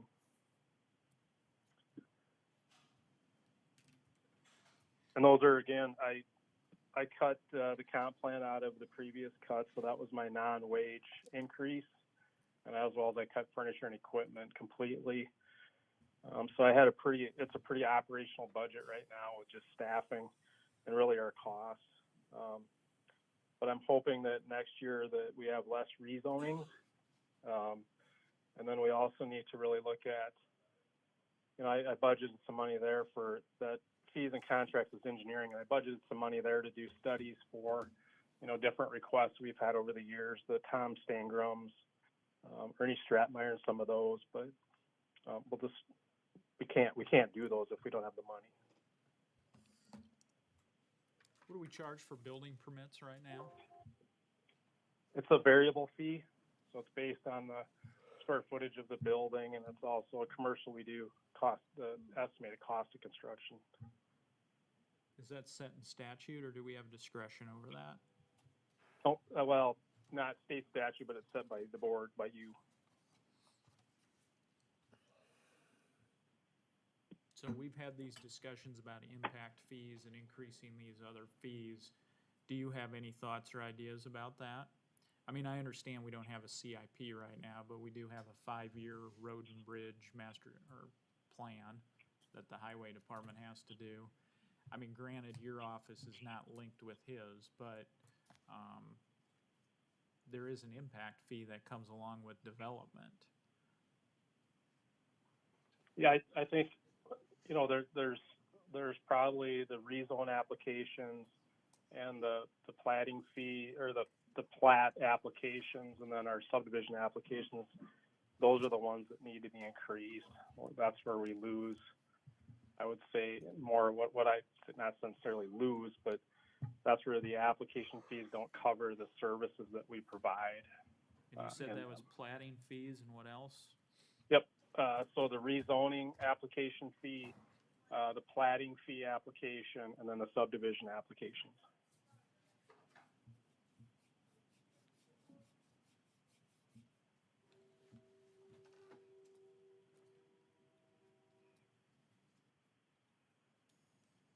Okay. Thank you, Toby. Is there a motion? So his final numbers were what, Sherry? 60? Pardon? His As far as final cuts are number, concerned? Commissioner Schmidt, his number was 45 plus, Yep. 45,000 Yep. plus 10,000 Yep. plus 2,000. That's what I have down as well. I've got that. Plus 2,000 in travel and conference, and 2,700 in planning and zoning board mileage. I wouldn't cut the mileage. That's a tough enough job the way it is, Toby. I don't disagree. So we've got the travel and conference, the 2,000 out of that, and we've got 10,000 out of fees and contracts. And then was there another amount, Toby? Another 2,059. 2,000 out of publishing. And then, Toby, you said that the 10,000 is for, the $10,000 cut is for what? Well, it's hard for me to ever calculate because that's based on applications coming in, but I do budget for just separate engineering analysis. And so I was anticipating the drainage ordinance and the permit development.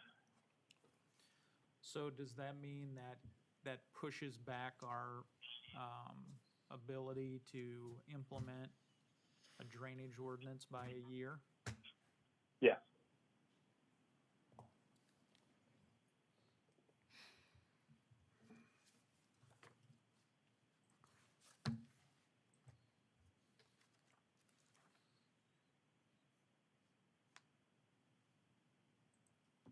I'd consider a motion.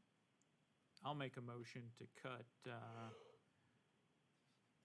49,000 out of his budget. You're including the half part-time employee?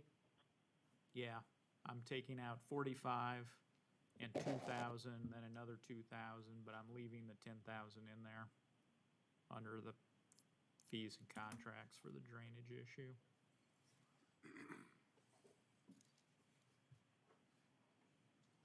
So my motion is to cut the 49,000. And then add the revenue?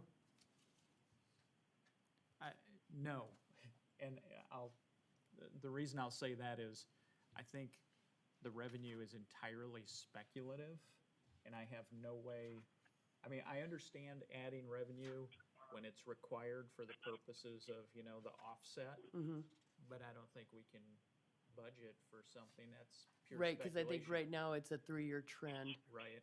Yeah. I mean, do I agree with Toby about where the trend is gonna go? Yeah, but I'm not making that part of my motion. Perfect, thank All you. right, I have a motion. Is there a second? I'll second it. Any further discussion? If not, Sherry, will you call the roll? Commissioner Aaron's, Yep. Commissioner Gibbon, Yes. Commissioner Schmidt, No. Commissioner Poppins. No. Commissioner Landine.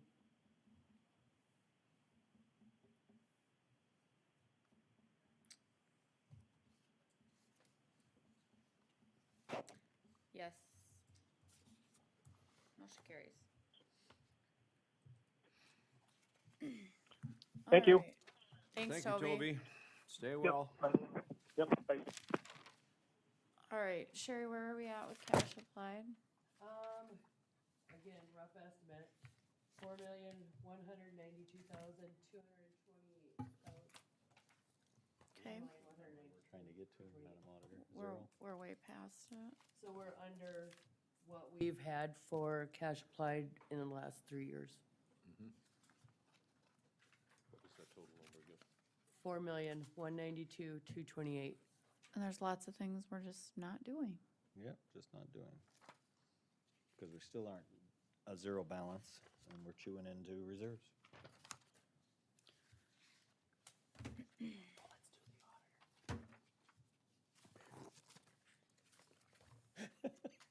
That would be on page 3. Nope, I'm sorry, page 6. Oh, or we could start with elections. Let's start with elections. Okay, What page? That would be page 4. So the salaries and wages, would include the precinct workers. Pretty much have to have 3 to 5 precinct workers in each location, so those are pretty set. I do have in there 3 part-time people to work in the office for a couple of weeks during the election time, just to alleviate the stress on the staff and their responsibilities. I could possibly cut that down because we've never done it, you know, consistently, so I don't have a basis of what it would be. I've wanted to just put 3 in there. I could maybe possibly use 2, but I mean, at the same time, if I put 3 in there and they were standing around, then I would send somebody home, so. Publishing, that's printed, all my numbers have pretty much been trended over the last 3 elections. 2020 is blowing that out of the water because now we're on our, second special election this year? 2021, whatever. Travel and conference is the mileage that we pay the election workers for going back and forth. The furniture and equipment, that is the poll pads. With that, I would have, it would be a 6-year contract. This would be the 2nd year payment because I have the $10,000 in there to pay for it this year.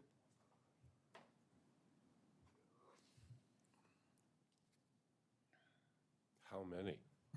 45 poll pads. Is this 4 elections? Hmm? Do you anticipate 4 elections in this budget, or how many elections in this budget? On this budget, I anticipate 2, Just 2? primary and general. Because we'll be in timeframes where if anything gets referred, I'll be able to put them on those 2 elections. Hopefully.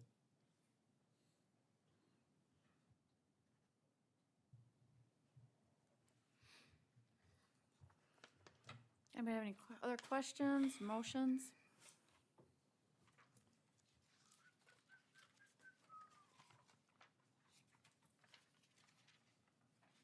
right, if not, we'll move on. Okay, so if you want to do the auditor's budget, bare bones, there's nothing really to cut. The training, travel and conference, I have to do in order to be certified as the auditor, so I've knocked those down as much as I can.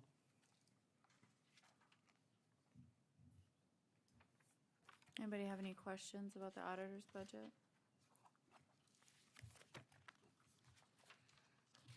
No, it's okay. All right, any motions about the auditor's budget? If there's no changes, or There's no changes, so we'll keep going.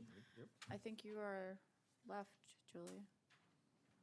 you know, if we do the commissioner one, then she's last and has to pick it up. We're gonna do the commissioners last. Page 17. Again, my budget's fairly straightforward. In all seriousness, I'll just quick walk through it because it's rather short.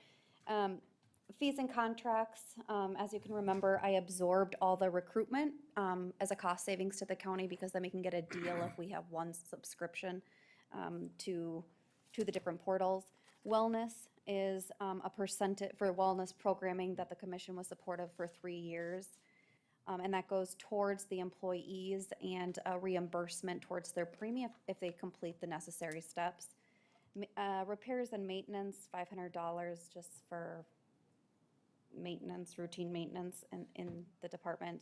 Supplies and materials, it's pretty straightforward, $1,500. Travel and conference, I did decrease that, I believe, last year or the year before. I'd like to keep that in simply because I have 2 HR certifications and I do need continuing ed credits to keep those certifications.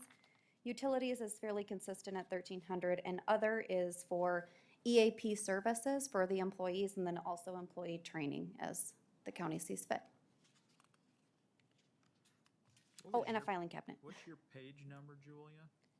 17. 17. Does anybody have any questions for Julia? Didn't we like dispose of a filing cabinet a couple months ago? Oh. Yeah.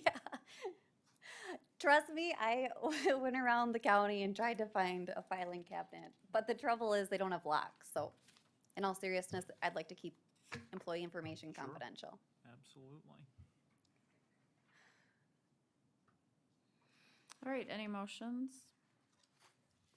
If not, Thank you. last but not least, we have our budget to look at. And Madam Chair, are we gonna look at these other budgets as well, which there's nobody here, there's no technical representative for? Is there any one in particular you wanted to look at? Well, yeah, there's a couple different things. Okay. Like on the coroner, myself and Commissioner Gibbon met with our coroner. Do you have a page number on Yeah, that? yeah, page 19. Thank you. And what he told us was that we could cut our, I know he submitted his coroner's budget, but what he also told me, and I think he separately told Commissioner Gibbon, he can correct me if I'm wrong, is there is one institution in Lincoln County that keeps calling the coroner's office, asking them to perform services that don't need to be done. And so I think we as a, and we could maybe save $1,500 on it. And this one institution keeps having, whenever someone passes away, is they keep calling for the services of the coroner when they don't have to. There's no medical necessity to it. And I don't know if that requires us to write a letter to those people or to assert ourselves somehow. But they're, even though it's $1,500, they're eating into our budget and it's not required.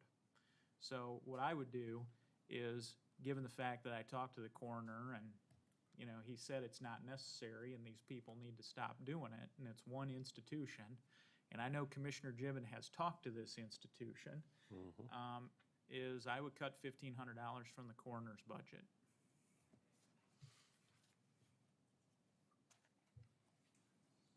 Is that your motion, Commissioner? That's my motion. I'll second it.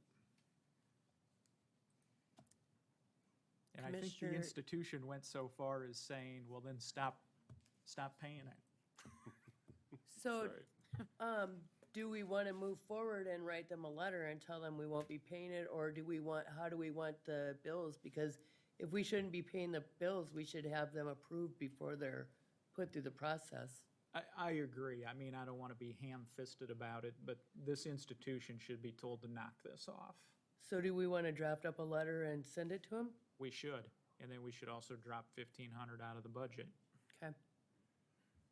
The problem with dropping it out of the budget, if we're paying the coroner for services, it's that Right. institution is submitting, or asking to have the services done, I think we need to direct the coroner not to do the service. And then he can't submit the claim Right. But as well, so that If they call and request it, doesn't he have to do it? this is where, this is a little more interesting than it just simply saying, don't do it. Yeah, I'm not suggesting don't do it. What I'm suggesting is, I had a one-on-one meeting with the guy, and he told me, cut $1,500 out of your budget. Okay.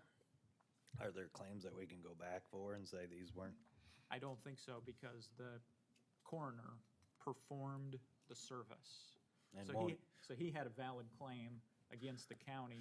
But for the I'm saying, can service. we go back to that institution and try to recoup some of these if they weren't a legitimate service that was required? I don't want to say they're not legitimate. I don't want to get into litigation with them.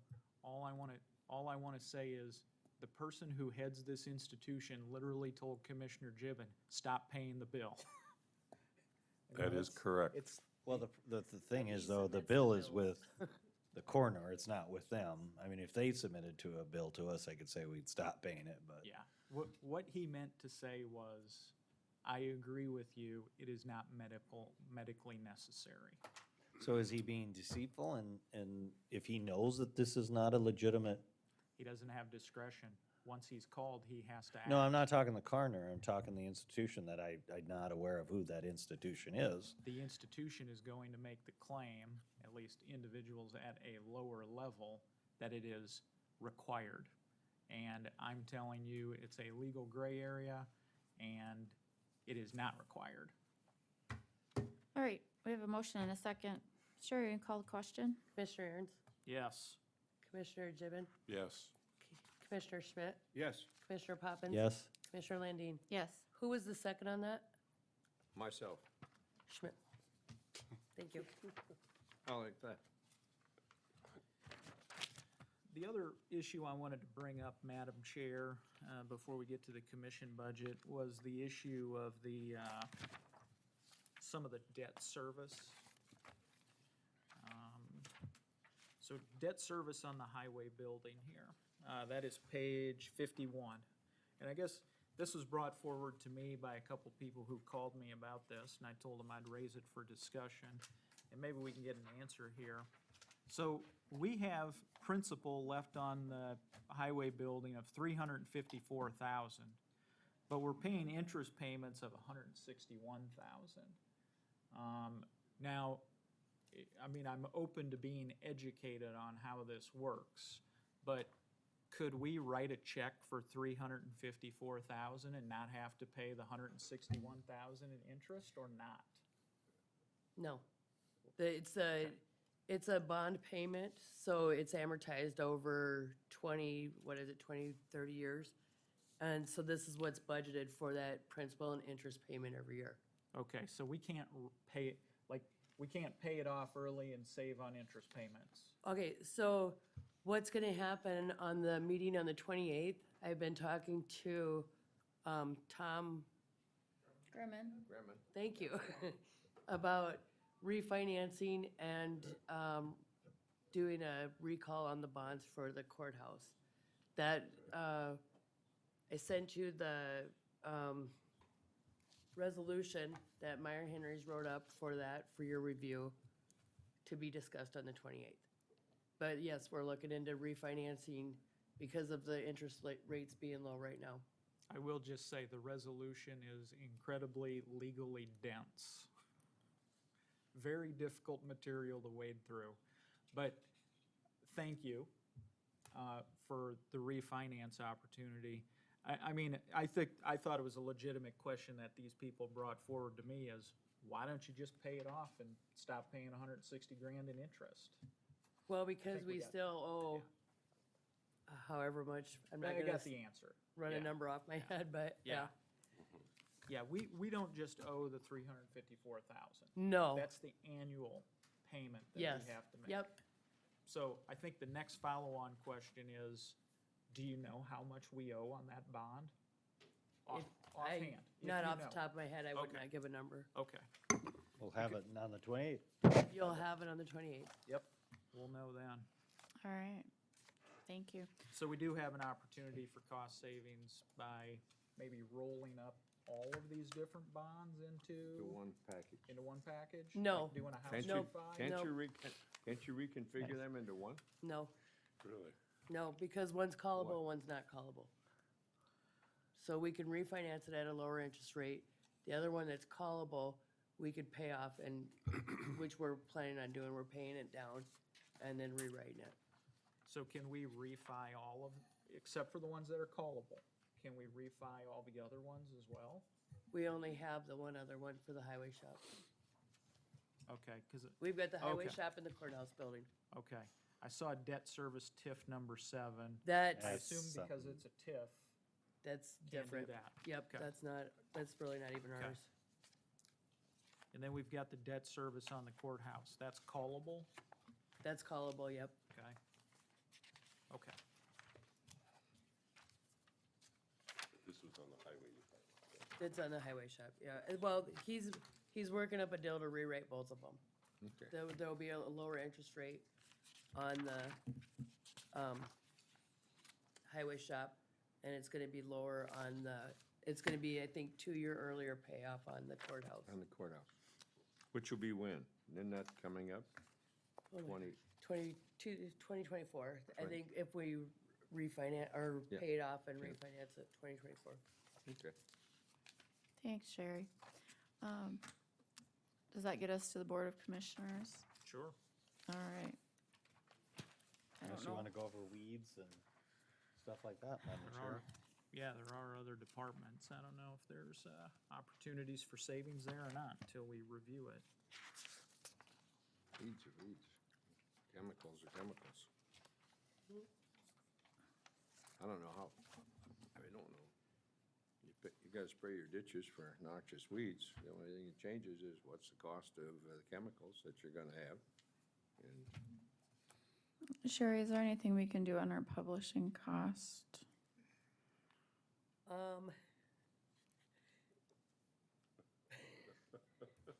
Sure. Get them to publish the first time? No, I don't know. Sorry. I That's shouldn't have all said that. No, because what we did is the 3-year trend, but then we had to have it increased a little bit because now we've added Argus Leader to it. Okay. So, and with rescheduling the hearings and everything else, we have significant publishing costs, and I don't see it really changing. Well, are we gonna ask this entity to reimburse us? Well, what happens is they don't charge us for the one, and then they'll charge us when they re-advertise it. But the price of the publication isn't normally the biggest issue. It's everything that goes along with it. Right. Right. Sherry, do you wanna enumerate what commissioners' fees and books cover for the purpose of? So, to make it, I don't know, simple, that is the dumping ground for the commissioner's budget. The ones that consistently come out of there are the Canton Chamber of Commerce, Sioux Falls Development Foundation, Sioux Falls Chamber of Commerce, Sedaco and NACO memberships. Commissioner fees and books, I don't know.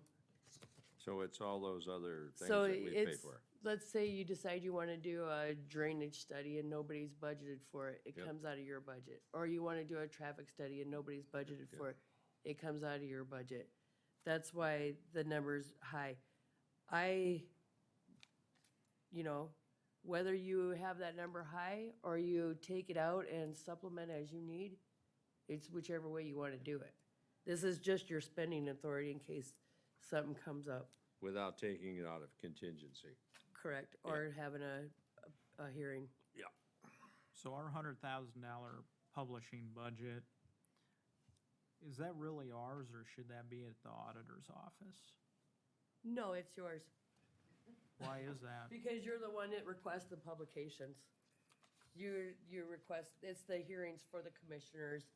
I mean, you want to move it to the auditor's office? Well, I It's mean, still gonna cost the same. yeah, no, I get that part. What I'm trying to get at is more a transparency issue here, is people look at it and they're like, well, what are you publishing? And it seems as if we actually publish through the different departments that work for us as opposed to publishing ourselves, right? Well, you publish your hearing. It's Okay. your hearing. I'm Okay. just your clerk. Yeah, I can be, So, I can be yeah. persuaded on this. I'm just trying to figure it out. Right, pe- so, the but that's public why understands. Toby's taken over some of his own publishing. Okay, You know, everybody's got their individual publishing. But what specifically comes out of your publishing is your hearings, your bids, and not your bids for your highway, it's your bids for your surplus vehicles or whatnot. So they really are yours for publications. and right now, we're essentially running at about $100,000 a year on publishing I'm gonna fees. just double check this, because I can.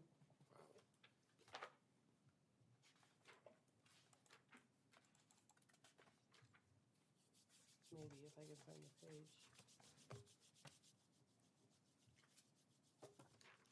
So out of the publishing, we had 42,000, and this is 18, 19, 20.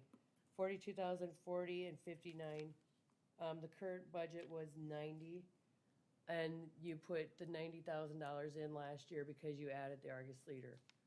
So with the, you know, that's not what we use for a lot of them, where you use the trend, because we don't have a trend with the Argus Leader in there yet.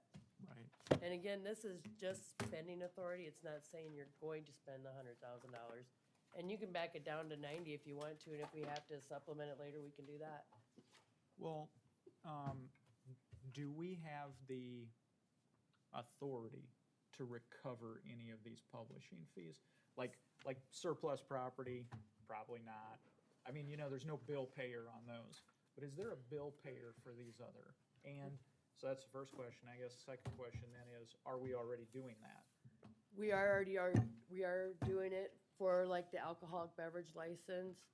I think when they do the rezoning, there's nothing that comes to us for publication. I don't know if that's part of their building permit.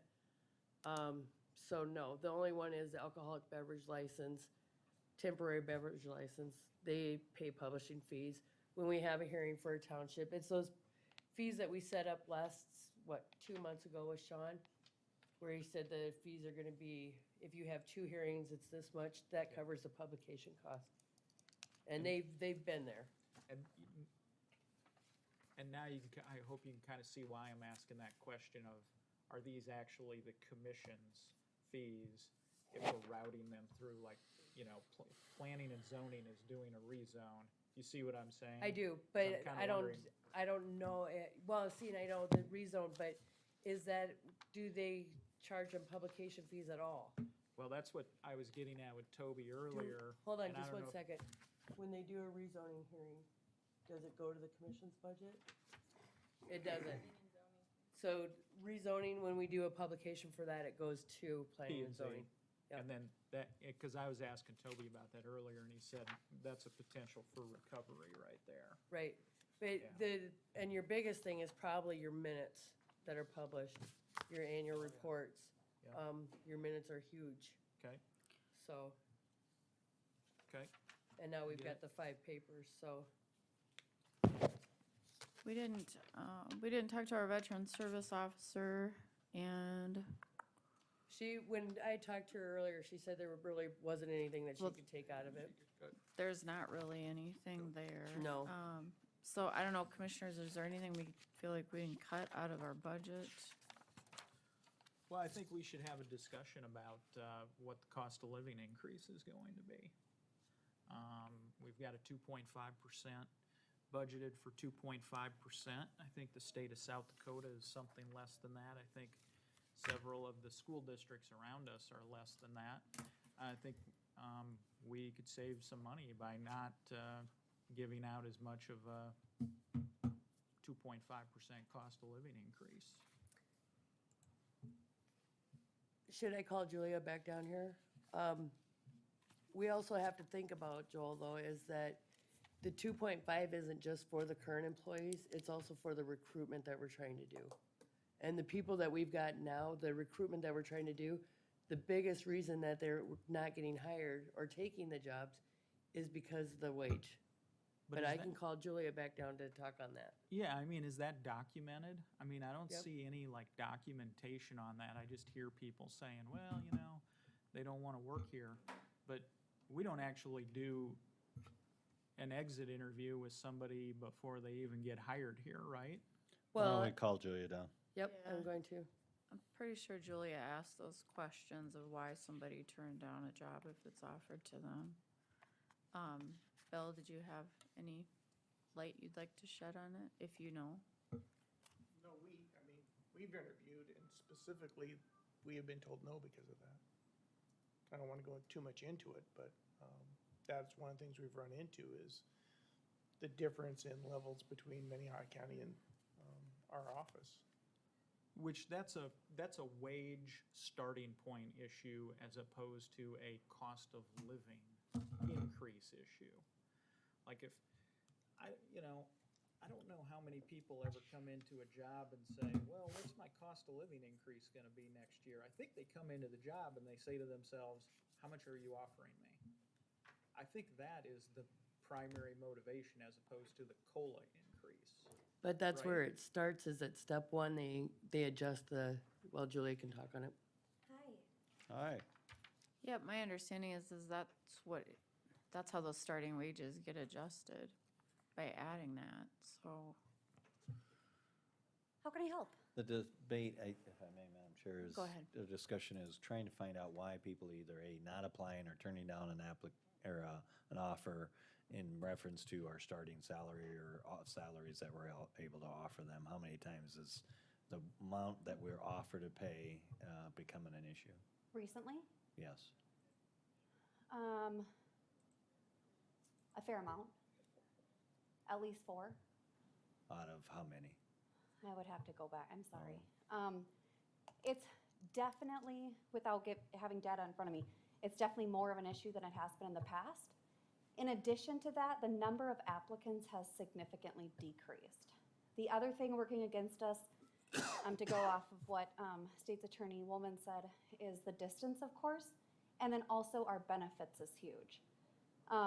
Just as a point of comparison, I don't have the data with me, but I did an analysis of our benefits package, and not only is our coverage less rich than other comparable organizations, it's extremely higher. So it's not only a wage issue, because that's definitely a wage issue, but it's also a benefits issue because it bleeds into the wages. So both equally are under market, I'll say that. Wages and benefits alike. Is our COLA above market Compared to who? Just in general? compared to well, you just referenced under market. Well, I want you to use the same measuring stick you just used when you made that statement. Sure. To apply that to our COLA. So cost of living, are we talking 2.5? That's going to be slightly higher than market right now. With that said, we were under market significantly last year. So we're lower last year, we're a touch higher this year, but with that said, then you hear about other agencies giving 3 to 3.5%, and the school district giving 3.26, I think. So it's That all was the what, Sioux Falls School District, right? Gave that Correct. to new teachers. They actually segmented that out, I believe, right? oh, my understanding was, no, that was for across the board, and the Okay. new teachers got an 8% increase, is my Okay. understanding. Good. I think But I'm that's just, what as a point of I think that's what comparison. I could be referencing, yeah.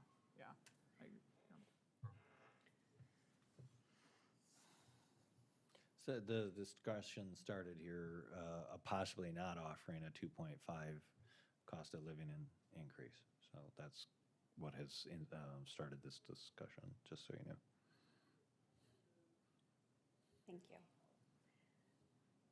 Another factor to consider, and I've said all this before, right? But just to reiterate, we have also, part of our population is under union contract with a 3.25% increase. So we have some of our staff getting 3.25, and I'm not arguing they aren't deserving of the 3.25, but what I'm arguing for is the rest of our staff to get the same amount and be equal across the board. Doesn't that effectively unionize the cost of living increase then? I mean, I'm just saying it would be nice to treat all of our employees consistently. well, not, we have a hardworking workforce. Yep. But they don't all wear bulletproof vests to their job every day, nor do they put themselves in situations where they could suffer deadly harm. And I think that's the reason why the law enforcement is unionized, and for the most part, the rest of the workforce isn't, right? I would disagree. Okay. Why are they unionized then? Well, typically a union forms when they think they're not being treated fairly. Now, to your point about those people get a higher cost of living because they're unionized, their pay grade is determined on their responsibilities. The cost of living for everybody is the same. Now, they're compensated at a higher rate, or, like everybody else, determined. But the cost of living for everybody should be consistent, right? I don't think society is segmented that way, right? Okay, well. I mean, that's why some people get unions, but here in South Dakota, we're an at-will state. So unions are the exception, not the rule. But they are the rule as far as it relates to law enforcement in this state. Many law enforcement agencies are unionized. But, I mean, I don't think you could show me one county that has a union shop other than law enforcement, can you? Yes. Who has a union shop in their county Union shop, like, where they're unionized? Minnehaha with their highway department. I was just gonna Okay. say, there's several highway departments that Okay. are unionized, and then law enforcement, of course. But other than that, Typically, that's pretty typical, those two Right. entities. okay, yeah, so I take the point about the highway shop, and there's been nobody here from the highway shop advocating for that. I Why would don't s- disagree. Yeah. Well, I don't see them here. They haven't told me, Okay, but I don't see the movement for it. So I'm going back to this 3.25% cost of living increase. It effectively unionizes it if you're gonna base everything off the union. That's my point. There are I think it's several in the- counties, though, that negotiate their union cost of living, and then they do it across the board. There are other benefits that the union gets that the other employees don't get. So the cost of living is usually across the board. Okay? I just think we're being very generous with our cost of living increase here. What do you think it should be, Commissioner Aaron's? I think we should index off the state scale. So when the state comes in, whatever the state of South Dakota issues as the index, is that we index off of that. So. Do you know of any other counties that do that? Not off the top of my head. I don't know if they do or they don't. Do you know, Julia? it's common practice to use a variation of counties. I think all of our comparable counties use the state and use that data, but they don't solely say, the state did this, so we're gonna follow suit. I'll also say that the state is experiencing some issues with their wages, so there's that consideration as well. Does the state package mirror ours, or are they more in there? And when you say package, what do you mean? Well, for their extra benefits for health insurance. Oh, sure. For things like that. They went through some recent changes, but they do offer paid high deductible plan for their employees, is my understanding. And there's now 4 tiers, but still with the 4 different, or I'm sorry, 4 plans that they offer. Based on my knowledge, they're all cheaper than ours.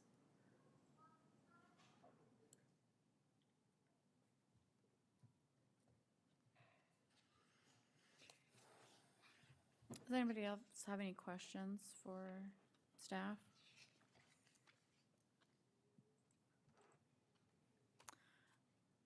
Thank you.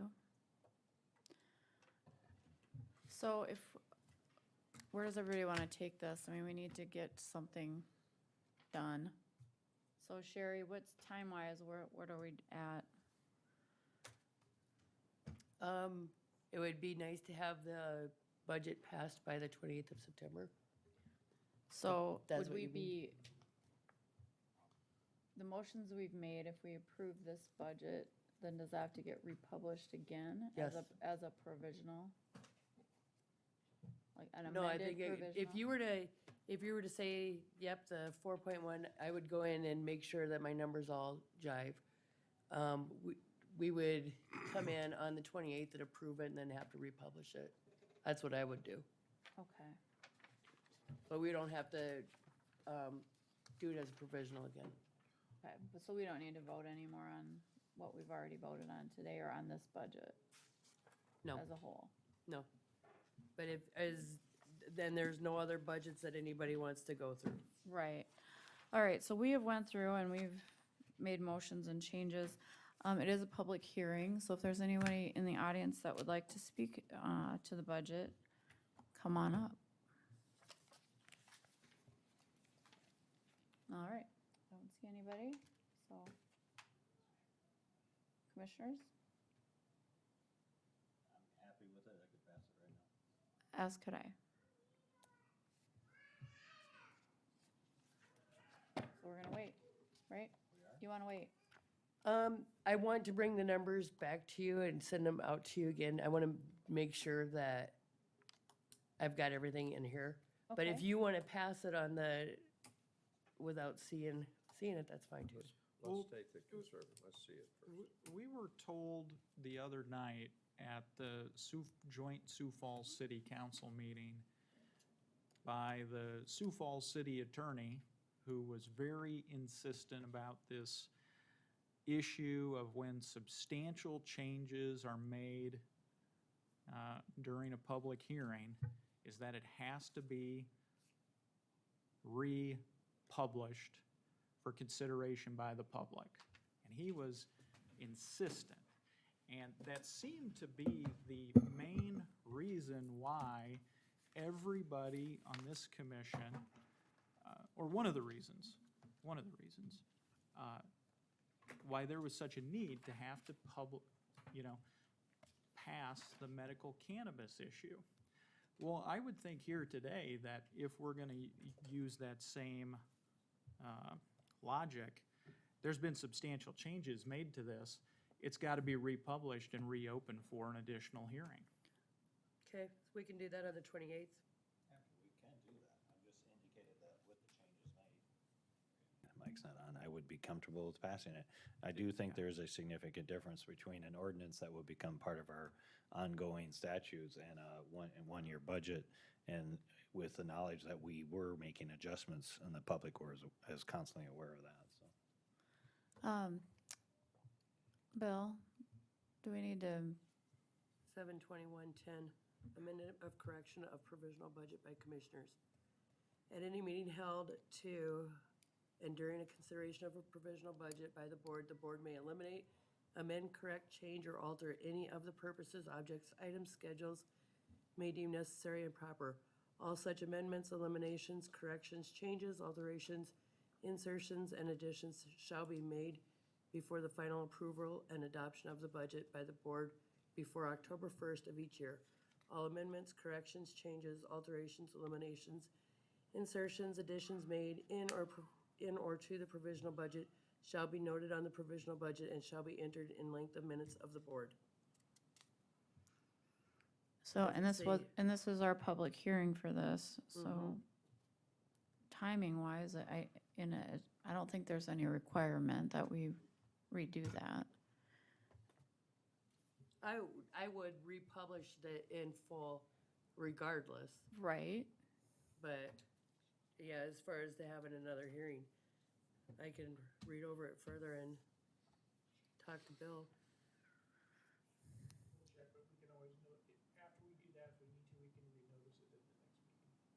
On the 28th of September. Well, technically, we'll have one on the 21st. Yeah, and I don't think this should be a race to the bottom in terms of the government saying, what is the most minimum, bare minimum I can do? I think actually, we should strive to do the most we can do in terms of opening it up to the public and transparency. So we should take what we did today, put it on the internet, this big document right here, this 60-page document. Then we should republish it, and then we should have our hearing on the 28th, because there's been substantial changes, so people could come in and make their comments on the changes. If you wish to have another hearing, you can just notice it as such and do it again.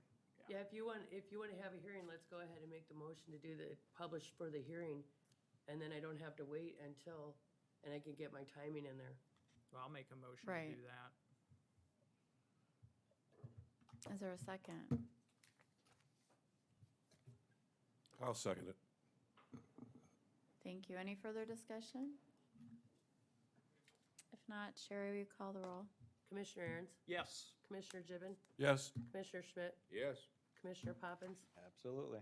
Commissioner Landine. Yes, motion carries. Hopefully we get triple the number of people that spoke today then. I'd consider a motion to adjourn. So moved, Madam Chair. Second? Thank you. Sherry? Commissioner Aaron's, Yes. Commissioner Gibbon, Yes. Commissioner Schmidt, Yes. Commissioner Poppins, Yes. Commissioner Landine. Yes. Thanks, everybody.